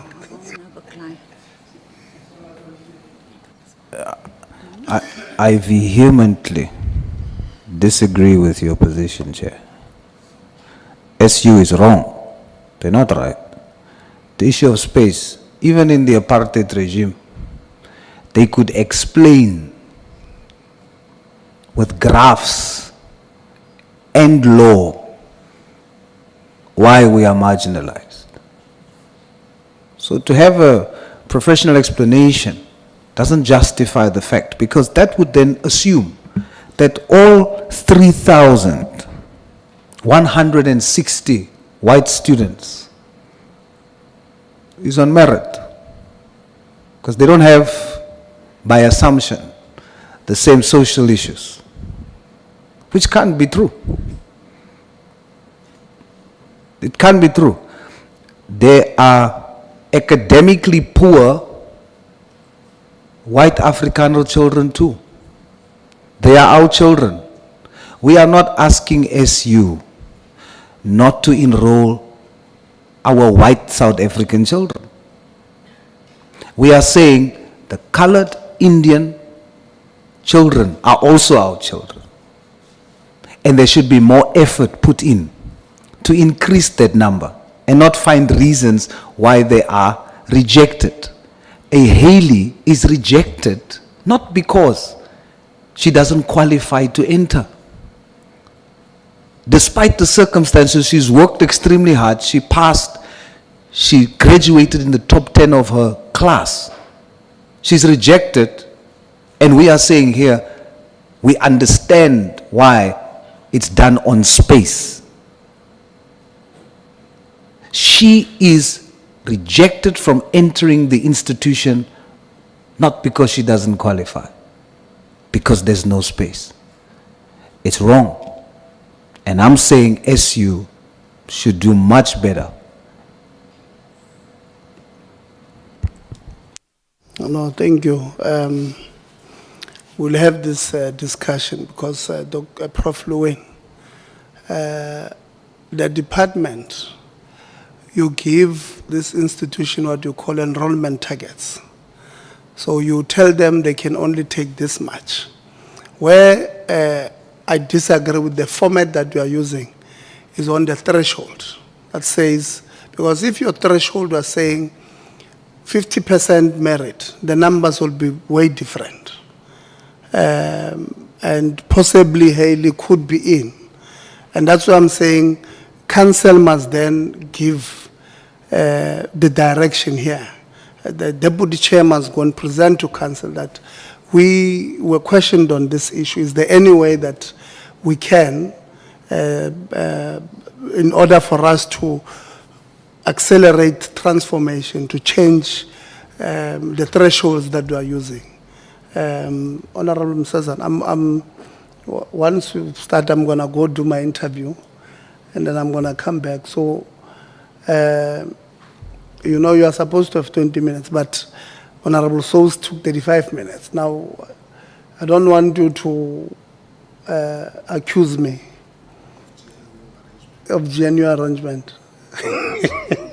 So I'm going to give you your time, and then between you and Honorable Soul, you'll time each other, and when your time is done, you'll give to Dr. Christians. I'm sure I'll be back. I hope the interview is not long.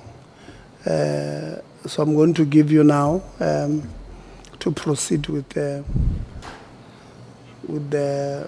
thing. Thanks. Yeah, until 1:30, Chair, because it's now 5 to 3. So that's 35 minutes. I'll proceed, Chair, then I'll give to Dr. Christians to proceed thereafter. Chair. Dr. Christians. Chair, I also need to step out for an interview quickly on the same matter. So, I'll proceed. I'll take her time, Chair. Yeah, let us proceed, Chair, while you get ready for your interview. in 4 minutes. I'll be back, mine won't be long.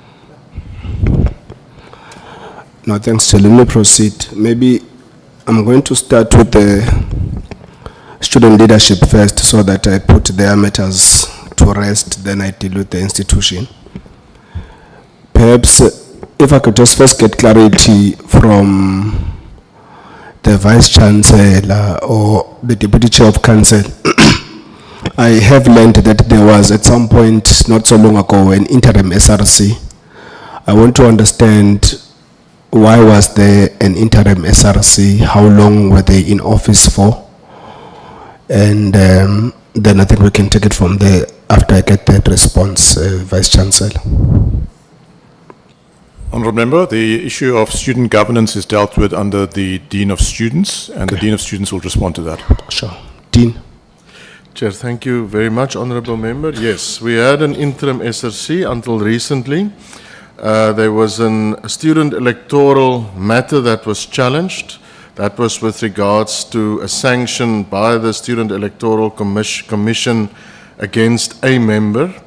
The member challenged the matter and therefore the elections could not be concluded. In our statute, we then allow for the rector to appoint an interim SRC to fulfill the duties until such time as the elections could be finalized. And in our code, the elections is finalized as soon as the chair of the SRC is elected. That matter, Chair, was activated after the elections, September, October. It ran over the December holiday. The first outcome was in January. It was appealed. The colleagues on the committee had to reconvene and then reach an outcome. That outcome was reached in the middle of the welcoming program. It was then agreed that we will end off the welcoming and registration program before the election could be finalized. At that stage, unfortunately, the time of office of the Electoral Commission lapsed, also aligned with the student constitution. An Electoral Commission had to be reappointed, reconvened, and in the end, a chair could be elected. The student constitution, aligned with the statute, allows for an interim SRC, and what we decided to do was to invite the members who partook in the election, those who received votes above the threshold, to convene an interim SRC, excluding one member, and that is the chair, the previous chair of the PRIM committee. The Residence Student Leadership Committee was asked to chair, and that was because we knew that she is not part of the election and she would not run for chair. She accepted and ran an interim position. I don't have the date in March, but it was, is it the first or second week in March, Pulani? We had the interim status ended and the SRC was fully installed in March. But it was a long query challenge in the student court around an electoral issue managed by the Student Electoral Commission at that stage. No, thanks, Dean. Perhaps moving forward, colleagues, those that are still going to respond to my questions, I would really appreciate a straightforward response, not a long-winded response, because I've been given time to ask questions, and really I have many questions. I don't even think I'm going to finish them. But I would, as per my small understanding of how the process is run, understand that there would be a timetable of students where there would be appeals, if there are appeals to SRC elections or whatever other discrepancies that might be there in the process, there's a time frame. So if you are saying to us here that it would have took longer than what time you had allocated for that particular process, then it means that you don't have a process at all. So I don't understand how is it that a process that should be allocated time was not concluded on that particular time. The reason why I wanted to start there as well, Vice Chancellor, as you'd be aware what would have transpired in Fort Hare University, where the council and management had put an interim SRC, where students would have rejected that process. At least in your process, you would have used people that would have been participants in the election. But it doesn't mean that that was the will of students, because it was not a concluded process. So I think your process is flawed, and I would really want to understand why is it that students, that process was not concluded in time, so that the election process would have concluded in the record time that it was allocated for. You want me to respond? Gladly. So there's an appeal period. That appeal period is directly after the election. You're absolutely right. If you don't appeal in that period, then there can be no appeal.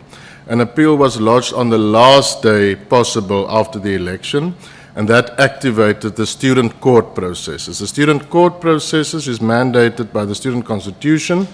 That is not mandated by the Dean of Students, it's mandated by the student constitution, and the student court's rules is mandated in the constitution, and that allows for a process that, depending on the nature thereof, can run. Unfortunately, it meant that it took much longer than even what I hoped it would take, but that is the mandated process. It is so that we want to review that. It does take too long. It leaves us in a very difficult position, the student leaders and ourselves, but as things stand, it is a mandated student court process, Chair. So can you please take note, incumbent SRC and yourself, students, since you are the one who guides the student leadership, that needs to be reviewed, because we cannot have a situation that is indefinite in terms of how it is run. It doesn't make sense. It defeats logic. And then obviously it puts this university into a situation where the democratically elected or supposed to be elected SRC is at the helm of leading students, which we can't have, because it creates a lot of problems. But I think I'm done with that matter. SRC President and your collective, your SG is here now. In terms of your report, there were fundamental issues that I did not hear you reporting on. Firstly, I didn't hear you speak about the issue of financial exclusion as a case. Do not have students that are financially excluded in your institution? That's my first question, so that I just deal with all the questions that I want to deal with as it relates to the SRC. Secondly, you mentioned that NSFAS appeals process is dysfunctional and does not assist students. Do we have the numbers of students that were not able to appeal, so that at least we get out of this meeting and we address that particular cohort to say there's this cohort that could not appeal because the process of the portal was inaccessible, as you had indicated, and it's I don't want to get into its dysfunctional how, but I want to deal with the numbers of students that could not be assisted. You did not speak about a very critical matter of mental health issues. Is the mental health support in the institution and mental and educational support systems that are put in place by the institution to ensure that there's no academic exclusion? And what are the numbers of academically excluded students in your institution? If you could just deal with those aspects, and then I'll just deal with one final point pertaining to the SRC, and then I'll move on to the management, which I have quite a handful of questions for. If you need me to repeat certain questions, I'll do so, President, and probably your SG, because only you are delegated to respond to the questions, the two of yourselves. You may proceed, President. Thank you so much, Honourable Member, for the question. I'll just then get to the first point. Yes, we do have students who are financially excluded in the university. I had a lot of them now. I think just in the presentation, I should have then explained it better, but they are the missing middle students. So there are students who couldn't register because firstly, like they don't have funding on the system, they appear as self-funded, but then with that now, they still fit in the category of NSFAS students. So I think we do experience financial exclusion. A lot of the students who were also excluded as well were, with the over 1,000 applications from the SDWG, about roughly 200 or 300 were approved. So there were a lot of students who applied to the SDWG with the hopes that that would be their means to register. Those unsuccessful outcomes did then prevent students from registering. With another matter of the standard bank loan, since that was concluded at the end of the registration period, there were students who had the hopes that they would use that loan agreement to help them register. So in those cases, yes, we do experience financial exclusion in the university with those particular criterias.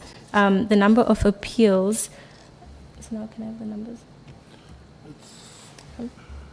Here's my laptop. Okay, sorry.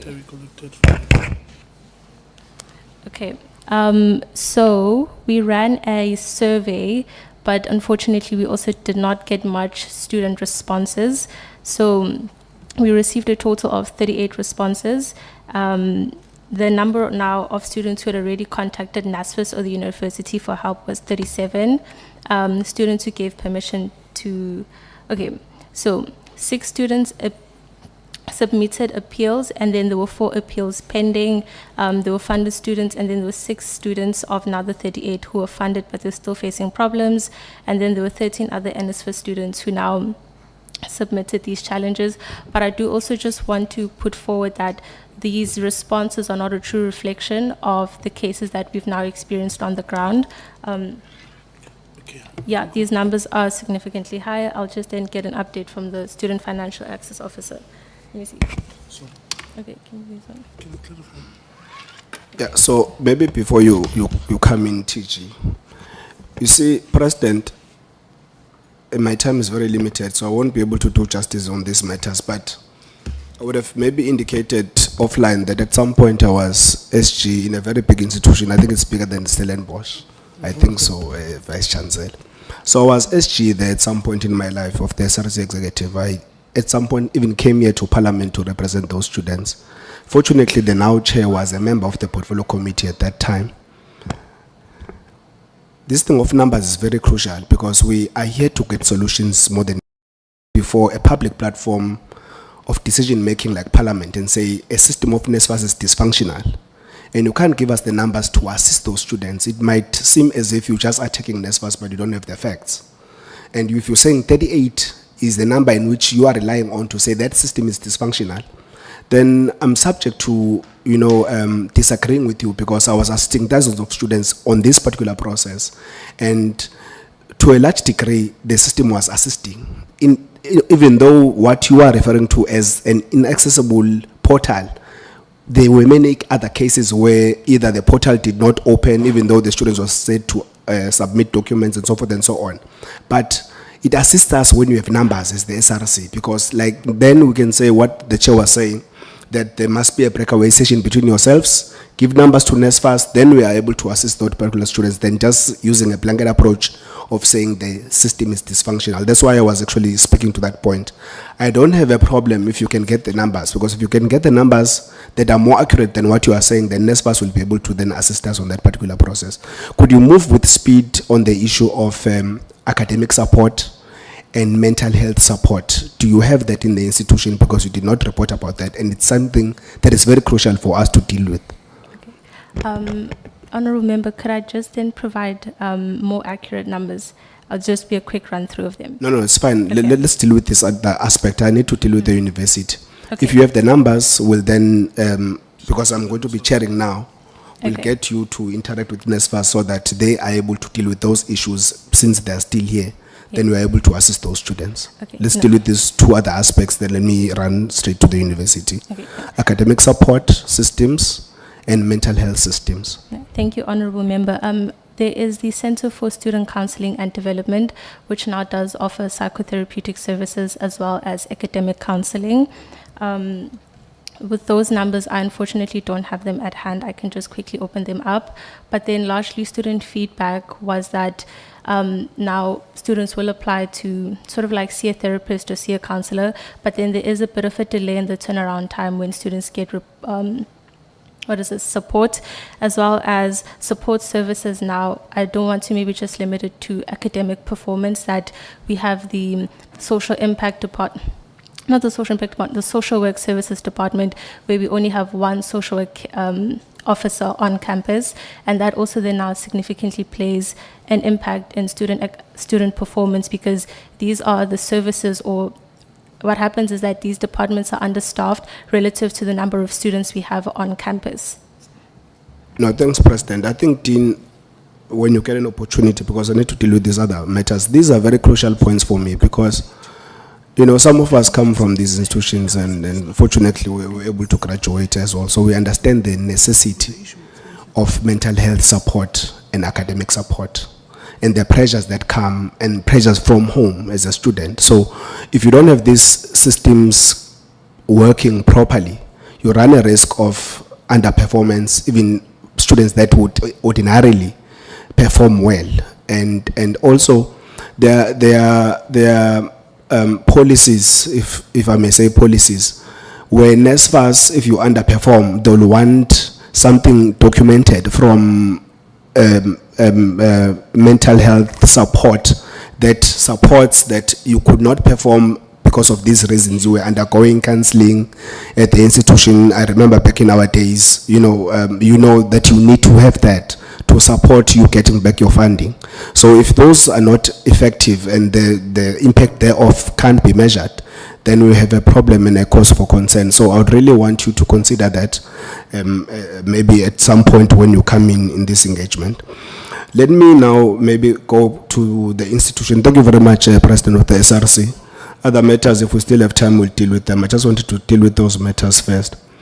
Let me, Vice Chancellor and Deputy Chair of Council, firstly commend the financial standing of the university. Well, on a lighter note, I wouldn't say I'm surprised. You know, Deputy Chair of Council, we are told of Stellenbosch Mafia. They say those people have a lot of money. So we think perhaps they do, you know, prioritize education, so they might, you know, invest in the institution. So that is very commendable, in which your finances are standing greatly. But that's on a lighter note, as I said, the Deputy Chair of Council. We also, obviously, the great infrastructure developments is very commendable.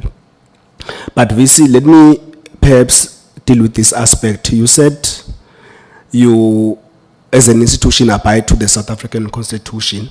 I just want to point out a matter that is of concern to me, that is banning of political student organizations or political parties in the campus SRC contestation or SRC elections. And we are told that students are disqualified if they are seen to be supported by any political organization in campus. VC, Section 18 of the South African Bill of Rights and Chapter 2 of the South African Constitution allows for or guarantees a citizen, obviously students fall under citizens, freedom of association of any kind, from grouping to political organizations to NPOs and so forth and so on. And you directly infringing on that particular right for the students in your institution. What can you say about that in terms of this matter? So, Honourable Member, it's quite unique at Stellenbosch University in that our student leadership processes, election processes, are actually run by the students. So it isn't run by the university per se, university management, it's actually run by the students. And so I'm going to request the Dean of Students as well as our SRC to comment on that. Sure. Please, by all means, Dean, then SRC President. Chair, thank you very much. Chair, I'm not aware of that. If there are certain matters that we have to deal with where we have discriminated unfairly against someone because of political alliance or student political involvement, then we must deal with that. I'm very, very happy to deal with that. I see we have another student in the room from SASCO, so he's also very welcome to engage with us on that, but that is not allowed. If, Chair, there is any chance that we unfairly discriminate against any student based on political beliefs and expressions, of course, you're absolutely right, that is against the core principles of our Constitution, and that must be dealt with. And if you can refer a particular case to me, then of course I will deal with that as soon as possible. Sure. President, quite briefly, please. Honourable Member, I must ask you to please repeat your question. Okay.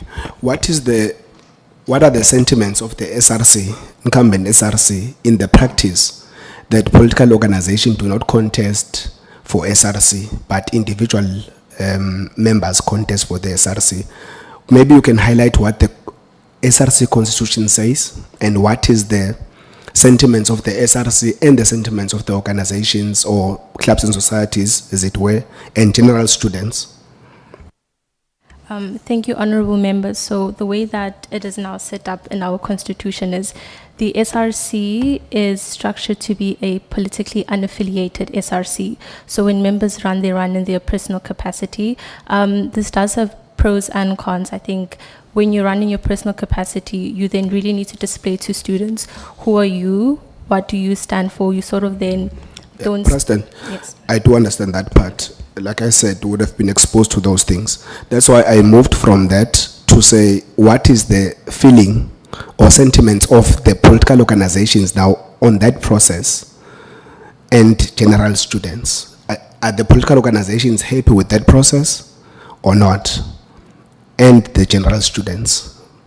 And lastly, I asked what is the thinking of the incumbent SRC. Remember, as the SRC, you are able to influence the change or amendments to your constitution as the incumbent. So I just wanted to determine that, because we do have sentiments that say once you are seen to be supported by a political organization, you are disqualified. It might be true, it might not be true.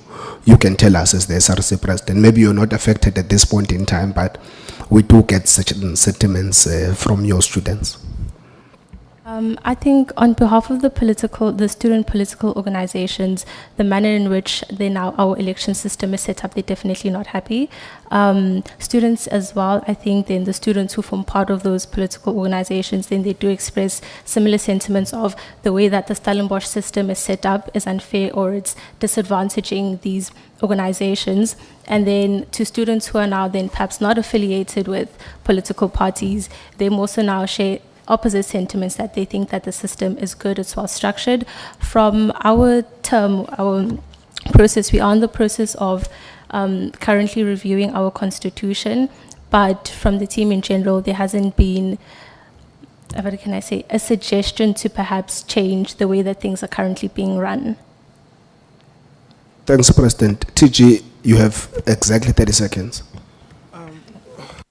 So I would say the sentiments with the current system that we have is that, as much as it has the pros and cons, and the issue is that if ever we do it in a way that allows student organizations, you must also look at the demographics of Stellenbosch. If ever you look at the demographics of Stellenbosch, it's predominantly white.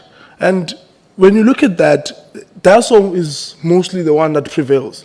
And then when you take that system and you put it in Stellenbosch, most of what the students call POCs will be disadvantaged in a manner that now the number of people that are going for these political parties, which SASCO and EFF-YC, are predominantly black or colored and Indian.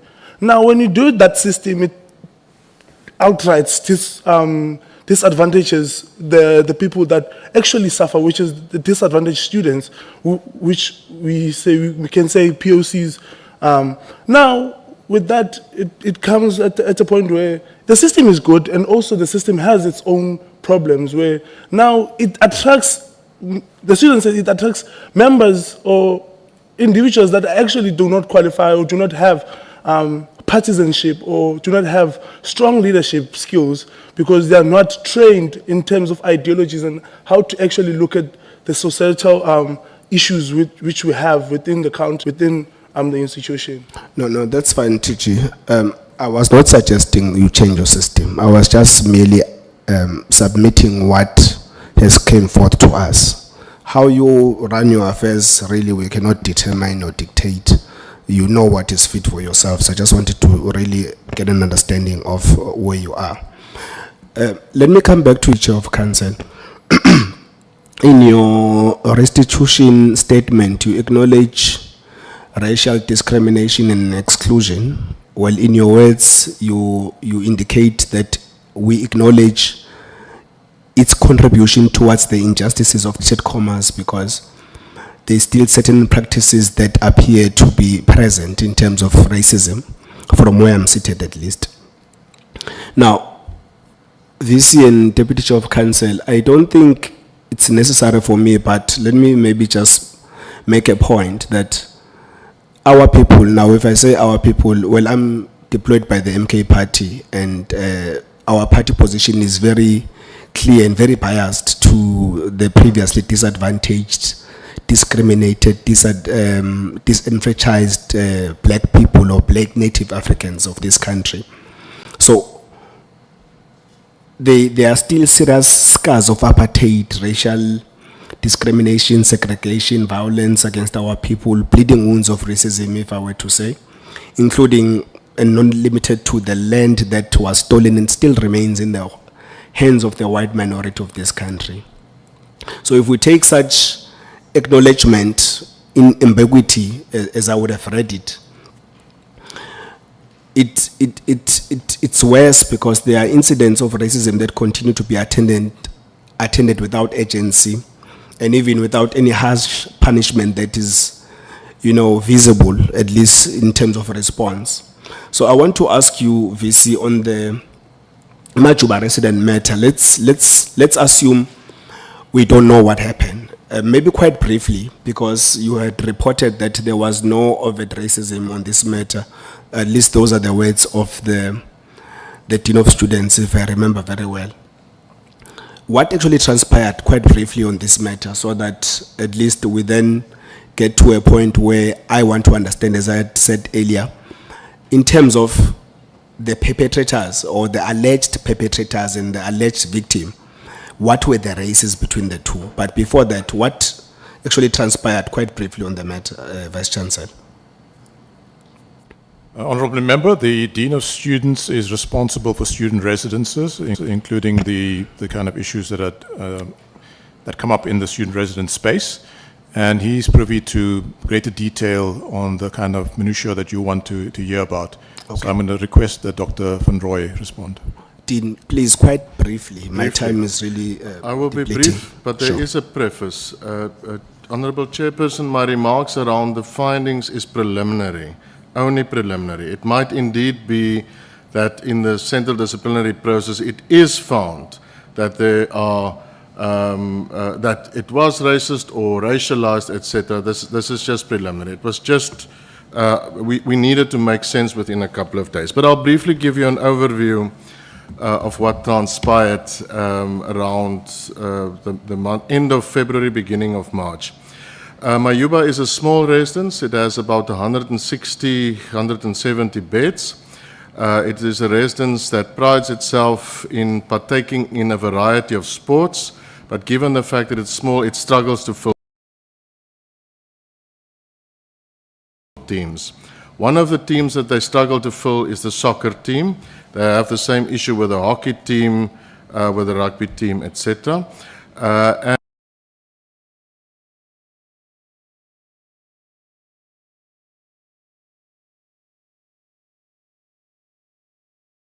And it was seen by, in this case, the alleged victim, that the residents did not put in enough effort to make sure that this team was filled. He recruited players from a different student community, and in the end realized that it would be better for him to coach and support the team of the different community. It so happened in the league that that particular team played against his residence team, and there was mayhem on the field, it seems, throughout the game. Who do you support? We will beat you, we will show you, etc., etc. And later that evening, when he arrived back, he found that his bed, his mattress, and his couch was taken out of the room, his particular room, and put in the quad of the residence. The residence has a central quad. That is the facts that was shared in the feedback. In terms of the particular race of the students involved, the alleged victim is a colored student, colored male, and the 3 students involved through evidence in the process were 3 white male students. That is the racial profile. Obviously, Chair, it is racialized. It might also be that it is found that it is an act of racism. But these matters, as you know, Honorable Chair, is very sensitive. On all of the other matters, we ended up in court. In one of the cases, as you know, it went as far as the equality court around one of the students that we expelled from the university. We must follow pros, and it very often is challenged, as you know, not only on merit, but on the critical nature of the process followed. So for us, in order for justice to indeed be the winner on the day, we want to make sure that both in terms of process and in terms of preliminary findings and in terms of comments, we're as clear and as strictly aligned as possible to our disciplinary code. So this is what is shared, and now it is over to a university-based committee, separate from myself, separate from the management of the university, to put the facts on the table and to determine what indeed led to this. Is this what played out on that particular evening? Are there other factors that must be taken into account? And they must sanction, and my role will be to implement that sanction in the end, Chair. No, thanks, Dean. Maybe I will not go on further into the matter, but my concern, my strongest concern was your preliminary report, as it were, to say you now conclude that it was not a racial act in your preliminary report, which is very problematic for me, because in your report you even mentioned the matter that you just referred to of 2022, which is highest mayor's residence, of a very sensitive matter where a white student urinated on the belongings of a black native African student. And even in the report, you report as if it is a very casual thing, and that is a serious act of racism. I mean, in terms of the report that you provided, to me, where I'm seated, is very casual, and it shouldn't be casual. But maybe I'm going to say, let me caution you, if you do a preliminary report on a sensitive matter, it can be from an interview that we conducted, we found that it might not be, and that's how you report it, because it's a seriously very sensitive matter, which maybe you should have allowed for the process to undergo before you report on it and conclude that it was not a racial act, because for some of us that are representing the black majority of this country, it becomes very problematic. I was trying to understand, Vice Chancellor, the composition of alumni is convocation in council, as I understand it. There was what was reported by the Vice Chancellor, by the DG, I don't say DG, maybe reported by the Chair, where he said that in 2024, council resolved to close the residence that is called Wilkoff or something residence. What is it called? Yeah, that one. Yeah. Yeah, that residence has many issues. So there was a resolution by council, it must be closed. And then in the same report, we are told that alumni went to challenge that resolution in court. So who is this grouping called alumni? Because alumni is represented by council, by convocation, and convocation serves in council. So convocation was abided by the decision of the collective of council to close that particular residence. So I'm trying to understand that, how does it differ if there's a grouping that is calling themselves alumni, or a certain person that is calling them an alumni as an individual that would have contested the decision in court? So, Honourable Member, the issue of representation of alumni is through the convocation on the council, and they do sit on council, and there's 3 representatives on council in that regard. The alumni that was being referred to is actually the alumni of the residence itself. So with there being a long history and of students associating themselves with a particular residence, they refer to themselves as alumni of that residence. So it was the alumni of the Wilkenhof residence. Okay, so VC, the thing is, some certain things don't make sense to me, and I know you'd understand why, VC. So now, you are a university, you own the building. Does the university own that particular residence, or is it a leased residence belonging somewhere else? The university owns the building. Okay. So people that stayed in your building, they no longer stay there, they're no longer students. They think they have attached emotions with the building.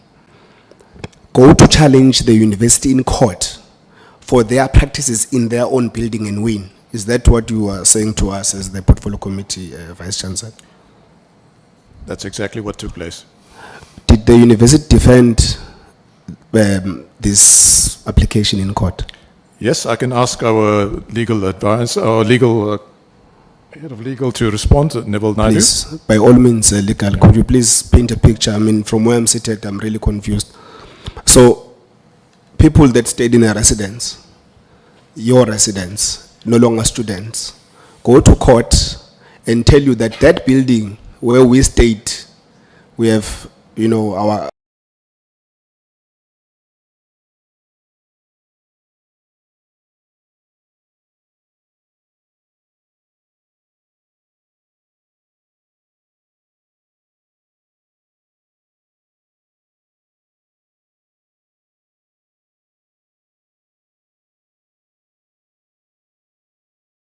whatever attachment in the building, you can't use it for any other purpose, or you can't close it to be a residence, or you can't even change its name, because we stayed there and we feel attached and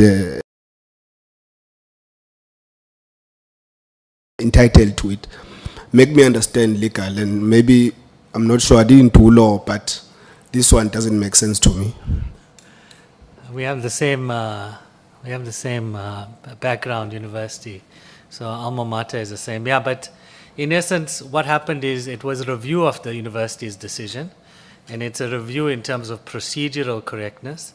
So that was the challenge that both these parties raised against the university. Their core challenge was the procedural unfairness or irrationality of the decision being taken. But that didn't see the full finality of the court process because we settled prior. I hope that answers your question. Yeah, so I think maybe now that the chair has come back, I'm going to give over to him, but I wanted him to understand where I was stemming my question from. So, Chair, the institution takes a decision to close one of its buildings, the residence, the very racial implicated residence called something. Then people that once stayed there go to court and argue that we have attachments or feelings or entitlement in this particular building. We're no longer students.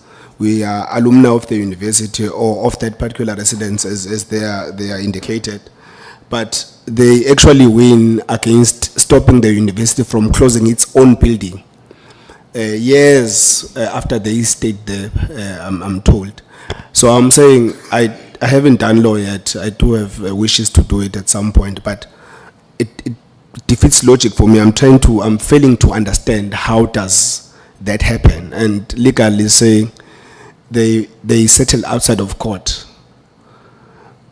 So maybe when you come in, Chair, if you could just maybe try and get more clarity for me on that point, because I'm really not satisfied. That's why I asked if the university actually challenged the so-called alumni on that particular application, as it were. So if you say you settled outside of court, you settled to say we are wrong, there's no logic in us closing the building. So how did you settle outside of court? Thank you, Chair. May I proceed to address the Deputy Chair's question? Chair, in essence, what happened here is that you had two groups that challenged the administrative justice element of the university's decision. And in essence, what that means is they go to challenge the process by which the decision was made. Now, this was not just alumni. it was another collective as well, which were parents of residents of Wilkenhof community. So the process had undergone, the university was engaged in litigation, it was defending the matter, but in parallel, which is generally the more advisable way, lawyers will tell you the best route is to find a settlement, because if you don't find a settlement, the court will have to step in and determine what the outcome is based on their assessment of the matter. So both parties are well within their rights to consider settlement. It's usually the preferred solution, but it in no way means that the university undertook to deprive the community, which is the university community, of our entitlements. And in essence, what that in fact led to was a settlement that concluded the litigation and found an alternative solution. Okay, so maybe, Chair, in conclusion, just on this matter, I think if we still get another opportunity, I'll do the other matters. So the basis to closing the residence is because of its legacy of incidents of racism. Is that correct? There's a hand, I think, that wishes to assist you. Chair, if I may, on this point, the settlement that is referred to is not a surrender. It was not a surrender. There were specific conditions. We got to an agreement to say we embark in the residence on a compulsory renewal process, a facilitated process, and we have really some of the top thinkers in the world, Prof. Pumla Kobodo Marikizela, who is leading this process, work with the students to make sure that this specific residence will change its institutional culture. They will reflect on a name change, and at the very moment they are now busy also looking at archiving what is for them positive, but in line with the visual redress policy and values of the university. So there is an ongoing process as we talk of renewal and transformation in that specific residence. Chair, as I sit down, Chair, now I find myself in a situation where I think this university wants to make matters very complicated and sophisticated. It is the university dean of students that allocates students to stay in residence A, residence B, and residence C, right? What is difficult about the university in transforming that particular residence, in removing the predominant, if not only white-only students, because it has a racial issue, stigma to it, removing them, which the university can do at any point when it allocates for the upcoming year, and then changing whatever white statues or whatever that is attached to the particular residence, without having to make it a very big and massive process of review, cultural this, cultural that. I'm trying to understand, and as the current status of that particular residence, is it still predominantly white or white-only residence? What is happening with that residence at this point in time, and what is the time frame in which, according to your settlement, you are going to deal with the matter? I think, Chair, I'm going to start on that note as I get responses from the Dean of Students and officials that want to speak to the matter. Cheers, thank you very much. I think there are a number of questions. Let me try to answer the questions. First is, we reached a particular point where we made a decision to close the residence because we felt that what we did up to then and whatever processes were followed over years did not have the desired outcome. That is to renew the residence for the residence to self-renew itself. However, as Neville indicated, there were questions about what process the university followed, how did we reach this outcome, was it fair, could we replace the students, what about the implications for the students, did we brand them as racist, etc., etc., and therefore the particular settlement agreement and actually two settlement agreements, Chair. One with the Parents Association, one with the Alumni Association. What Professor Koopman indicated is a deliberate attempt as part of that agreement to deliberately help the residents, current and future, to understand that at this university the nature of what we have as our residences, the learning experience, the nature of sharing space, the advantages of learning from one another is crucial to what we want in our residences. We got experts in, outside and inside of the university to guide that process. That processes are mandated by the two settlement agreements. One relates to the refurbishment of the building. We wanted the building to also say something about its new possibilities. And secondly, then the leadership renewal, cultural renewal, etc. This particular residence, you asked about demographics, and colleagues from the Registrar's Division has the data. As far as I know, has a 50% plus demographic of white students. That is indeed the case. So it will ask for hard work from my side, from our side, and from the residents, and from the experts involved in the process to indeed make sure that we realize the possibilities. Our timeline was that we wanted to complete certain initiatives by the end of 2025. That we did. It was around the refurbishment of the residence, the initial renewal processes, re-looking at some of the cultures, the structures, the practices in the residence, and for 2026, the nature of what is archivable material, the finalization of the name, and the completion of the renewal process in terms of the culture is supposed to be complete. So that was the 2025 outcomes, and the last outcomes is in 2026. And then, Chair, we must evaluate to see what has transpired, where things stand now. There was a data survey done in the residence to get an opinion on where students are, the involvement of a coordinating group outside of the residence with some of the leaders to guide the process helps us with information and actions and actionables as we go along. So at the end of this year or before then, we will have to evaluate where we are now and if indeed it does lead to an obvious renewal process. Thank you. Are you saying that you have students staying there now? Yes, Chair. We had students move out for 6 months. When we refurbished the residence, you would understand that given the nature of what was found and transpired, that had to change. The compliance around bathrooms had to be done, etc.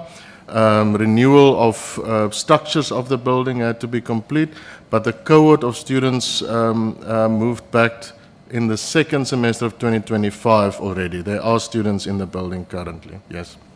Okay, so the advice from Honorable Msezana is that we must not complicate this thing. So because it's you who has the powers to allocate students to residences, to change the culture there, it's very simple. If the problem is associated with white students, you don't put them in their majority. But if you're saying now 50% of the residences are white students, you might be indirectly helping them to group themselves so that they treat the rest of the population or the rest of the people there differently. So you may need to relook at how do you allocate rooms there. It should really be as simple as that. And I think when I entered Honorable Msezana there, I think Prof did respond to it later, because the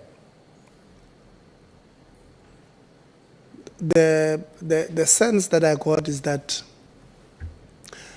the institution did not indicate to you that even though they settled out of court, the settlement out of court was not to give in to the full demands of the Parents Association and the alumni at that institution. They reached a settlement halfway, or whatever the case may be.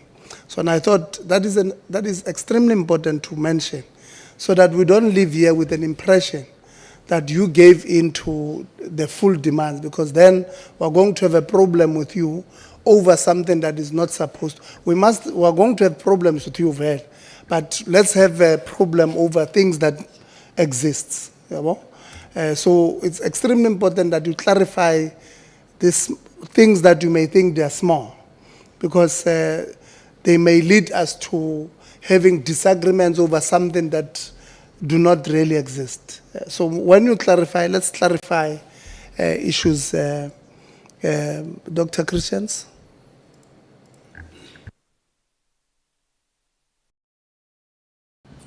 Thank you, Chairperson. Chairperson, I think my focus is going to move away from what we've just spoken about now. I think we've dealt with it at length. And I think I want to focus on NSFAS and student debt, which presented itself as a huge concern by both the university and the SRC. And then also, if I have time, on student safety, perhaps.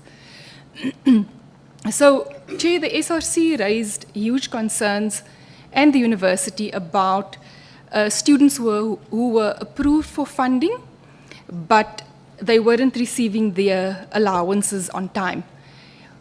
With the effect that, you know, their accommodation, their transport, and other support was impacted. So I think we also heard that the university had a program called the Student Debt Working Group. There's also concerns around that I saw in the presentation, but I'll get to that in a bit. But really, I think that NSFAS points a huge, or really presents a huge concern to the university, not only this university, but various other universities. We spoke about 454 million outstanding in 2025, and then also 296 million outstanding in 2024, and those were only NSFAS amounts and not other private students' amounts. So, if possible, can the university give us a breakdown of that unpaid tuition, if it is possible at all?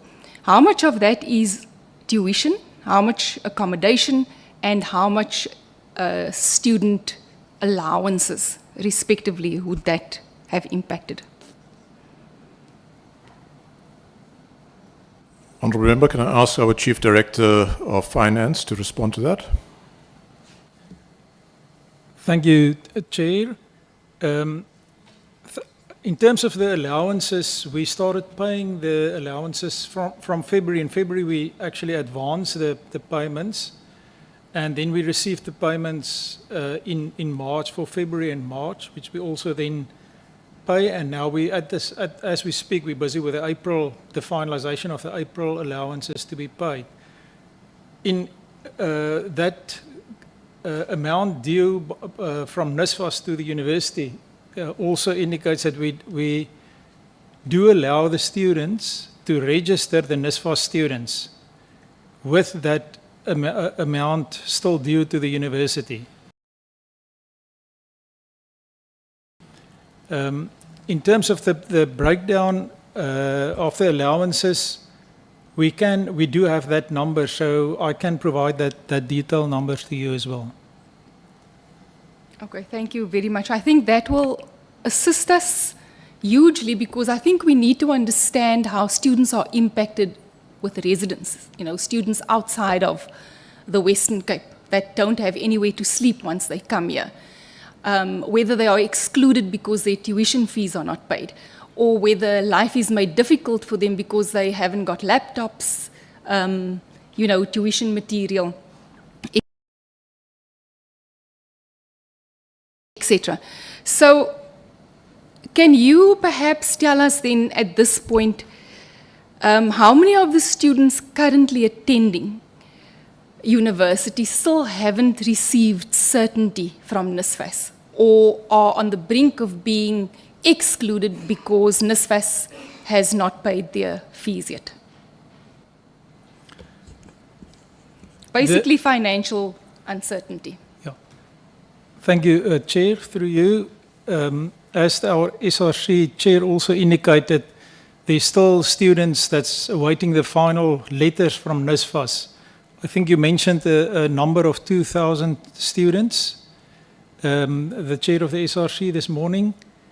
So we will just confirm with them, or with our NSFAS students, in terms of that feedback from NSFAS. So can the university then say that because of NSFAS's failures, you are carrying the financial risk because NSFAS has failed students? And, you know, I think my question to the university is, how is that impacting your financial sustainability from year to year? Because it's a recurring incident. Thank you, Chair. If I can respond on that. As indicated, at the end of 2024, we've experienced that for the first time ever that we had a cash flow shortage from operations. However, it was small. It's still, we're now finalizing for 2025, and we expect that figure to be much higher, also due to the NSFAS amount outstanding, the 454 that we mentioned at the end of 2025. So we, as an institution, are in discussions with NSFAS. We have a meeting for the 7th of May. I have that discussion over lunchtime also with the NSFAS colleagues here. So that definitely impact, but what we do is we do allow, as I've said, the students to register. So we don't, and we do pay the allowances. So in effect, while they're waiting for NSFAS, you are seeing to it that they are receiving their allowances. Understood. So the meeting is coming up. So by that I understand that there have been no firm commitments by NSFAS as yet to see to those students. Chair, through you, we are in our discussions at a point where we've agreed on that closeout period that they refer to for 2017 to 2022. So I think we are at a very near final point on concluding that agreement. And we've also provided all the detailed information requested for 23 to 25. So hopefully, again, we can settle that with them in the very near future. Thank you. And I think just a last, maybe not even a question, you know, maybe a statement. Because to me it seems as if this is a systemic breakdown of NSFAS's administration, because you are not the only university that has been impacted by delayed funds, by appeals that are not seen to on time, accommodation that is not paid. So these are not isolated delays, and 454 million is certainly not a small amount for the universities, especially administrative costs, etc. Now, going on to student debt and still referring to, you know, the crisis of students not receiving their certificates, or the missing middle student, or students not being funded adequately. Now, the university, we've heard that they have allocated a significant portion or significant funding to student debt working group, as you call it, and that a number of students have applied. But I think only 200 students received that funding, and you had 16 million rand available. Can you take us through your application process, your criteria, and why your acceptance rate is so low?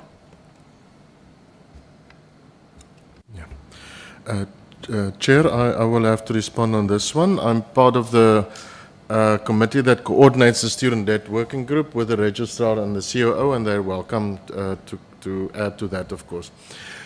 So, Chair, we realize that this is an annual challenge, and what we do is we try to take some savings from bursaries, and wherever we can find savings, put it in a pot and make it available for deserving students to help students to register. That is very important. It is not a bursary, it's not carries through. It gets you to the threshold that you can register. We use a set of criteria based on academics. You must qualify, of course, to study at the university in the particular year. We don't fund first-year students, of course. We fund returning students. We can only help you once off. And then we categorize students according to debt and debt levels. First is, of course, debt and shortfalls linked to NSFAS, very often due to students being unfunded or queries or students, awaiting a particular outcome. Second category is the missing middle category, students who struggle to source a particular loan and or might have more than one sibling at the university, really cannot afford to pay their debt. And then in exceptional circumstances, we will also consider individuals outside of the so-called missing middle cap with a family income higher than 600,000 rands, and those are particular circumstances where a parent lost their job or there's a temporary lack of income linked to the family. 16 million in terms of debt does not take you far. We pay out amounts roughly from 10,000 up to 120, 130,000 rands per student, and we quickly reach that cap in the deserving category. And of course, there are often queries or prompts from students who say that, circumstances that we need to take into account. I must, however, say that although the number sounds small, of course, it makes a huge impact. And I must also say, Chair, that in the process, or in the midst of the process rather, it also happens that students source additional funding or a loan comes through, or they are cleared by NSFAS, etc., and they then also qualify. So the 200 is not a complete number in terms of students who can register in the end. This is just the number of students that we can help with the funding available to cover their debt to the threshold of them being registered, if that helps. The COO would like to add. Can I add, Honourable Member? Just perhaps to underline or emphasize that this is one initiative with regards to historical debt, but we do have other initiatives across the university as well. So, for example, faculties, even departments, they also allocate funding to students in order to assist with registration. And then we do have a very active alumni relations fundraising campaigns as well. So the bursaries and other contributions, of course, also sometimes assist to a great extent with historical debt. May I, Honourable Christians? You spoke earlier about the systemic issues. And one of the things I'm sure that you have heard in this committee from other institutions is the same issue that we are concerned about, which is that when the NSFAS system, when the system came in, the kind of income thresholds were set. And those, of course, have not been revisited in a number of years.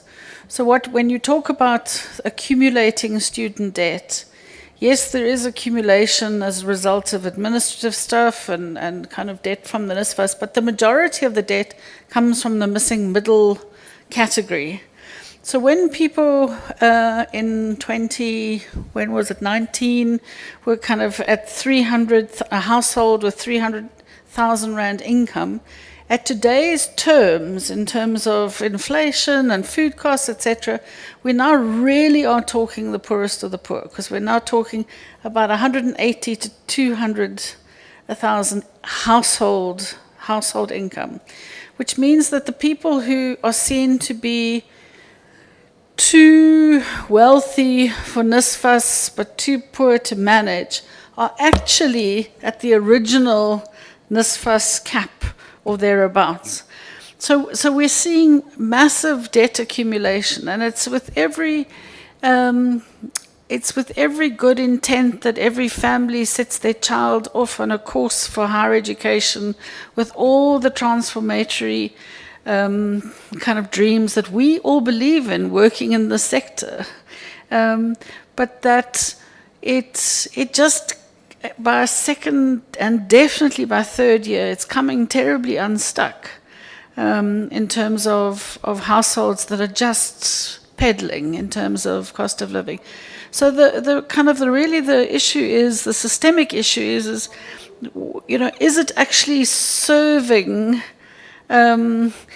people adequately, and where are those caps, and how do we assist the so-called missing middle in a way that can really help those families, but also help the universities?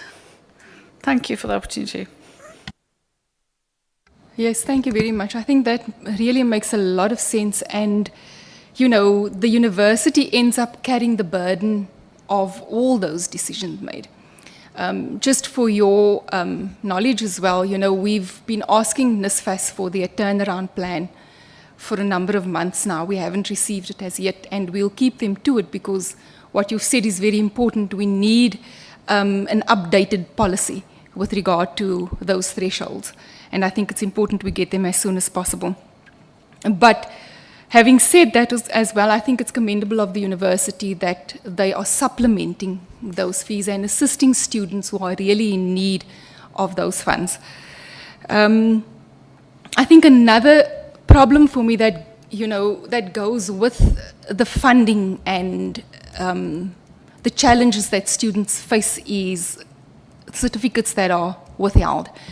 And I'm not sure if we've seen, if you've mentioned that in any of your presentations, but we see that as a really increasing concern across universities and other institutions. And so, I just want to understand by this university, do you experience the same thing? Are you also withholding student certificates? How many do you have at this stage that are withheld? Thank you, Honourable Member. Yes, we have a system whereby we do withhold certificates of students who graduate. Although they can graduate, they can walk across the stage and they get, our NSFAS students who have debt, and many of them do due to the insufficient funding, they get their full transcripts. And we have a system, because of the concern that without a certificate students cannot look for work, which is counterproductive. We have an arrangement with our records office that we will provide the certificate to a future employer on behalf of the student. So we will then make it available at the request of the student without giving the certificate to the students themselves. So those are the ways in which we're trying to support our students who still owe money but who don't have access to their certificates. And then for NSFAS, there's a slightly different arrangement. NSFAS students. That is truly excellent, and I think other universities can actually learn from that. That when an employer asks, that you can at least provide it to the employer, because I think that's important. Because my very next question was going to be, how many students are effectively being penalized at a job level for not receiving a certificate, because that does impact your livelihood or your future employability. So, has the university at any stage tracked how many students are actually in employment currently who are NSFAS students who have not, their fees haven't been paid up and have been impacted by this non-issue of certificate? Before the registrar answer, perhaps I can say that from the finance perspective, we have a total number of 1,429 certificates that's currently being withheld. But I don't have at the moment the breakdown of how many of those would be NSFAS students. We could try to establish that, but that's the total number currently. Yes, thank you very much. I think that will be a very important figure for me personally to understand exactly how NSFAS is failing our students, especially those who are funded and who are in the interim defunded, or just, their details go missing on a system that is currently, especially in NSFAS's ICT system, that is currently failing them.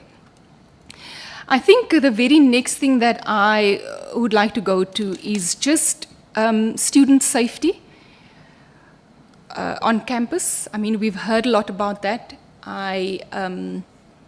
On a personal level, you know, I've also had a daughter studying there. She wasn't luckily impacted by any safety issues, but I do understand inherently that it is a problem and it is a concern for many of the parents there. And the SRC has also raised safety concerns with accommodation, just walking, you know, when you're studying late or you have a late exams, those are all, you know, definitely issues that we need to look at.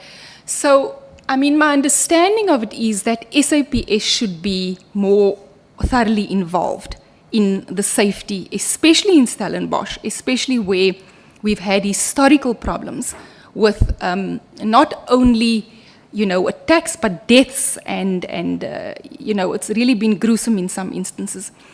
So what is the average response time, would you say, if you contact SAPS with a student-related incident? And how often are those responses perhaps delayed? Honourable Member, I want to ask our Chief Director for Campus Development and Services. She works very closely with the local law enforcement officers and also with our own initiatives around safety. Thank you, Honourable Member. So obviously these things are of grave concern to us. I must say that given the circumstances under which SAPS themselves have to operate, I do think that our relationship with them is as good as it can be, and we do get the support that we need. But typically what would happen is that a student would let us know that or someone would let us know that there's an issue, campus security, and our contracted service provider would do the initial response. We would take victims or perpetrators to campus security, and we then call SAPS to come there to do arrests. It can take quite some time. They also, for want of a better word, triage their responses. So if it's something very serious, then they'll come immediately. But if it's a bicycle theft, they may take some more time to get there. But we very much understand that they have limited resources as well. So typically, campus security would respond initially, and then we call SAPS to come and assist.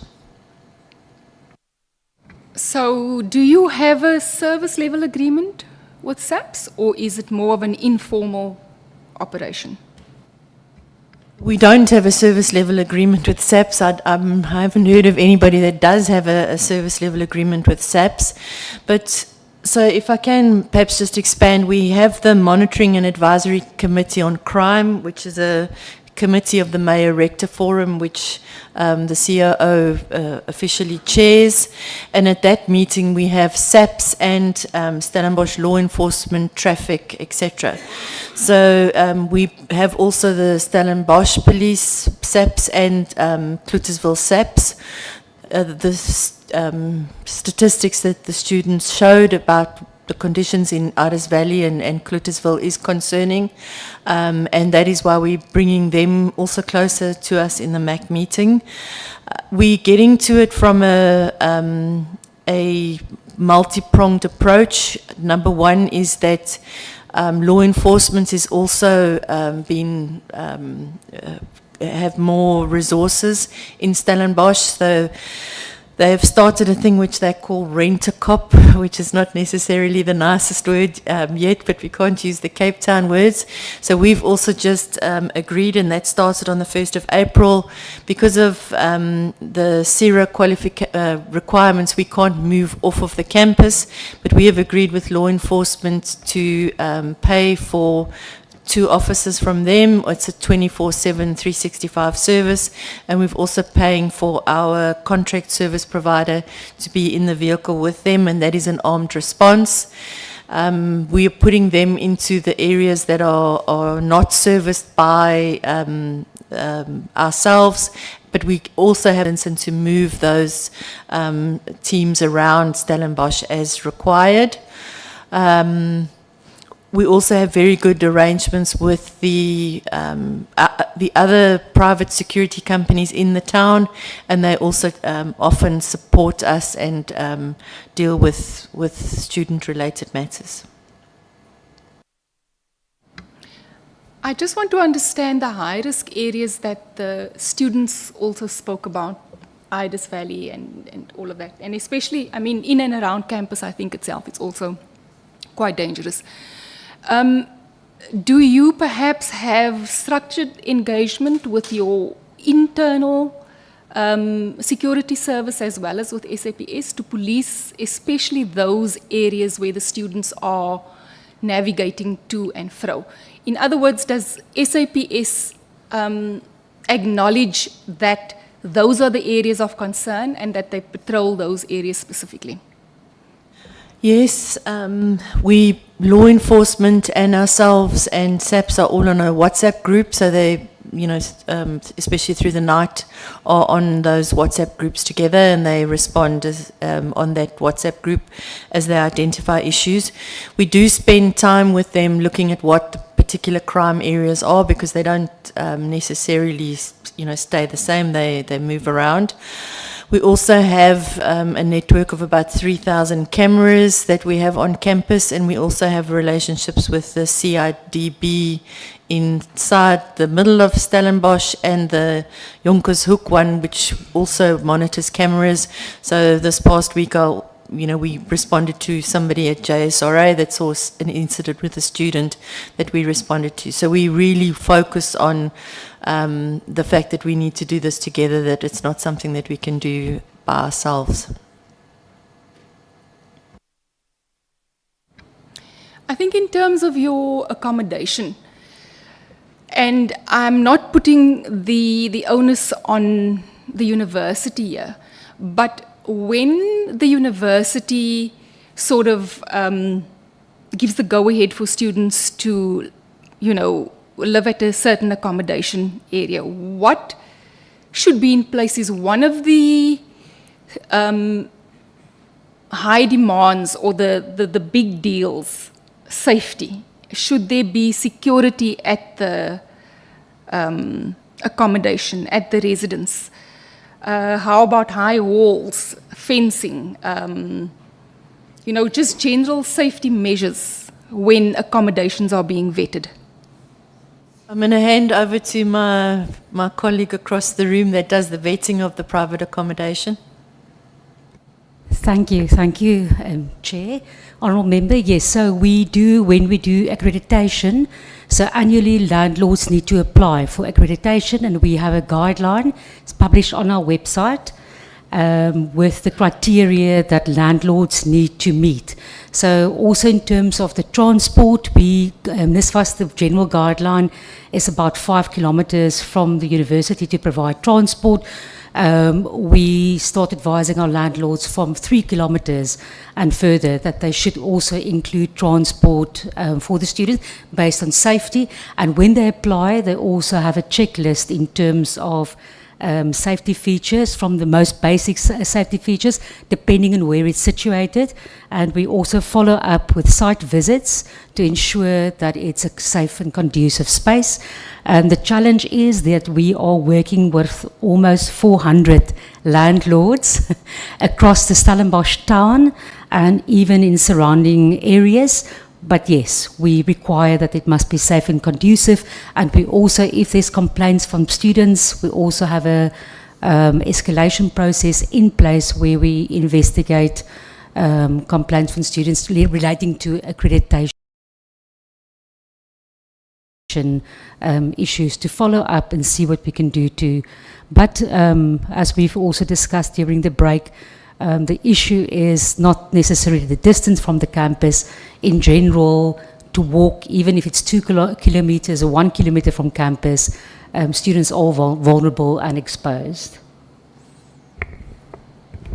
I think, just lastly with regard to safety concerns at the campus, I would like to understand from the students, what would be your major concerns for safety in and around campus, and also in your accommodation that's vetted.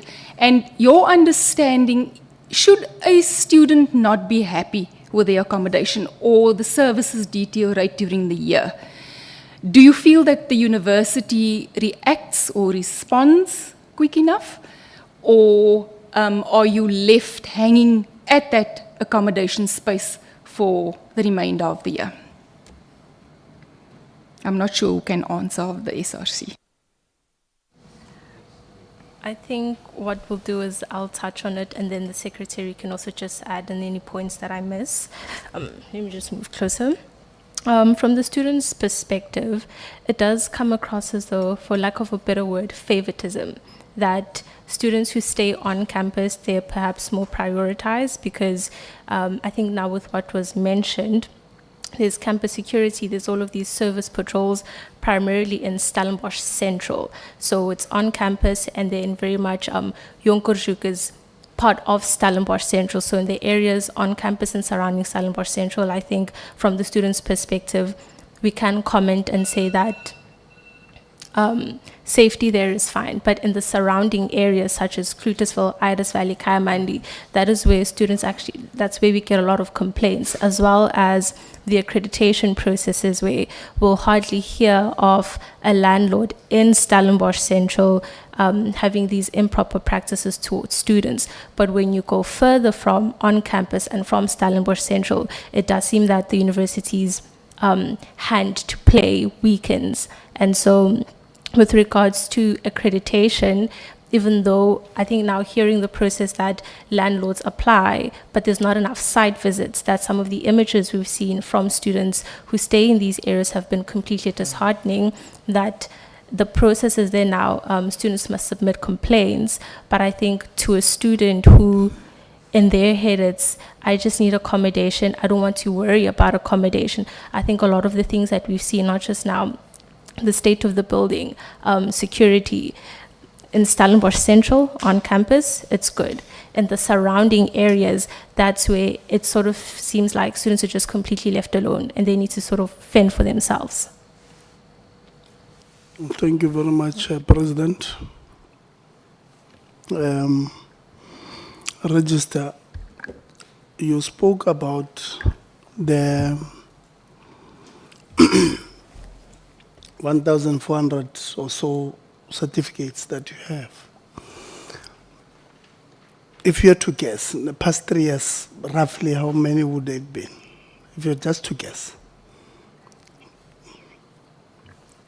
I would rather not guess and ask my colleagues in finance, because the driver for that is financial sustainability driver. And so I will have to ask my colleague, Mr. Lombard, whether he can make a guess, informed guess around that. Financial Director. Chair, yeah, we will have to come back to you on that number. Okay, let's, how much are you owed now? Plus minus. How much are you owed in student debt? Yeah. So the student debt at the beginning of 2026 was 1.120 billion. What we've seen the last 3 years due to the economic condition is that continuing students, they postpone the payments that's due even in the previous year to just before registration in the next year. So we've seen quite a substantial down payment on that debt now just before registration. And just to give you another indication of that 1.12 billion, just over 300 million is non-registered students. That's not at the university anymore. And they're not at the university, have they finished or dropped out? It can be both. Okay. The reason I wanted this, I wanted us to agree, firstly in principle, that the 1,400 certificates that we have withheld now, they were less than 1,500 at the beginning of 2025. And they were certainly less than 1,000, whatever the number may have been in 2025 and 2024. So the point I'm trying to make is that the number goes up every year, right? So you're at 1.4 now, next year it might be 1.6, right? And the likelihoods is that, let's say the 300 or so or 300 million, let's say a quarter of 1.4, it's 7, maybe let's say 350 students are the ones who owe 300 million. I'm making an example. And out of the 350 million, 250 is those that have graduated but you have kept their certificate. Chances of them getting employment are almost zero, because I'll tell you now, Register, I heard your plan that you give the email to the potential employer. Let me tell you, these employers, Prof. Lewin, they've got no time waiting for you to, they will give you a chance probably to come to an interview with a transcript. But once you are done there, they say to you must give us a certificate. And then the potential employee says, no, please write to Stellenbosch. They've got no time to do that, I can tell you now. Majority of these potential employers don't have time. They want you to give the certificate, you don't give, you are disqualified. There's a case I was dealing with last week, Prof. Lewin, of a person who is not their fault, it's the department that has not given them the certificate from a TVET college, so it's a departmental problem. This person was given an opportunity, she was given 3 weeks to produce the certificate. The department was huffing and puffing. This is huffing and puffing. I also heard on Madlanga Commission, somebody was saying, no, this is me huffing and puffing. So they were huffing and puffing, and this person has lost that opportunity. So the reality is that if they don't have the certificates, they are likely not to get employed, right? Now, and this is not a Stellenbosch University problem, but I want to pose it to you. Because I like Einstein. One of his quotes, he says, insanity is repeating same thing over and over again and expecting different results. Now, would you agree with me or with us if we were to put in a suggestion that says this process that we've been busy with for the past 10, 15 years of holding certificates has not yielded result? Because when I was at varsity about 20 years ago, now I'm telling you my age that I'm old, you see, they still withheld certificate, but the student debt was around 600 or 500 million. Today we're talking anything, something between 20 and 30 billion. So the strategy has not worked. I don't think there's anybody who can disagree with us. Now, if we were to put in a suggestion and say, let's have, because if you are to work in South Africa, once you are employed, you've got something that we call the IRP 5. So if we are to have an agreement between the Department of Higher Education on behalf of universities and TVET colleges and SARS, or Department of Finance, on behalf of SARS, with SARS on behalf of the department, or with the department on behalf of SARS, to say we give everybody who qualifies their certificates so that they are able to to have an opportunity to participate in the mainstream.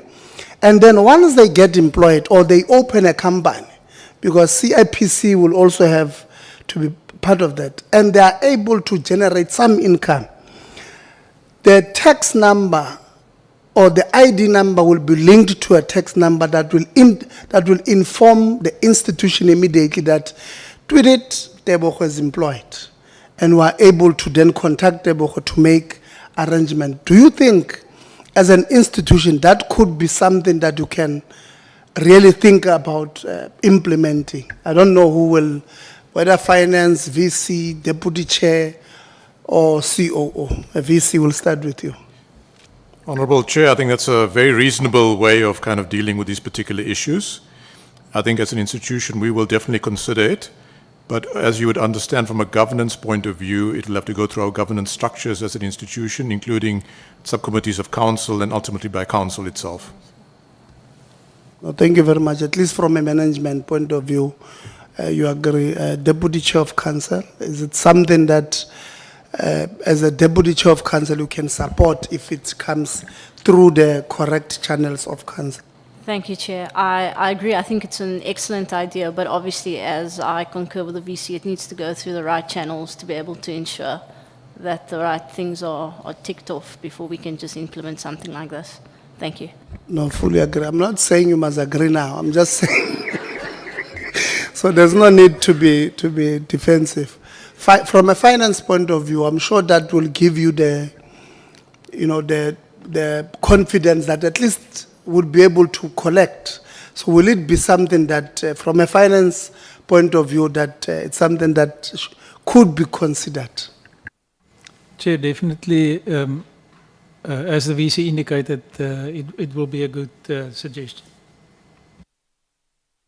DVC. So Chair, I just wanted to add that it might also be helpful to get this type of support at a systemic level, national level, because not just for Stellenbosch University, in most of the work we do with other institutions in Europe, for example, people pay and the systems are linked. So the information of linking your data, the ID to your tax number, to when you get a job, I think is a very important exercise. But I think it's important for us also to look at it facilitated at national level, so that it's not just about Stellenbosch University. Thank you. Chair, you will recall that there was a commission of inquiry that was established after Fees Must Fall, who made a very similar, looking into fee-free education, and made a very similar proposition. And as I recall, there was also the ministerial working group in about 2014 that made a similar recommendation in terms of, but I think that, and it was a great pity for the sector that those recommendations were not taken forward. Possibly we are now in 2026 in an even better position to be able to implement such a thing with what has happened in Home Affairs and what has happened in SARS over the past decade. But it would be a wonderful thing for this portfolio committee to take forward. We would greatly appreciate it. No, thank you very much. Obviously, it's a discussion we want to take at the ministerial level, and once, obviously, we'll bring in USAF to have a buy-in of all universities, because we want to show that when we make proposals, or our engagement with yourselves should not be viewed as destructive. There will be others who will be destructive because of how strongly we feel about an issue and how strongly you feel about an issue. But where we agree that this one will be progressive in helping the system, the students who are coming from the system, but also universities, because I don't think there's any university who wants to fill their offices with certificates instead of having money in their bank so that they are able to reinvest in their own institution. I don't think there's anybody who wants to do that. So, but because maybe at a systematic level we have not supported you enough to say, as P said, Prof. Lewin, as P said, we are going to engage with the Ministry of Finance. And say, Minister of Finance, Minister of Home Affairs, whatever the case may be, this is what we want to achieve out of these things. Can we sign these MOUs between the department? And as a department, we'll sign on behalf of universities to say, universities, we will put ourselves as surety that once this person is employed, this is what SARS will do to make sure that they pay. Because I'm sure you also need to have surety. I mean, banks have borrowed you money because of this debt that you have claimed. So And we're not saying you must agree to this thing now, but we're just picking your brains. We've already picked the brains of other institutions one by one as we meet with them because, like I said, we want to contribute positively. Now that that is done, let's go to this issue of this story, VC, that I wrote to you about, the Leroux boy story. So your presentation indicates to us that, okay, so I wrote to you, or the thing happened on the 2nd. I wrote to you on the 3rd. You responded to me on the 6th. And then there was this preliminary investigation that was done by the committee, right?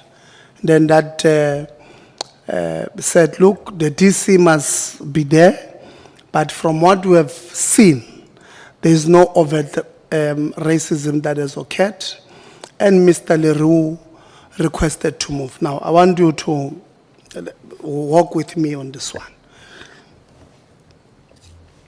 So, this student, first and foremost, is a colored boy.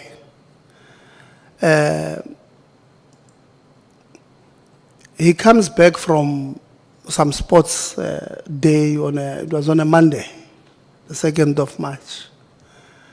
He gets into his residence, and his bedding, or his room, is now open, number one.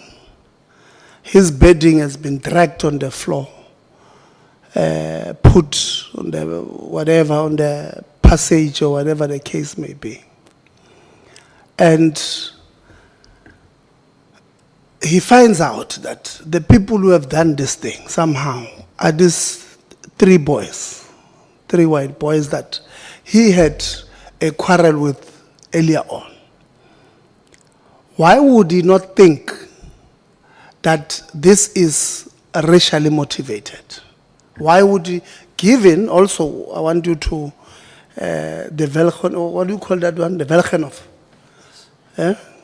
Yeah, the incident, the Velchenov incidents. Why would he not be correct to think, at least from where he's standing, that this is a racially motivated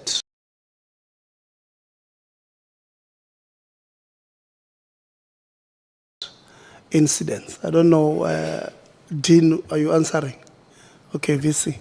So, Honourable Chair, I think you had stepped out at the time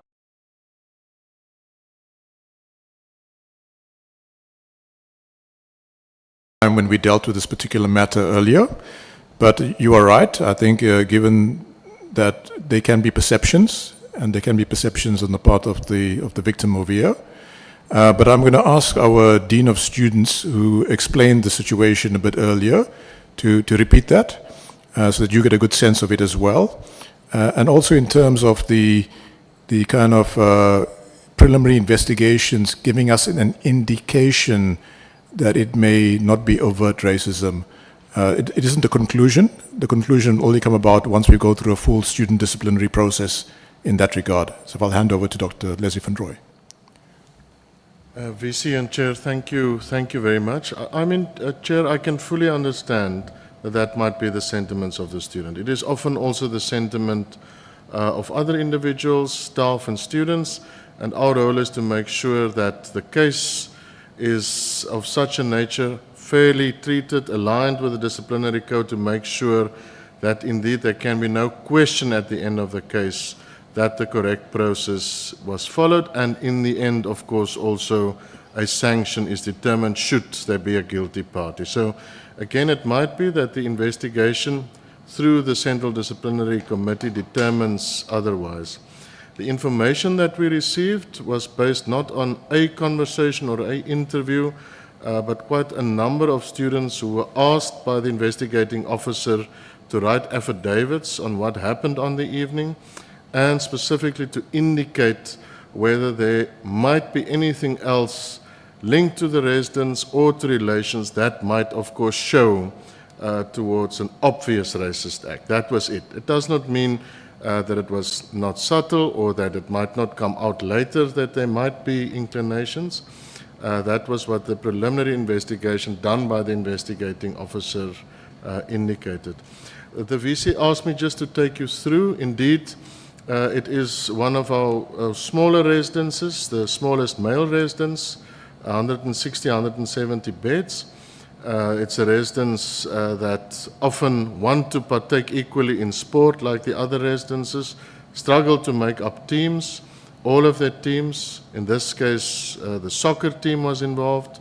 It so happened that the student involved, the alleged victim in this case, Chair, wanted to fill the team as coach, player and coach, could not, got frustrated, played for a different team or coached a different team, and it so happened that as part of the league that the two teams played against one another. And on the field, through evidence that was shared, it was clear that it was a very heated game, not only because of the fact that it was soccer, because of competition on and off the field. And when he arrived back at the residence, as you indicated, indeed, his bed, his mattress, and a couch was taken from his room and put in the quad of the residence. Now, Chair, I must just indicate again that that was what was found as part of the preliminary investigation. That is what I have. The rest of the process cannot be in my hands. It must be dealt with in such a way that correct protocols is followed, because as has been the case in other cases, like the Teenste 2 case, very often remarks or a preliminary sanction or a preliminary understanding is challenged in court, both in terms of process and of course in terms of other suggestions. So it is a tough situation, and the best that we can do is to, aligned with our code, make sure that a fair process is followed, Chair, and that fair process might indeed indicate counter to what the initial investigation is. That I cannot preempt. That will have to be determined, and I hope that by 12 May we will at least get the first sign of that. Thank you. Yes, and so these residences don't have locks. They're not locked. I can briefly say, Chair, it is you can lock your door, but it often happens that students do not lock their door. It is not uncommon that students would not lock doors, but you can, of course, lock your door. And in this instance, your preliminary investigation indicated that the doors were not locked, or somebody unlocked them. The preliminary investigation indicated that the door was unlocked, Chair. The door was unlocked. Now, hold on. We don't behave like that in our meetings, please. So the preliminary suggests that the door was unlocked. That was the preliminary investigation, Chair, based on the affidavits from the students who were questioned in that week, yes. Okay. We will be interested to get the full story after the 12th, because the letter that was written to us had indicated that the student that gained entry through the help of the primarias or whatever, that name. This name is very difficult for me. But the students who opened and removed the bedding had gained access because the head of the rest there had opened, and the letter that was written to me had indicated that that's what that guy said himself to the student. Chair, I can just say, and again, there is an investigation. I can just say that we don't use keys for our doors. We have a chippy lock. You lock it with a particular lock, and of course you have a key to that particular lock. Might be that, perhaps I should just explain what the lock situation is. It's not a key for every individual room. You have your keys, you lock your door, and you determine whether you leave it open or not. And the head of the rest can open. Anyone else has keys to your specific lock that you put on your chippy lock, Chair, unless you give a key. Okay, so in case of emergency, then how do you deal with that? If the house dad or house mom, whatever, does not have access, how do you then access if the student loses the key? It often happens that student loses the key. We then very kindly phone campus security that helps us to open the door open the door then from the inside, Chair, through a hole that you make in the door. But we don't have standard room keys on none of our doors. You use a lock that you buy to lock your door. Okay, the treasurer, you have your hand raised. Just to also provide clarity is that it also depends in reses. Different reses have different ways of locking doors. For instance, in the res that I used to stay in, which is Yendrach, there were rooms that had student cards where you tap, and then the student leaders, the residential student leaders had access to those doors to open there. For instance, I had my HC, which is a house committee member who was in my section, they could open there. So it also, sometimes there is a way to open the door. For instance, you can just open the key. Sometimes in other doors, there is a universal key that it can actually open across all keys, even though there is that chippy lock. So it does. What you are saying, I mean, even I used to stay at the res. Prof, I stayed at 3 residences. Not that I was naughty, but just that I went to different campuses. So when I was at PMB campus, I stayed at a very progressive res there called William O'Brien. Hope. It was called Hope, but it was all male residences. Then I moved to Howard College, and I stayed at Pius Langa residence. Then I went to Westville, and then I stayed at S Block. So when we ask, it's because we have lived realities, we know that you as leaders, you know that not that we are careless, but there's a possibility we are going to lose the key. Then you've got a mechanism to help us when that thing happens. Now, because the allegation here is that, okay, maybe before I get to that point, I'll give you, I know you have a follow-up here. Why did this Primatas guy say he wants to step aside for this process to conclude? Help us there. Why did he do so? Chair, that I cannot answer. When I spoke with the primarius, it was obvious that he was present on the evening. He did not indicate that he was in the room or directly involved, but he was aware and he was present. And that in itself constitutes an investigation and involvement. So that as a minimum, of course, is a good enough prompt to say that you must stay aside. Okay. So, like the letter that was sent to me indicated that, I think, I can share it with you, but I think it indicates that he had indicated something to the effect that he participated. That's why he decided to step aside.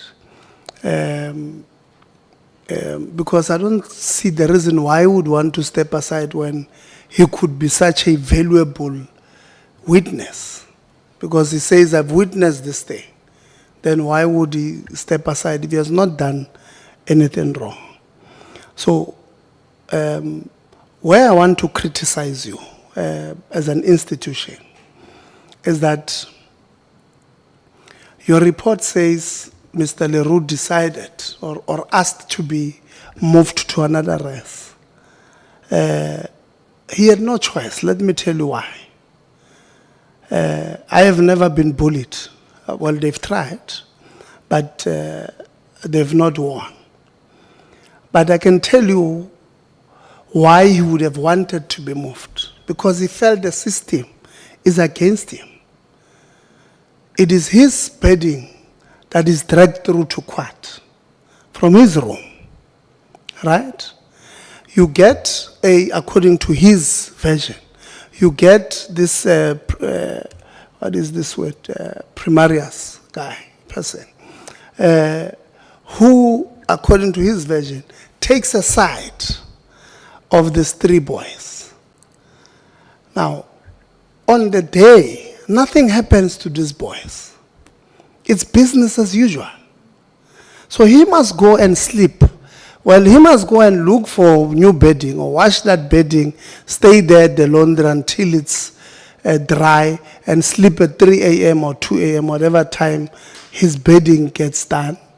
And then he must sleep. It must be him who must be on the receiving end of this thing, right? It becomes the 3rd, the 4th, the 5th. And then on the 5th, he probably comes to you and says, no, move me from this rest. Why? Because he looks at this situation and sees the system that is not protecting him as a victim. You have not done anything. Yes, you are investigating. But in you investigating, you are leaving both the alleged perpetrator and the victim, perpetrators and the victim, to stay in the same place. And that is why earlier on I asked, what is your policy saying when these things happen? Because when we do oversight across institutions, we get students reporting lecturers for sexual harassment. Now that is a huge thing for a student to do. It's not an easy thing, because you are reporting authority to authority, right? And the reason why I asked, what is your policy saying when it is gender-based violence? I wanted you to understand this point that I'm going to make now. That imagine you have reported this issue, this big issue of sexual harassment against authority, and then somebody else does not act in a manner that protects you.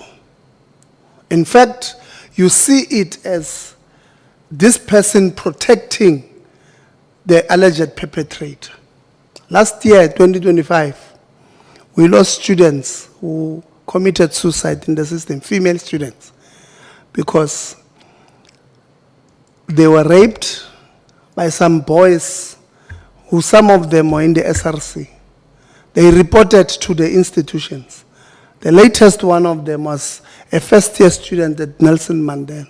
We had to go bury her in Umtata, an 18-year-old who killed herself because the system, she felt the system was not supporting her.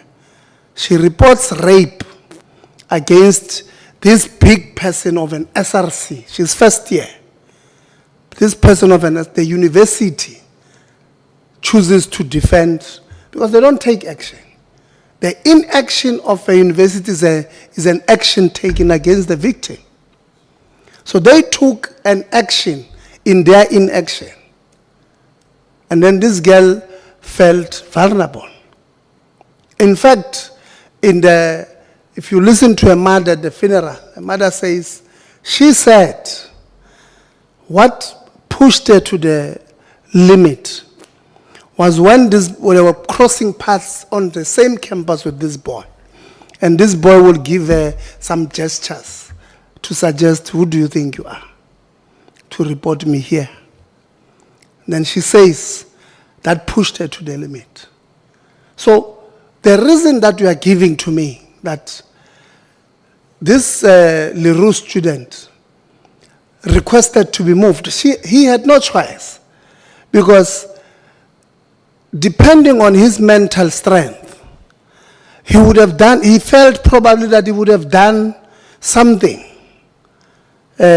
probably fought those boys and then we are going to expel him. probably, tried to harm himself because he feels the inaction of a university is an action against him. Because 2 days after, he's still there with this alleged perpetrator. Nothing is happening. So he felt from where he was that you are taking a side. And if you look at the history of Stellenbosch, you can't blame him. You can't blame him. You can't blame him that he felt that way. And that is the point we're trying to make. That you must have a policy that says, even though we're investigating, we must separate. I mean, we went to Motheo TVET College in Bloemfontein, where the principal is a female. I was very disappointed in her. I told her, I've never been subjected to sexual harassment, but I understand why those girls felt the way they felt. Where we asked, there's 7 or 9 sexual harassment cases reported against your lecturers by students. Only 2 are on suspension, 7 are on campus with the victims. She says, no, what I've done is, I said lecturers must be on the west wing and perpetrators must be, victims must be on the east wing. These people are going to see each other at the gate. And I said to her, by the way, it's not even about these people. It's a message you are sending that if you are this powerful person called a lecturer or SRC and a victim, you go and report against those people, nothing will happen. If anything, we're going to embarrass you by putting you guys in the same place. You are sending a message. We've got serious underreporting of these cases, of racism, of sexual harassment, of GBV, serious underreporting. And this underreporting is caused by the actions that we are taking. And I can tell you now, your inaction on this one has not helped your fight. In one of the slides, you said you adopted it in 2018 when you turned 100 years. It has not helped you because it looks like it's something that happens on the news, on paper, but you're not practicing it. And that is where, honestly, I want to criticize you, that you could have done better. And we have serious interest. And I understand that, people have got, they'll take you to court because they've got money and do this and that. But your policy should be clear that this is the threshold of immediate suspension, or rather immediate action. Then if it's a residence issue, you move this person from this res. But you don't move the alleged victim, because you are sending a message that here, either if you are white, or if you have money, or if you are close to the perimeters, what is this word? Yeah, that one. Yeah. Then you can do as you please. And I don't think that's the message you want to send, because it's going to defeat the purpose of what you want to, your vision, 2040. You can't be a global leader when you have dark cloud hanging over you. You won't be. You can have 8 Americans working in your institution, 2 Great Britain, whatever, but this issue, if it follows you, that at Stellenbosch, we've got this mentality, you are not going to get there. And then you are going to have a problem with us, because we don't believe that we've got a space for an institution to operate in such. We don't support discrimination against black people, Indian people, colored people, but we also don't support against white people. So we must all find a way to coexist. If it means that we need to change some cultural understanding, we ought to do so. But how this was handled, I'm not comfortable that it was handled correctly. We will wait for you to bring the report after the 12th of May and see indeed if there's some progress in this thing. But you can't send a message that the bull boy mentality exists as long as you belong into this class or this race. It can be. Honorable Msazana, you had raised your hand. No, thanks, Chair. Maybe not to reiterate your very strong and accurate sentiments. I wanted to also just indicate that I had also deposited my concern with regards to the preliminary report that suggests that based on the interviews that would have been conducted, the university concludes that in its preliminary report, this was not an act of racism. I had cautioned against such, and I still want to reiterate that because, Chair, one, would really be interested to first know if the victim says that they had not locked their door in that particular interview that you had, Dean. Secondly, what was the race as well of the pre-something? Because from where we come from, Chair, there are RAs, which are residence assistants that are responsible for residences. So I'm not sure if that primus is a name or a title in the residency position. So I would want to know the race of that person, because it would seem as if he was party to the unfortunate incident that took place there. But then lastly, I would want to caution the institution, Vice Chancellor, through you and your officials, that we do conduct unannounced oversight visits to institutions. So it might unfortunately happen that we do such an oversight visit before you even change the locks, because it will really not make sense that if a student has a seizure inside his or her room, you don't have a master key to access your own room. It doesn't make sense, VC. And really, you know, you don't even need to benchmark on a number of things that you should be attending to here, including that of transport, which would probably deal with if we still have time. But a number of things and practices in your institutions, I mean, just, it's as if we can't think, Chair, for lack of a better expression. It's as if we do not know how or what happens in institutions of higher learning. Fortunately, some of us have been RAs, as the Chair would have said, at least twice. So we know how a residence looks like. And as the SRC at least has assisted us to say, there are master keys to certain residences. So when the Dean was responding, he says, unfortunately, in our residences, he used a blanket approach, not just that particular residence, to say, we have chips and you don't have a overriding key or master key. So we'd want you to really be cautious of how you respond, because as the Chair would have said, that if you found to be misleading Parliament, then you'd mean that would have to probe deeper into your responses and what you are telling us. No, thank you very much. I think that was more of a comment. Honorable Souls. Just follow up on clarity. Assuming that the door was unlocked, does that mean that the entry was lawful?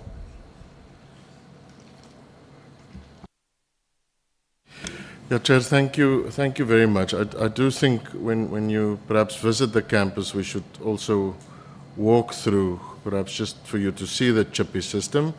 The Treasurer General is absolutely right. In one of our residences, we had an experiment after a fire years ago where we had different locks that failed dismally. So perhaps it is time for us to think of an overriding lock. I served as residence head for 15 years. Keys in a residence is also not a good thing. But I take the point that we must think of different locks. So, Honourable Member, I can also say that, as you know, there was a case opened with the South African Police Services to determine indeed if it was unlawful entry. into that particular room or not. Of course, we're interested also to have that outcome because it will have implications. For example, if an RA wants to walk into a room or residence head wants to walk into a room, whether the person can, if the person is not there, for example. I understand that the case is now with the NPA to determine if this matter will go to court. So, yeah, it will have to be determined. We would also like to know. Yeah, that's a separate process. I'm going to give you guys 10 minutes each. Yeah, you'll do a follow-up on this one first, and then you'll start. Or you want to end? I'll end. Okay, finish the follow-up. I'm not sure why we're becoming technical with that question. It's a very direct and simple one. Your preliminary investigation, what's the position of the university that when you enter an unlocked room of somebody else, not your room, is this considered lawful entry or unlawful entry? Chair, I can say that according to the preliminary finding and what we know about actions in residences, you can enter a room if the person is not there. That is not unlawful. The question becomes murky if something is removed from the room and the person is not there, etc. Then it becomes tricky. But as you can imagine, one can argue it differently, and therefore the police case is important to us as well. Okay, so you are saying this thing called, what do they call it in English? Trespassing. It doesn't exist today. We don't have such a thing. So I can go enter anybody's room as long as I don't remove anything. Then everything is correct. That's what you're saying. No, Chair. Of course, if you trespass and it is something that you shouldn't do, it is considered as exactly as you said. In this case, I refer to the preliminary findings. The room, according to the findings, it had a chippy lock. It was not locked. It was opened. Very often a student would knock and see if you are there, go in to see if you are there or not there, and come out. That is not the issue. The issue is if you go in unannounced, you take things, you walk around, and it is obvious that you shouldn't be there. That, of course, is trespassing, and that must be... So on the house rules, you have house rules, I'm sure, written rules that will say this are the do's and don'ts. You do have those things. Yeah, please, when I close, I'll ask you to give them to us so that we see if they are consistent with what you are saying, because I don't want us to have a back and forth. It's not going to help us, but I want you to give them to us in writing, and I want to see if they are consistent with what you've just said to us on the record. Chair, can we just perhaps get a direct answer, not the explanation, to say that now that the gentleman has explained the scenario, someone entered the room without authorization, they removed things from the room. So we have the facts there. Now, based on that has been established, does that amount to unlawful entry of the room as per the university? Chair, I'm going to look at Neville for some advice here. Neville? Thank you, Chair. So, as Dr. Fullion rightfully pointed out, Dr. Van Roy. It's been a long day, Chair. As he pointed out, About to be longer, so. There's a case with the SAPS. My involvement as well is to ensure that the matter proceeds on the basis of information going to the chair as the chair, so it's impartial. It's, for example, if witnesses discuss a matter before a court case, or if you go and try to discuss stuff with the opponent after the court case, or even if the judge or the magistrate or whoever else, it poisons the proceedings. And we don't want that to happen. So as much as I do understand the intent behind the questions, I think it may very well prejudice the proceedings if we go further into this. It starts to dissect the legal interpretations, which are as well contentious at this point. It starts to go into the definition and then delve into the SAPS matter along with the student discipline matter. We want this to be a matter that's decided on the facts, based on an unbiased approach, based on the constitutional values that are built into our student disciplinary code and our constitution as a university. Thank you, Chair. Yeah, well, I don't agree with the matter running a risk of being contaminated. Because what we are asking is the university must have definitions. Now, the question is, if a student enters, we're not being specific, we're not discussing the merits of this case. We're saying to you, if I go there, let's assume that the register have accepted me, I'm a student there. I go in at one of the student residence rooms. I find it unlocked. I get in there, I take their laptop, and then I go sit with it outside. The question is that a lawful entry or a chargeable offense? That's the question. We're not talking about the merit of this one. In any case, I don't think even if we're asking you about this case, because your preliminary report should be based on the rules you have. And if you tell us these are what the rules say, you're not prejudicing the case. So I don't think this one is, you can use a sub judice rule. I don't agree. It's a definition matter. Because if you have a preliminary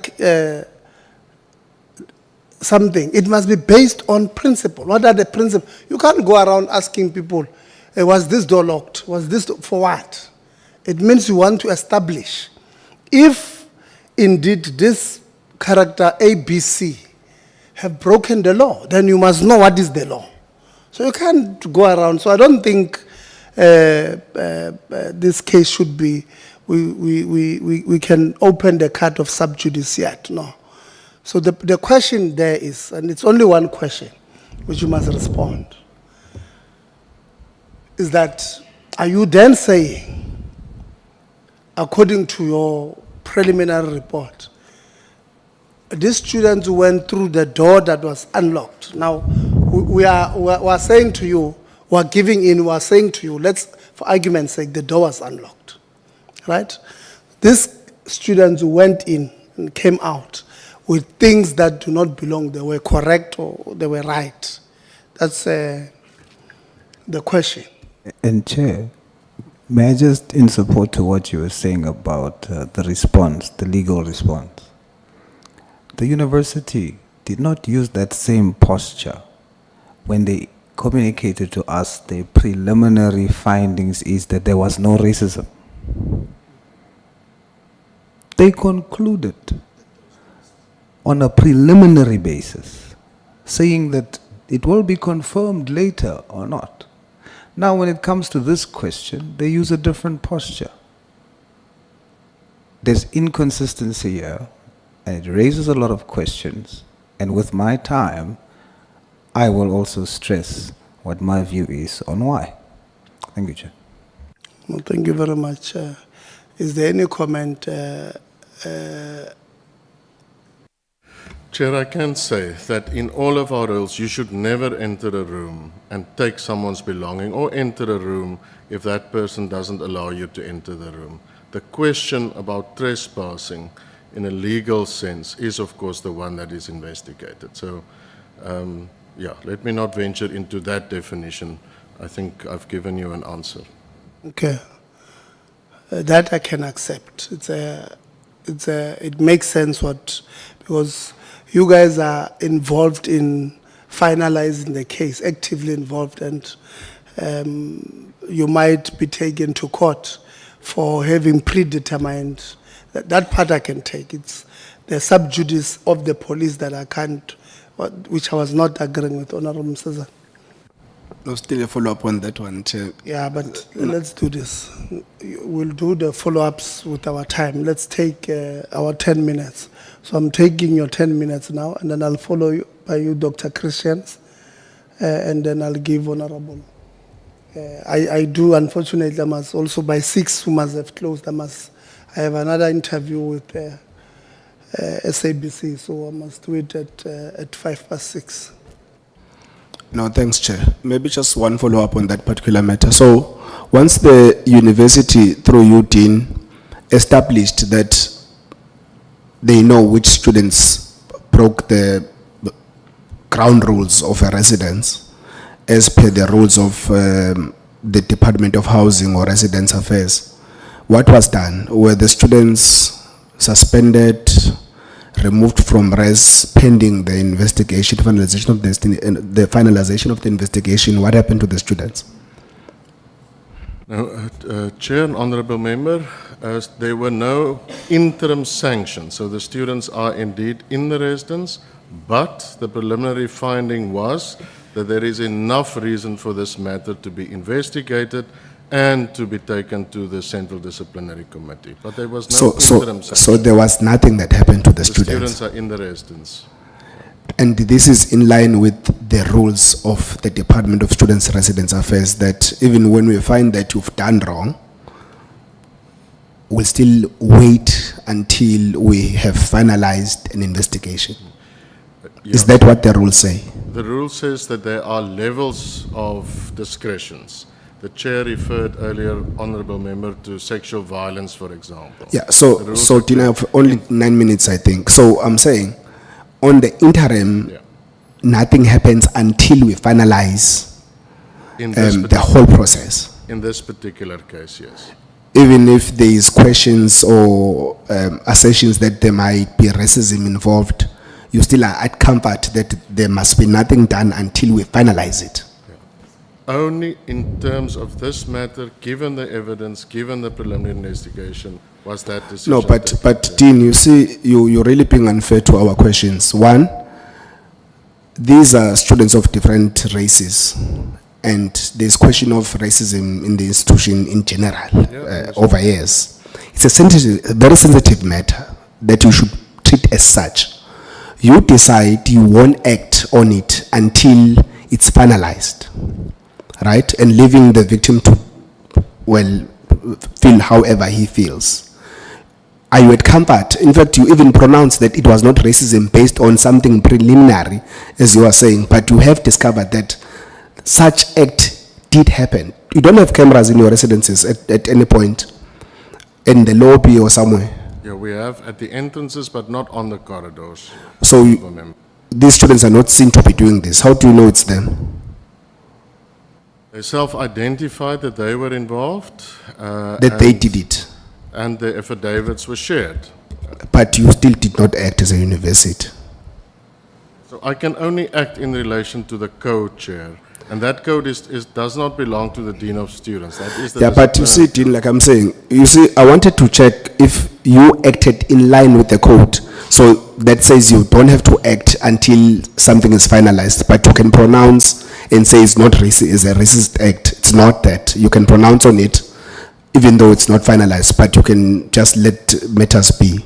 In this particular case, that was the advice, and it is aligned with the code. It's really quite unfortunate. I think if we had more time, we would really argue this matter until I do not know when. But let me rest it. I think our colleagues will probably get into it. I want to speak on a matter that I was not satisfied with the registrar. The matter that relates to a student where a mother complained and they later got admission 2 days later. You claimed that it was by coincidence that 2 days later there would have then been space and the student would have been then part of the students that would have gotten admitted. It was a coincidence according to you, because you reject the fact that it was because the issue was argued. The word appeal, as you put it, I really want to argue that point. Students appeal to get admitted. How does it work? how do you appeal to get admitted? Does it mean that you would have been wrongly rejected and you qualified? How does that process, I've never heard of a process where you appeal to get admitted and you actually get admitted.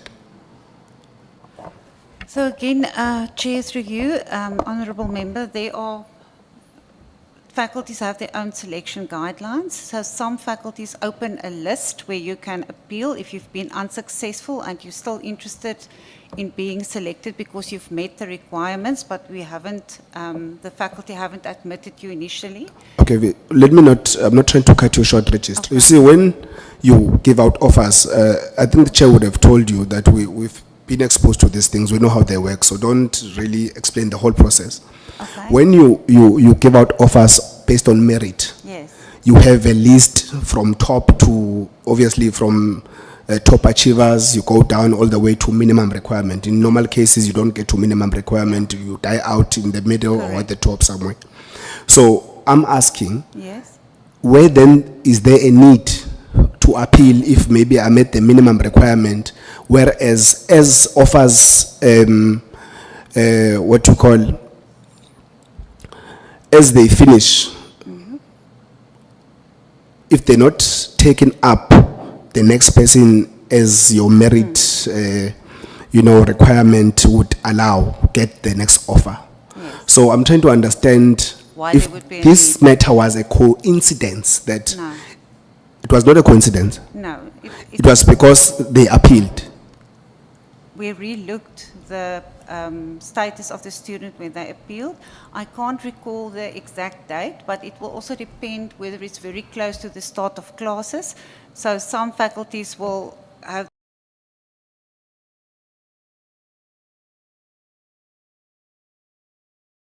the repetitive offers, but we often ask students to register on a waiting list for residences or to register for a reconsideration on our admissions so that we know they're still interested. Sometimes you can go through a list at the end of the year, many students who are then already registered at other institutions. So there are instances where students would write to us to say, I'm really still interested. If you have a place, please place me. We would typically go down the list, but we can't prevent students from writing. And if a parent takes the trouble to write and they argue that we have been unfair or that there's something that we missed, we will have to look into that as well. So, as we did with the girl that was mentioned earlier, in that case, we looked into the matter to give a response to the person who made the inquiry. So we will always look whether we've been fair and consistent, and if we found to be inconsistent, we will correct that. Or, as I've mentioned, if a student has been unsuccessful and we go down our list, the merit list, as you've mentioned, it can also happen that we issue a offer, a successful offer. So let me put it to you, Registrar, so that we don't argue this matter because you won't win it. We know that most institutions give out more offers than the spaces they have. Yes, that's So fine. what you are saying suggests that at some point you might not meet your enrollment targets because you'll wait for someone to still express interest to get space, because this would then mean it was the case with this particular student. So I'm not arguing that you gave the student the offer, Yeah. but I'm arguing what has been argued by my colleague to say it might give an impression that this student was being prejudiced because of color. Because when they fought against the decision, you ultimately gave them an offer 2 days after. And I said, was it a coincidence that that particular student was next in line in terms of merit? And you said that was not the case. So I'm asking you, how is it done? Because you can't appeal a decision. Because if it's, we've studied registrar, we do have qualifications, right? We would have been admitted based on merit. Yes. And the fact that when we were putting it to you to say you should have categories where you say we do not move because we want transformation, we do not move from this particular 30% that is given to coloreds, this 20% that is given to Indians, this 40% that is given to the black majority of native Africans, this 30% that is given to predominantly white, whatever the case may be, in terms of merit, in terms of what we want to achieve as an institution. we would be agreeing and we would be moving in a particular direction that is in agreement. But you said you don't do that because it would disadvantage merit. But you said at some point we do want to do it, but you did not even give it in terms of how you want to outline that. So now we're working on what you have said only, that you use merit and the enrollment target. So which is which, Registrar? How did this particular case happen? Was it a coincidence because this particular colored young lady was next in line to get an offer because there was still space, and she just so happens, or the mother just so happens, to appeal the decision? Yeah. And just so happens that there's still space, so you gave it to the student. So, Chair, through you, I recollect the details of the other case very well because it happened this year. The case that you're referencing now was more than a year ago. I would appreciate the opportunity to get the facts and to present it to the Portfolio Committee. I am at risk of not remembering that far back. I know how our normal processes work, but I would like the opportunity to look into this so that I can give you a well-informed answer. Yeah, that is my request, please. That's a fair request that will grant it to you. You'll go give it to us in writing. This is what happened and not. Dr. Christians? Thank you, Chair. I think in terms of the entry into another student's accommodation, I think that it has been determined that you do have a code of conduct. However, implementing the code of conduct might be where the gap is. So, in terms of that, I think it's important for us as a committee maybe to have a look at your code of conduct. If you can make that available to the committee, I think that will go a long way. And then just secondly, I think my question would be, what protocols have you now put in place to ensure that the same doesn't happen again? Especially from student support side. When students enter the university, first-year students, what mechanisms are in place to speak to students about safety concerns, about unlawful entries, and about overall safety? And what other mechanisms have you put in place on residences to ensure that these unlawful entries don't take place again? So, Chair, if I could start. So we have a welcoming period where students get oriented on many issues, including the residence rules, including issues of safety and how to manage safety and so forth. And that takes place during a 2-week period at the start of the academic year at the institution. The Division for Student Affairs on a continual basis looks at residence rules.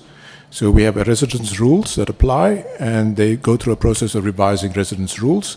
And I'm going to give an opportunity now to the Dean of Students to talk about the current residence rules and about the process of how we continue to look at revising them. Thank you very much, Chair. Perhaps I can start with the safety issue. So, of course, it is of concern. Entry into buildings, etc. The other honourable member asked me about cameras, etc. It is a safety concern, and there we have a particular portfolio in the House Committee. A residence RA member is responsible for safety. They meet regularly to determine if the protocols that are in place works, whether we should change it, etc. This question, I think, is, however, not in terms of entry into a particular residence or a building.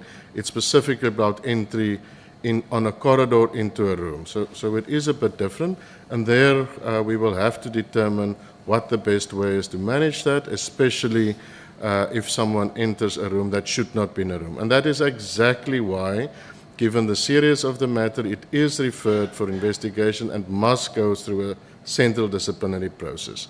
That is why that process is there, and that is aligned to the particular code. The VC is absolutely correct that in terms of residence rules, that gets reviewed.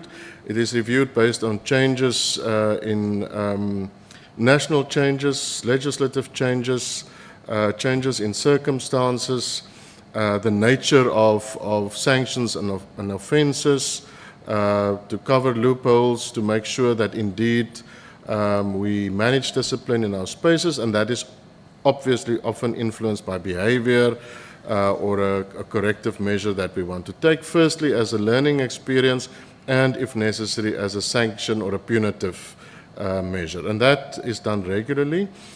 We've just completed a new round of revisions for our residence rules, junior residences, senior residences, and our listen, live and learn houses, university houses used for accommodation, as a way to adjust according to, for example, substance abuse, the nature of the use of dagga, other legalities that has changed in the meantime, visitors, the nature thereof. So that happens from time to time.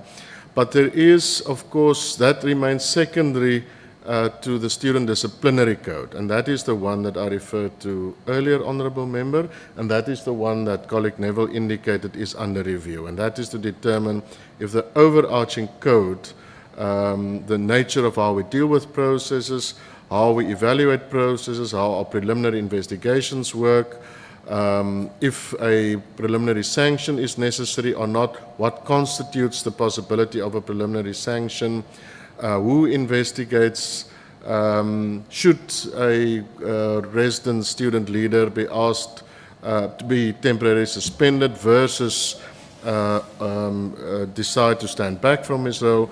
All that is determined in the code. And then, of course, also how the central process works.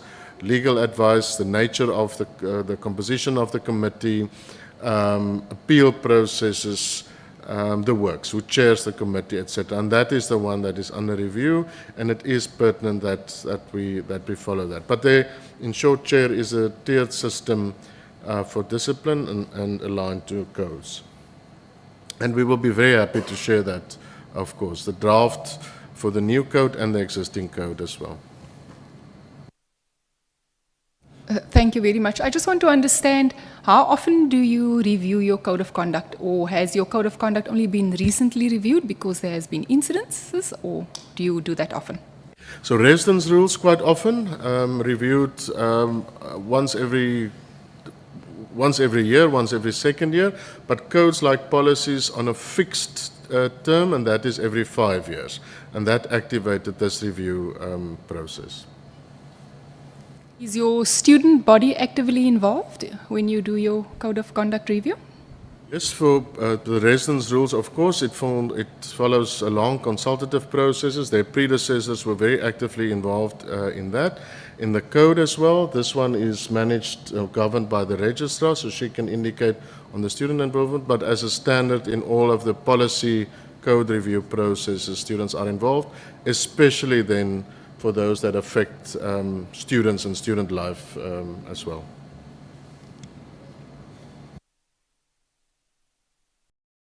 Thank you very much. I just have a question to the SRC quickly. I just want to understand something about your SRC. Can you tell me how your SRC is constituted in terms of the election system? In other words, at the beginning of the year, you know, your representation model, are you equally distributed across the different student groupings? Can you just speak to us a little bit about that? Because I heard something that you are an apolitical organization. If you can just briefly tell us how that works. Thank you, Honourable Member. The way that our SRC is structured, primarily the voting members, we have 9 voting members that come through onto the SRC via our general elections. So the way that these work is, any student can essentially run. And then we have, so they run, they caucus, they get voted in via the general elections. And then we have 6 voting members of the SRC, which we call our ex officio structures. So they are now primarily voted in by the structures that they govern. So all of the prims on campus or in Stellenbosch, they now sit on the prim committee. Then the prim committee will now appoint a prim committee chairperson. Same thing with societies. All of the student societies on campus, they will now sit together. They will appoint a societies council chairperson.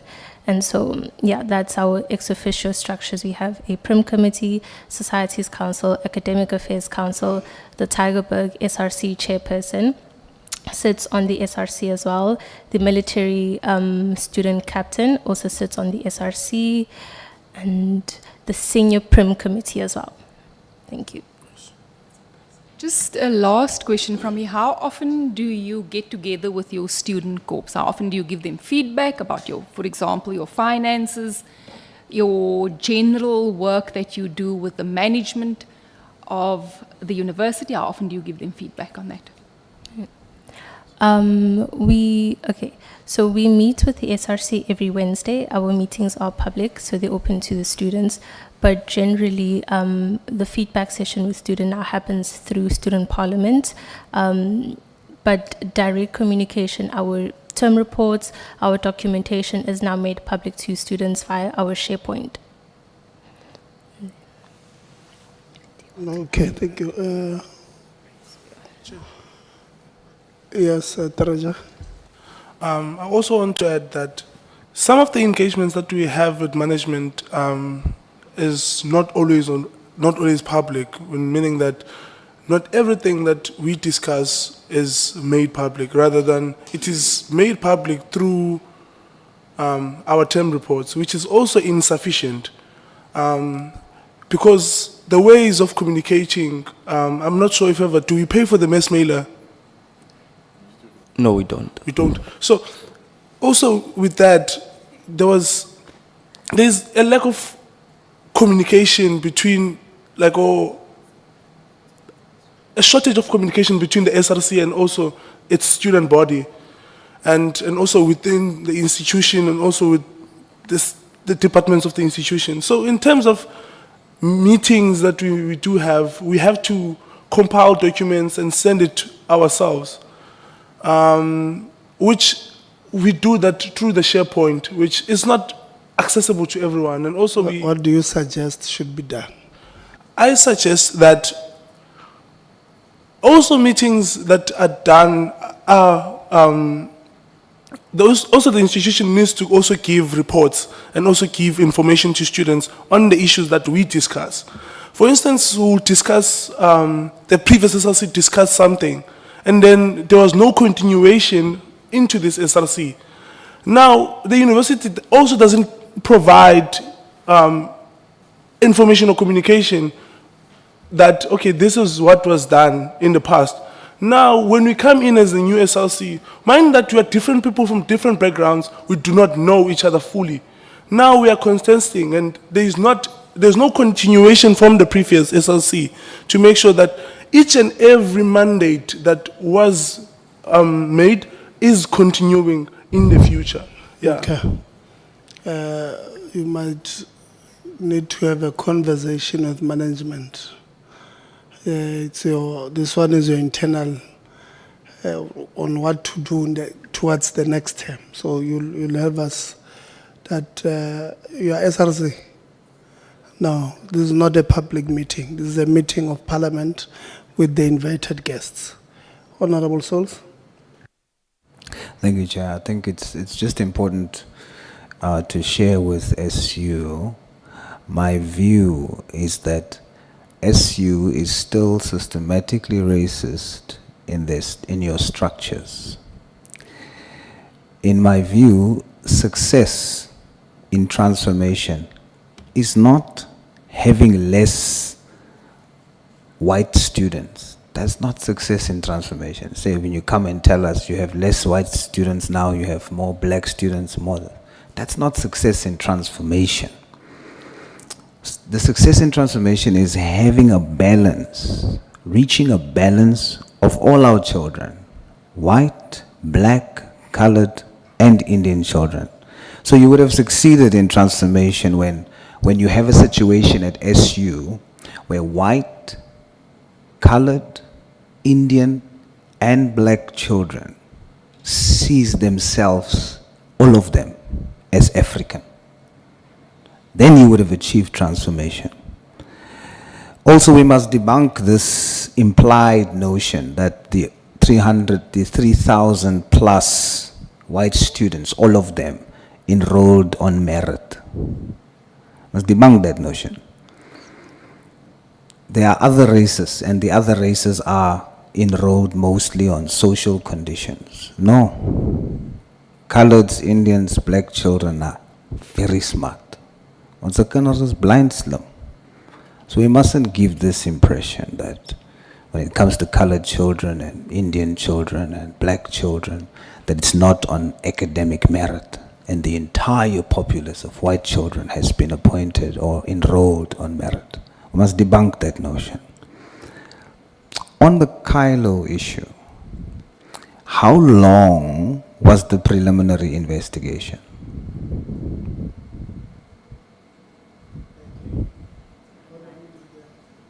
How long did the investigation take? The Mayuba preliminary investigation, I assume. The incident happened was reported early on the Monday evening, Tuesday morning. The officer started the investigation on the Wednesday, and it was about a 10-day period of affidavits, meetings, getting information, etc. So about 10 days. But I must now think back quickly to March and how long it took. So about 10 days. All right, so when did the incident occur? 2nd of March. When did the preliminary investigation from that day end? Most probably, the 2nd week of March. I don't have the exact date, I'm sorry, Honourable Member, but about a 10-day process. So when you wrote to the chairperson, was this after the completion of the preliminary investigation? We'll have to double check, Chair. I'm now on thin ice. I don't have the dates in front of me. Yeah, the letter that was sent by yourselves, which gives the impression that you've now completed preliminary investigation. That letter is dated the 6th of March. So it would mean that the preliminary investigation must have happened between the 3rd and the 6th. That's not 10 days. Now, out of the 4 days,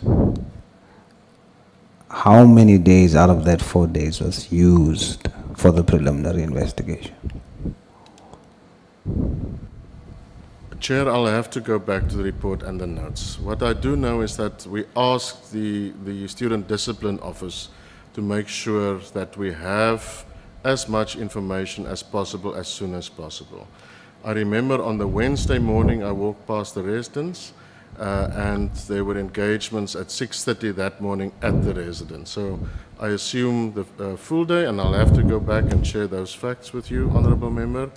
The full day on the Wednesday, definitely, depending on the availability of students on that Thursday, and most probably then, that week as a minimum. So 2 days out of the 4 days? Yeah, I don't have the dates in front of me, but well, you can use the dates I give to you that you gave to us. So we can agree it's not 10 days, correct? Excuse me? Can agree, It's not 10 days. We can agree that it wasn't 10 days, yes. So it was between 2 and 4 days, and based on your response, it's 2 days. Chair, at least 2 days, but clearly not 10.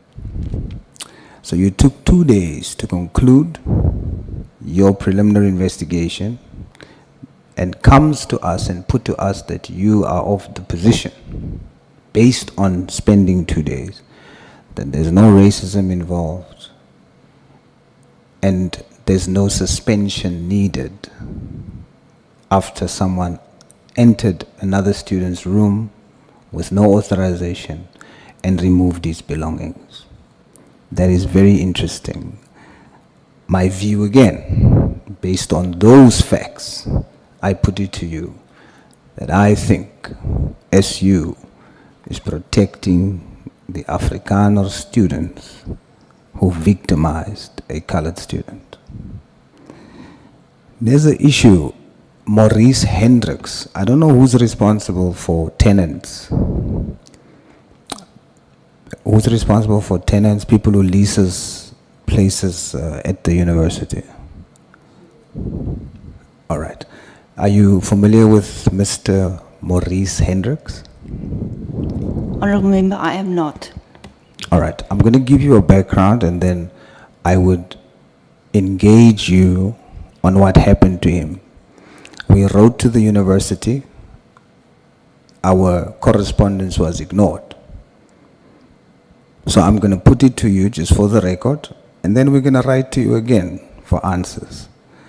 Mr. Maurice Hendricks is a colored businessman who has a small business and had it on the premises of Nelsie's center for 25 years.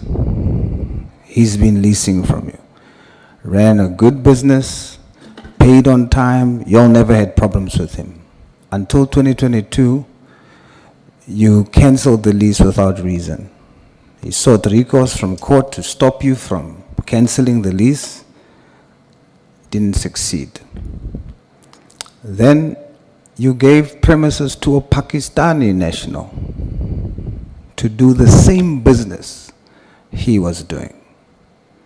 Further to that, when the Pakistani business you allowed, you gave them bigger space, even when he applied for bigger space. Worse, when he finally got another opportunity because there was a new center manager, the first center manager, something happened because he was involved in fraud. The new center manager invited him back.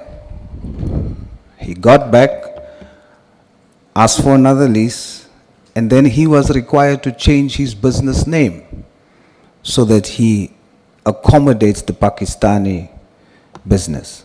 Then he was told no longer to operate fully the nature of the business that he had for 25 years, to accommodate the Pakistani national. And then he was given lease conditions that it will be for a year without the option, the first option of renewal. Now, given that you don't know about it, I'm just stating it for the record. And we wrote to you to give you an opportunity to reply. We haven't received the reply. I will not risk speculating again here now. So I'll be fair.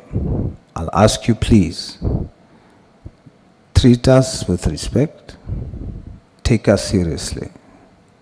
When we write to you, please respond to us. I'll conclude on that matter. My last question. You recently appointed a Dean of Agri-Sciences. Is he a foreign national?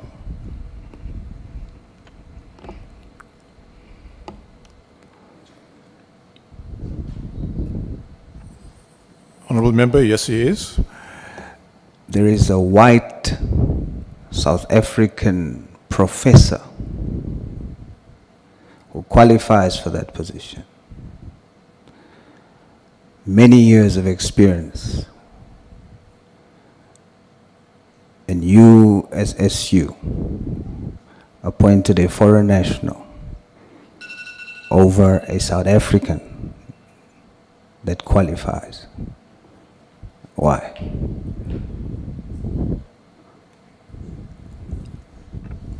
So, Honourable Member, in terms of the Senior Appointments Committee, the Senior Appointments Committee is constituted of various constituencies and representatives, and they would make a decision in terms of the interview of candidates and their suitability for appointment.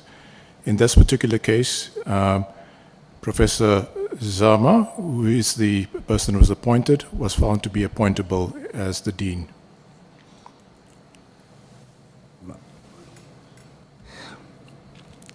The point is, it's required that when in such positions appointments are made, preference must be given to South African citizens who qualifies.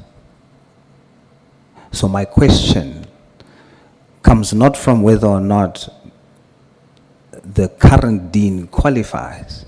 My question comes from the premise that the law requires you for such an appointment to look whether there are South Africans that can fulfill such position.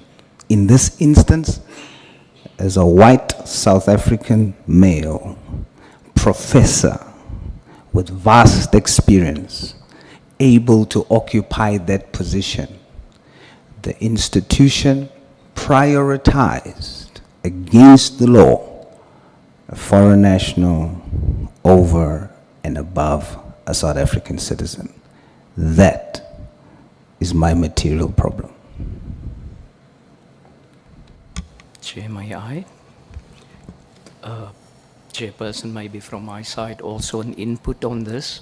We have a situation of Professor Zama being for very long in service of the university, and according to the senior appointment committee that the rector referred to, he was definitely significantly the preferred candidate from this senior appointments committee with representation from different constituencies.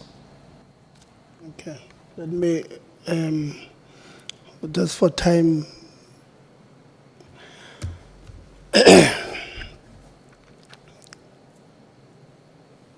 in your presentation you indicate that you are strong believers of the policy framework on internationalization.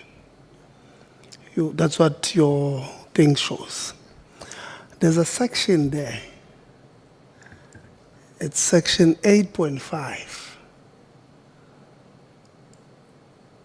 I think point 2 on the policy framework of internationalization, which says, well, 8.5 speaks about many other issues, but when it gets to this point, it says, there can be no justification, and I'm quoting verbatim, why a South African institution will prioritize a foreign national over a South African citizen with similar capabilities or capacity, something to that effect at the end. Do you agree with me on that point? Just on the record, yes, no. On the mic. Yes, if they are of similar. And do you believe that Stellenbosch University as a public institution is accountable to the Constitution of the Republic, or is covered by the protection and everything else under the Constitution of the Republic of South Africa? Yes, it is. Therefore, you believe the acts, the Immigration Act 101 and the Employment Service Act, I think it's chapter 5, if I'm not mistaken, then becomes law in terms of the employment of foreign nationals into the country. So we should observe the country's laws as far as that is concerned. Do you agree? Yes, Chair. So the Employment Service Act indicates the same as the policy framework on internationalization, that the preference should be given to South Africans. And it says, if the skill that you are requiring is not found in South Africa, then you can go outside to look for it. The Immigration Act describes, so I'm just summarizing because of time now, but I would have taken the longer route in establishing facts first, but I'm assuming that we agree that the Immigration Act describes who is an immigrant. It will tell you that you've got a foreign national who came here as an asylum, as a visitor. You know, they came with visitors' visas, they came with X, Y, and Z. Others, you've brought them because they've got scarce skill, which the law allows. So you've brought people with scarce skills, which we've got no problem with them. I know there are certain people who say we have problem with the internationalization of our institutions. We don't. We don't think Stellenbosch will compete globally if only the South African people. We can't argue like that. We believe that you must have people from other parts of the country, of the world working there so that you broaden the knowledge and all of that. But we make a point that when you do so, in acquiring those skills, the laws of the country must be respected. Just like if you are to go to any institution in the UK, for an example, if you are to go and look for a job there, they will tell you will only take you if the skill you are bringing we don't have. And that's part of the laws that they have now. Here, the policy framework of internationalization, the Immigration Act 101, the Employment Service Act, indicates, after describing or defining what is a foreign national, there's a misconception sometimes that people with permanent residence in South Africa are not foreign national. It's fallacy, because those are two different things. In fact, permanent residents, they do have an ID with an ID number that ends with 180. 180. Those people with an ID number of 180, that's the last three numbers start with the 1. They are permanent residency and not citizens of this country. There are people who were not born in South Africa, but they've been given full citizenry. Those people deserve to get all the benefits of South Africans. So when you advertise, even though the person might have been born, let's say in Zimbabwe or in Zambia or in Botswana, but if their citizen is full citizen, 08 something at the end, then you don't treat them as foreigners. That's what the law says. You treat them as full South Africans. And you don't, even if, I don't know the case of what Honorable Souls is talking about, even if this person might not have been born here, but if their ID says 08, then they are correct to be given equal opportunity.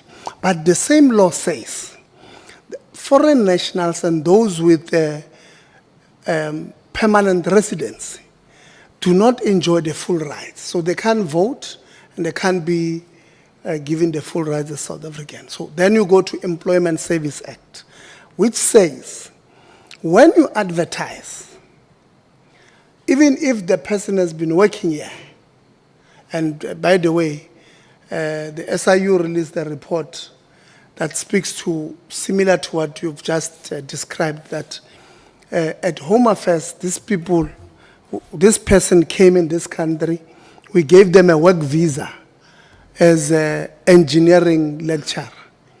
But when we get to the institution, this person is a dean. They've not went and upgraded or whatever, updated the visa, which is a big problem. Currently, the SIU presented about in March this thing to the Portfolio Committee on Home Affairs, which might be a big problem if you guys don't attend to it as soon as possible.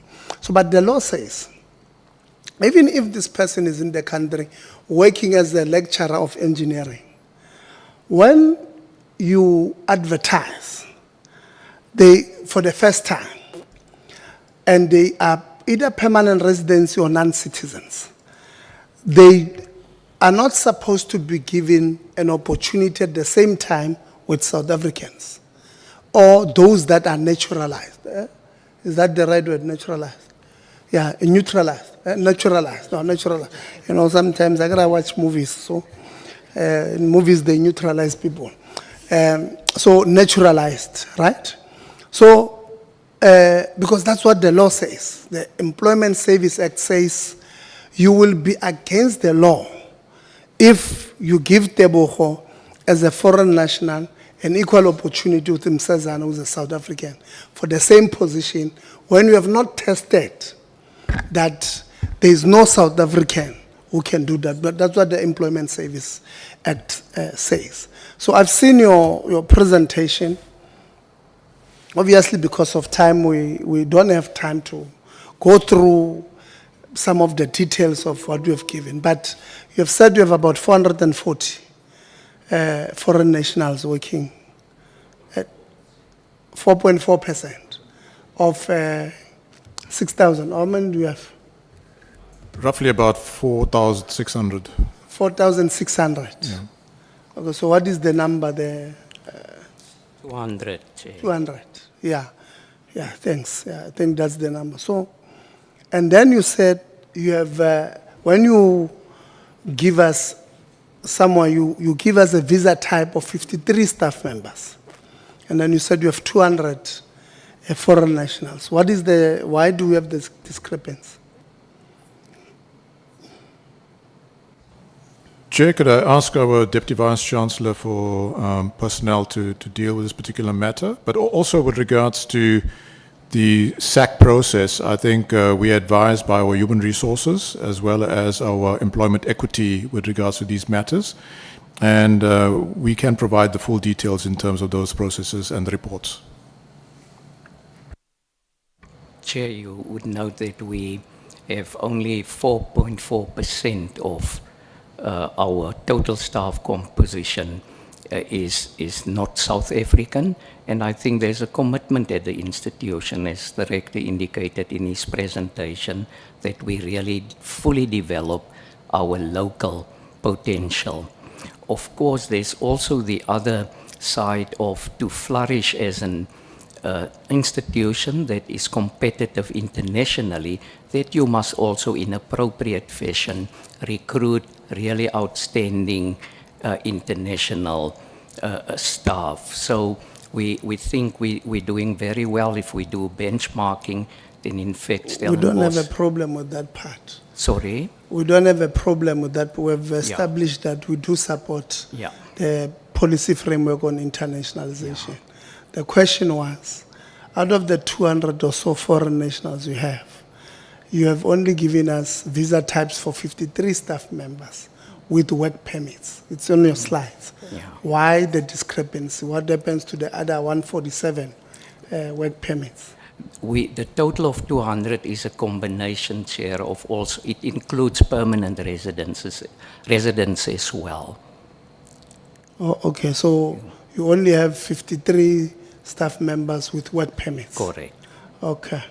No, it's fine. We will write to yourself because some of them have got visitors' visas and then you employed them, so they are working when they had visitors' visas. They are working when they had study visas. And all of that. So, and that's for shorter periods then, Chair. No, don't worry. We'll write to you. You'll clarify those things to us. I think colleagues will close the meeting in this fashion. Honourable Chair, whilst I have the opportunity, there was mention of Mr. Maurice Hendricks and the letter that had been sent to the university. Let me protect you. Honourable Sol said he will write to you. Very good. And then you will respond because he had written, you have not responded. So he will write with full details, you will respond. Thanks we for will that. be part of that conversation so that you are able to follow those things. I want to follow up and give full feedback to you. No, Chair, you are correct, except I will not write again. They must find the thing I've already written and respond to that. No, I will write as the committee now to remind them to respond. Yes, yes, you. Thank you, Chair. I'm alive to the fact that you cautioned us to clear up any uncertainties, and I said that I would get back about the SADC students. So I don't know if there's time for me to give some feedback, and I can also the cost drivers with regards to the residence budget. I also have some more information, either now or later. No, it's okay. You'll give to us in writing. I really appreciate the fact that you came back. So we'll close the meeting in this fashion. We really appreciate the honesty, the robustness. Like we've always said, our meetings are not necessarily easy, but they should not be seen as hostile. We as much as we probe, because we come from different constituencies, that gives us a number of, many of your students, I mean, where I come from, the township in Gauteng, where I come from, I have about 4 or 5 students who study at Stellenbosch, and at any given time, I can interact with them and they'll tell us about the cultural issues that they have at an institution. So are other members, and therefore when we come here, we come because the people that we represent would have given us a certain view about how they are treated at your institutions. It's not always 100% the truth, and that's why we put it to you so that you are able to respond to us. I think firstly wanted to clarify that we really appreciate the honesty that came where we were not comfortable with the responses. We will write to you and indicate, please clarify 1, 2, 3, and 4, because like I said at the beginning of the meeting, we don't want to catch you out, but we want to work together in building a system that is going to be sustainable. We all know that NSFAS, as bad as they are, without them, our system will collapse. And we must make sure that where we can, we're able to support each other in making sure that government support through NSFAS does not go away. Without NSFAS finance manager, you know, I'm sure more than 60%, or maybe Stellenbosch is different, more than 50% of the students at Stellenbosch are NSFAS funded. And without them, the system will really collapse. After 2, 3, maybe 6 months, we may not be able to pay salaries. And the best academics that we are attracting will start leaving, and then that's the collapse of the system. So we ought to work together and making sure that the system does not collapse. I was happy to hear from yourselves that you are willing to, if a discussion is brought at a higher level, obviously with higher people like Prof. Lewin, from a department point of view, about changing the withholding of certificate option to something viable. It's something that you would be willing to listen and even contribute on how it could be better managed. We really appreciate that part. I was really surprised by the institutional forum when they said that the salaries at Stellenbosch are not market related. We did not get enough time to get to that point because, you know, ordinarily I'm thinking that Stellenbosch, because of the grapes around, you pay enough compared to historically disadvantaged institution. But it's a discussion I think we'll have with yourselves moving forward. Congratulations, Prof. You've just been there for over a year now. Congratulations on your appointment. We wish you all the best with the rest of the team. The issue of racism there is not going to go away anytime soon. Like we've tried to demonstrate to you, that this case of this Leroux student could have been handled differently, in my view.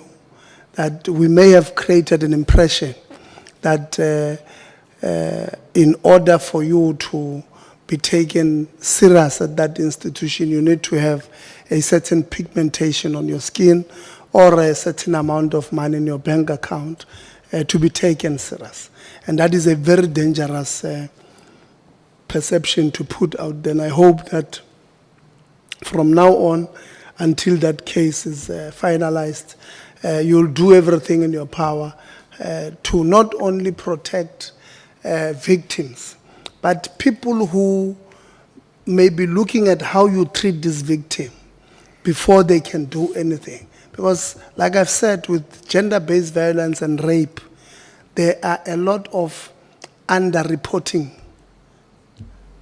And they are underreporting because of how we treat the victims of this Honduras thing. So it's extremely important on how there are people who are looking at this little boy and say, we want to see how the university is going to do right by him. And then you'll see others will have the courage to try and come and say to a corner, say, register. I've got a problem with 1, 2, 3, 4. Now they will have hope that once they reach out to certain corners of management, their cases will be heard. They are, they will be protected as individuals. So we're hoping that you will do everything else. It can be correct that, Dean, we don't follow the student code of conduct to the latter. I've heard you many times, you saying that, no, there's a case at SAPS, but we know you did not open the case at SAPS. So you are piggybacking. So if the boy and the parent did not open the case at SAPS, what were we going to refer to? So we have a responsibility to make sure that our code of conduct is implemented and implemented correctly. It must not have ice. It must not have, smell. If there's an offense, let us treat it correctly. And that's the only way we're going to deal with the culture of racism in an institution. If we don't do that, we will be defeating the work of many of the staff. They were trying by all means to make sure that Vision 2040 is achieved and is achieved diligence. So we ought to follow, irrespective. My mother was a teacher, so I did not want to go to the district where she was a principal. So I decided not to go to the district where she was a principal, and I went to another district because each school I went to there, they will treat me different. They will say, no, your mother said we must treat you different. So if you get 9 out of 10, we must give you 1 lunch.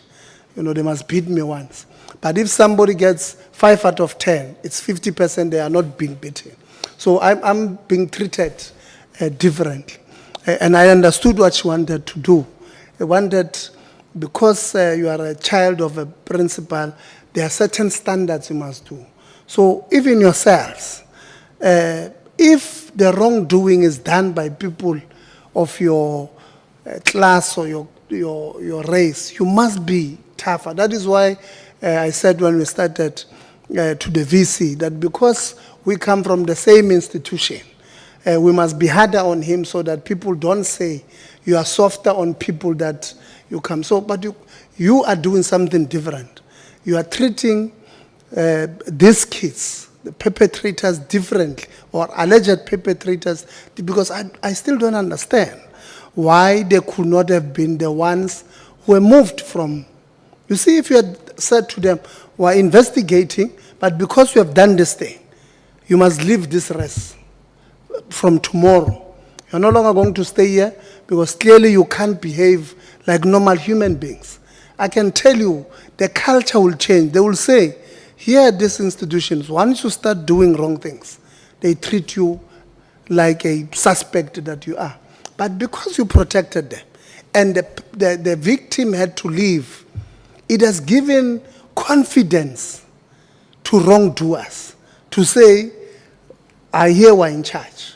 And that is where the problem I have with yourselves. And I hope as we live here, you know this thing of mental health, I used to take it for granted. I hope from now, if you have not done so, you will go offer the victim some mental support. They must speak to, we are going to exams. They must not, every time when they think of Stellenbosch, think of a gorilla, something too big to fight. So maybe you might need, with your higher health in the institution or whatever, offer them some psychological support. They must feel like they're students of that institution and are treated like students of that institution, including we did not get to that part of the rape, 2 rapes, what would have happened, to the victims and all of that. And I hope that we don't have some of them who would have committed suicide because of the lack of support that would have come. But many other issues, Prof will write to you. The follow-up questions will give you in writing. But we really appreciate. Do think about this issue of transformation. Probably the 80-10-10 might not work, or 70-20-10 in terms of merit, something. Maybe you might need to get to 50-50 so that the numbers seem to be moving in the right direction. You might need to really, obviously it's not you, but it will have to come from the council who must lead and say, listen, this is the direction we want to take. I know because of the rich culture of your alumni, you might have people contesting you in that space, telling you, no, we want Stellenbosch to be seen that way, this way or that way, but you may need to engage with them so that you are able to, because I know if they take you on to a court, you are going to lose. Not because you will not have a case, but because you'll be fighting serious money from the people who went to Stellenbosch. So, but having said that, I wish you all the best in the coming exams. We hope we're not going to meet again. But obviously, there are no guarantees. If things don't improve, we might need to have a conversation with you. We're going to write to you. Please respond to us truthfully. Next week, Friday, we're having a meeting with UKZN because we had a meeting with them last year. We wrote to them questions. They responded to us as if we're joking in the meeting. So we're calling them back next week. But we don't want to do that. We've got more than 120 institutions that we ought to go through. We don't want to be going to one institution more than once. But we are forced to do that with UKZN. We don't want to call you, so please respond to us truthfully. We will write to you, including the issue of the student debt, vis-a-vis the number of certificates, so that we can try and find solutions. Because we believe that we are solution-orientated instead of what some people might think we are. Some people believe that we are monsters, we are these destructive people, but I'm sure you have seen today.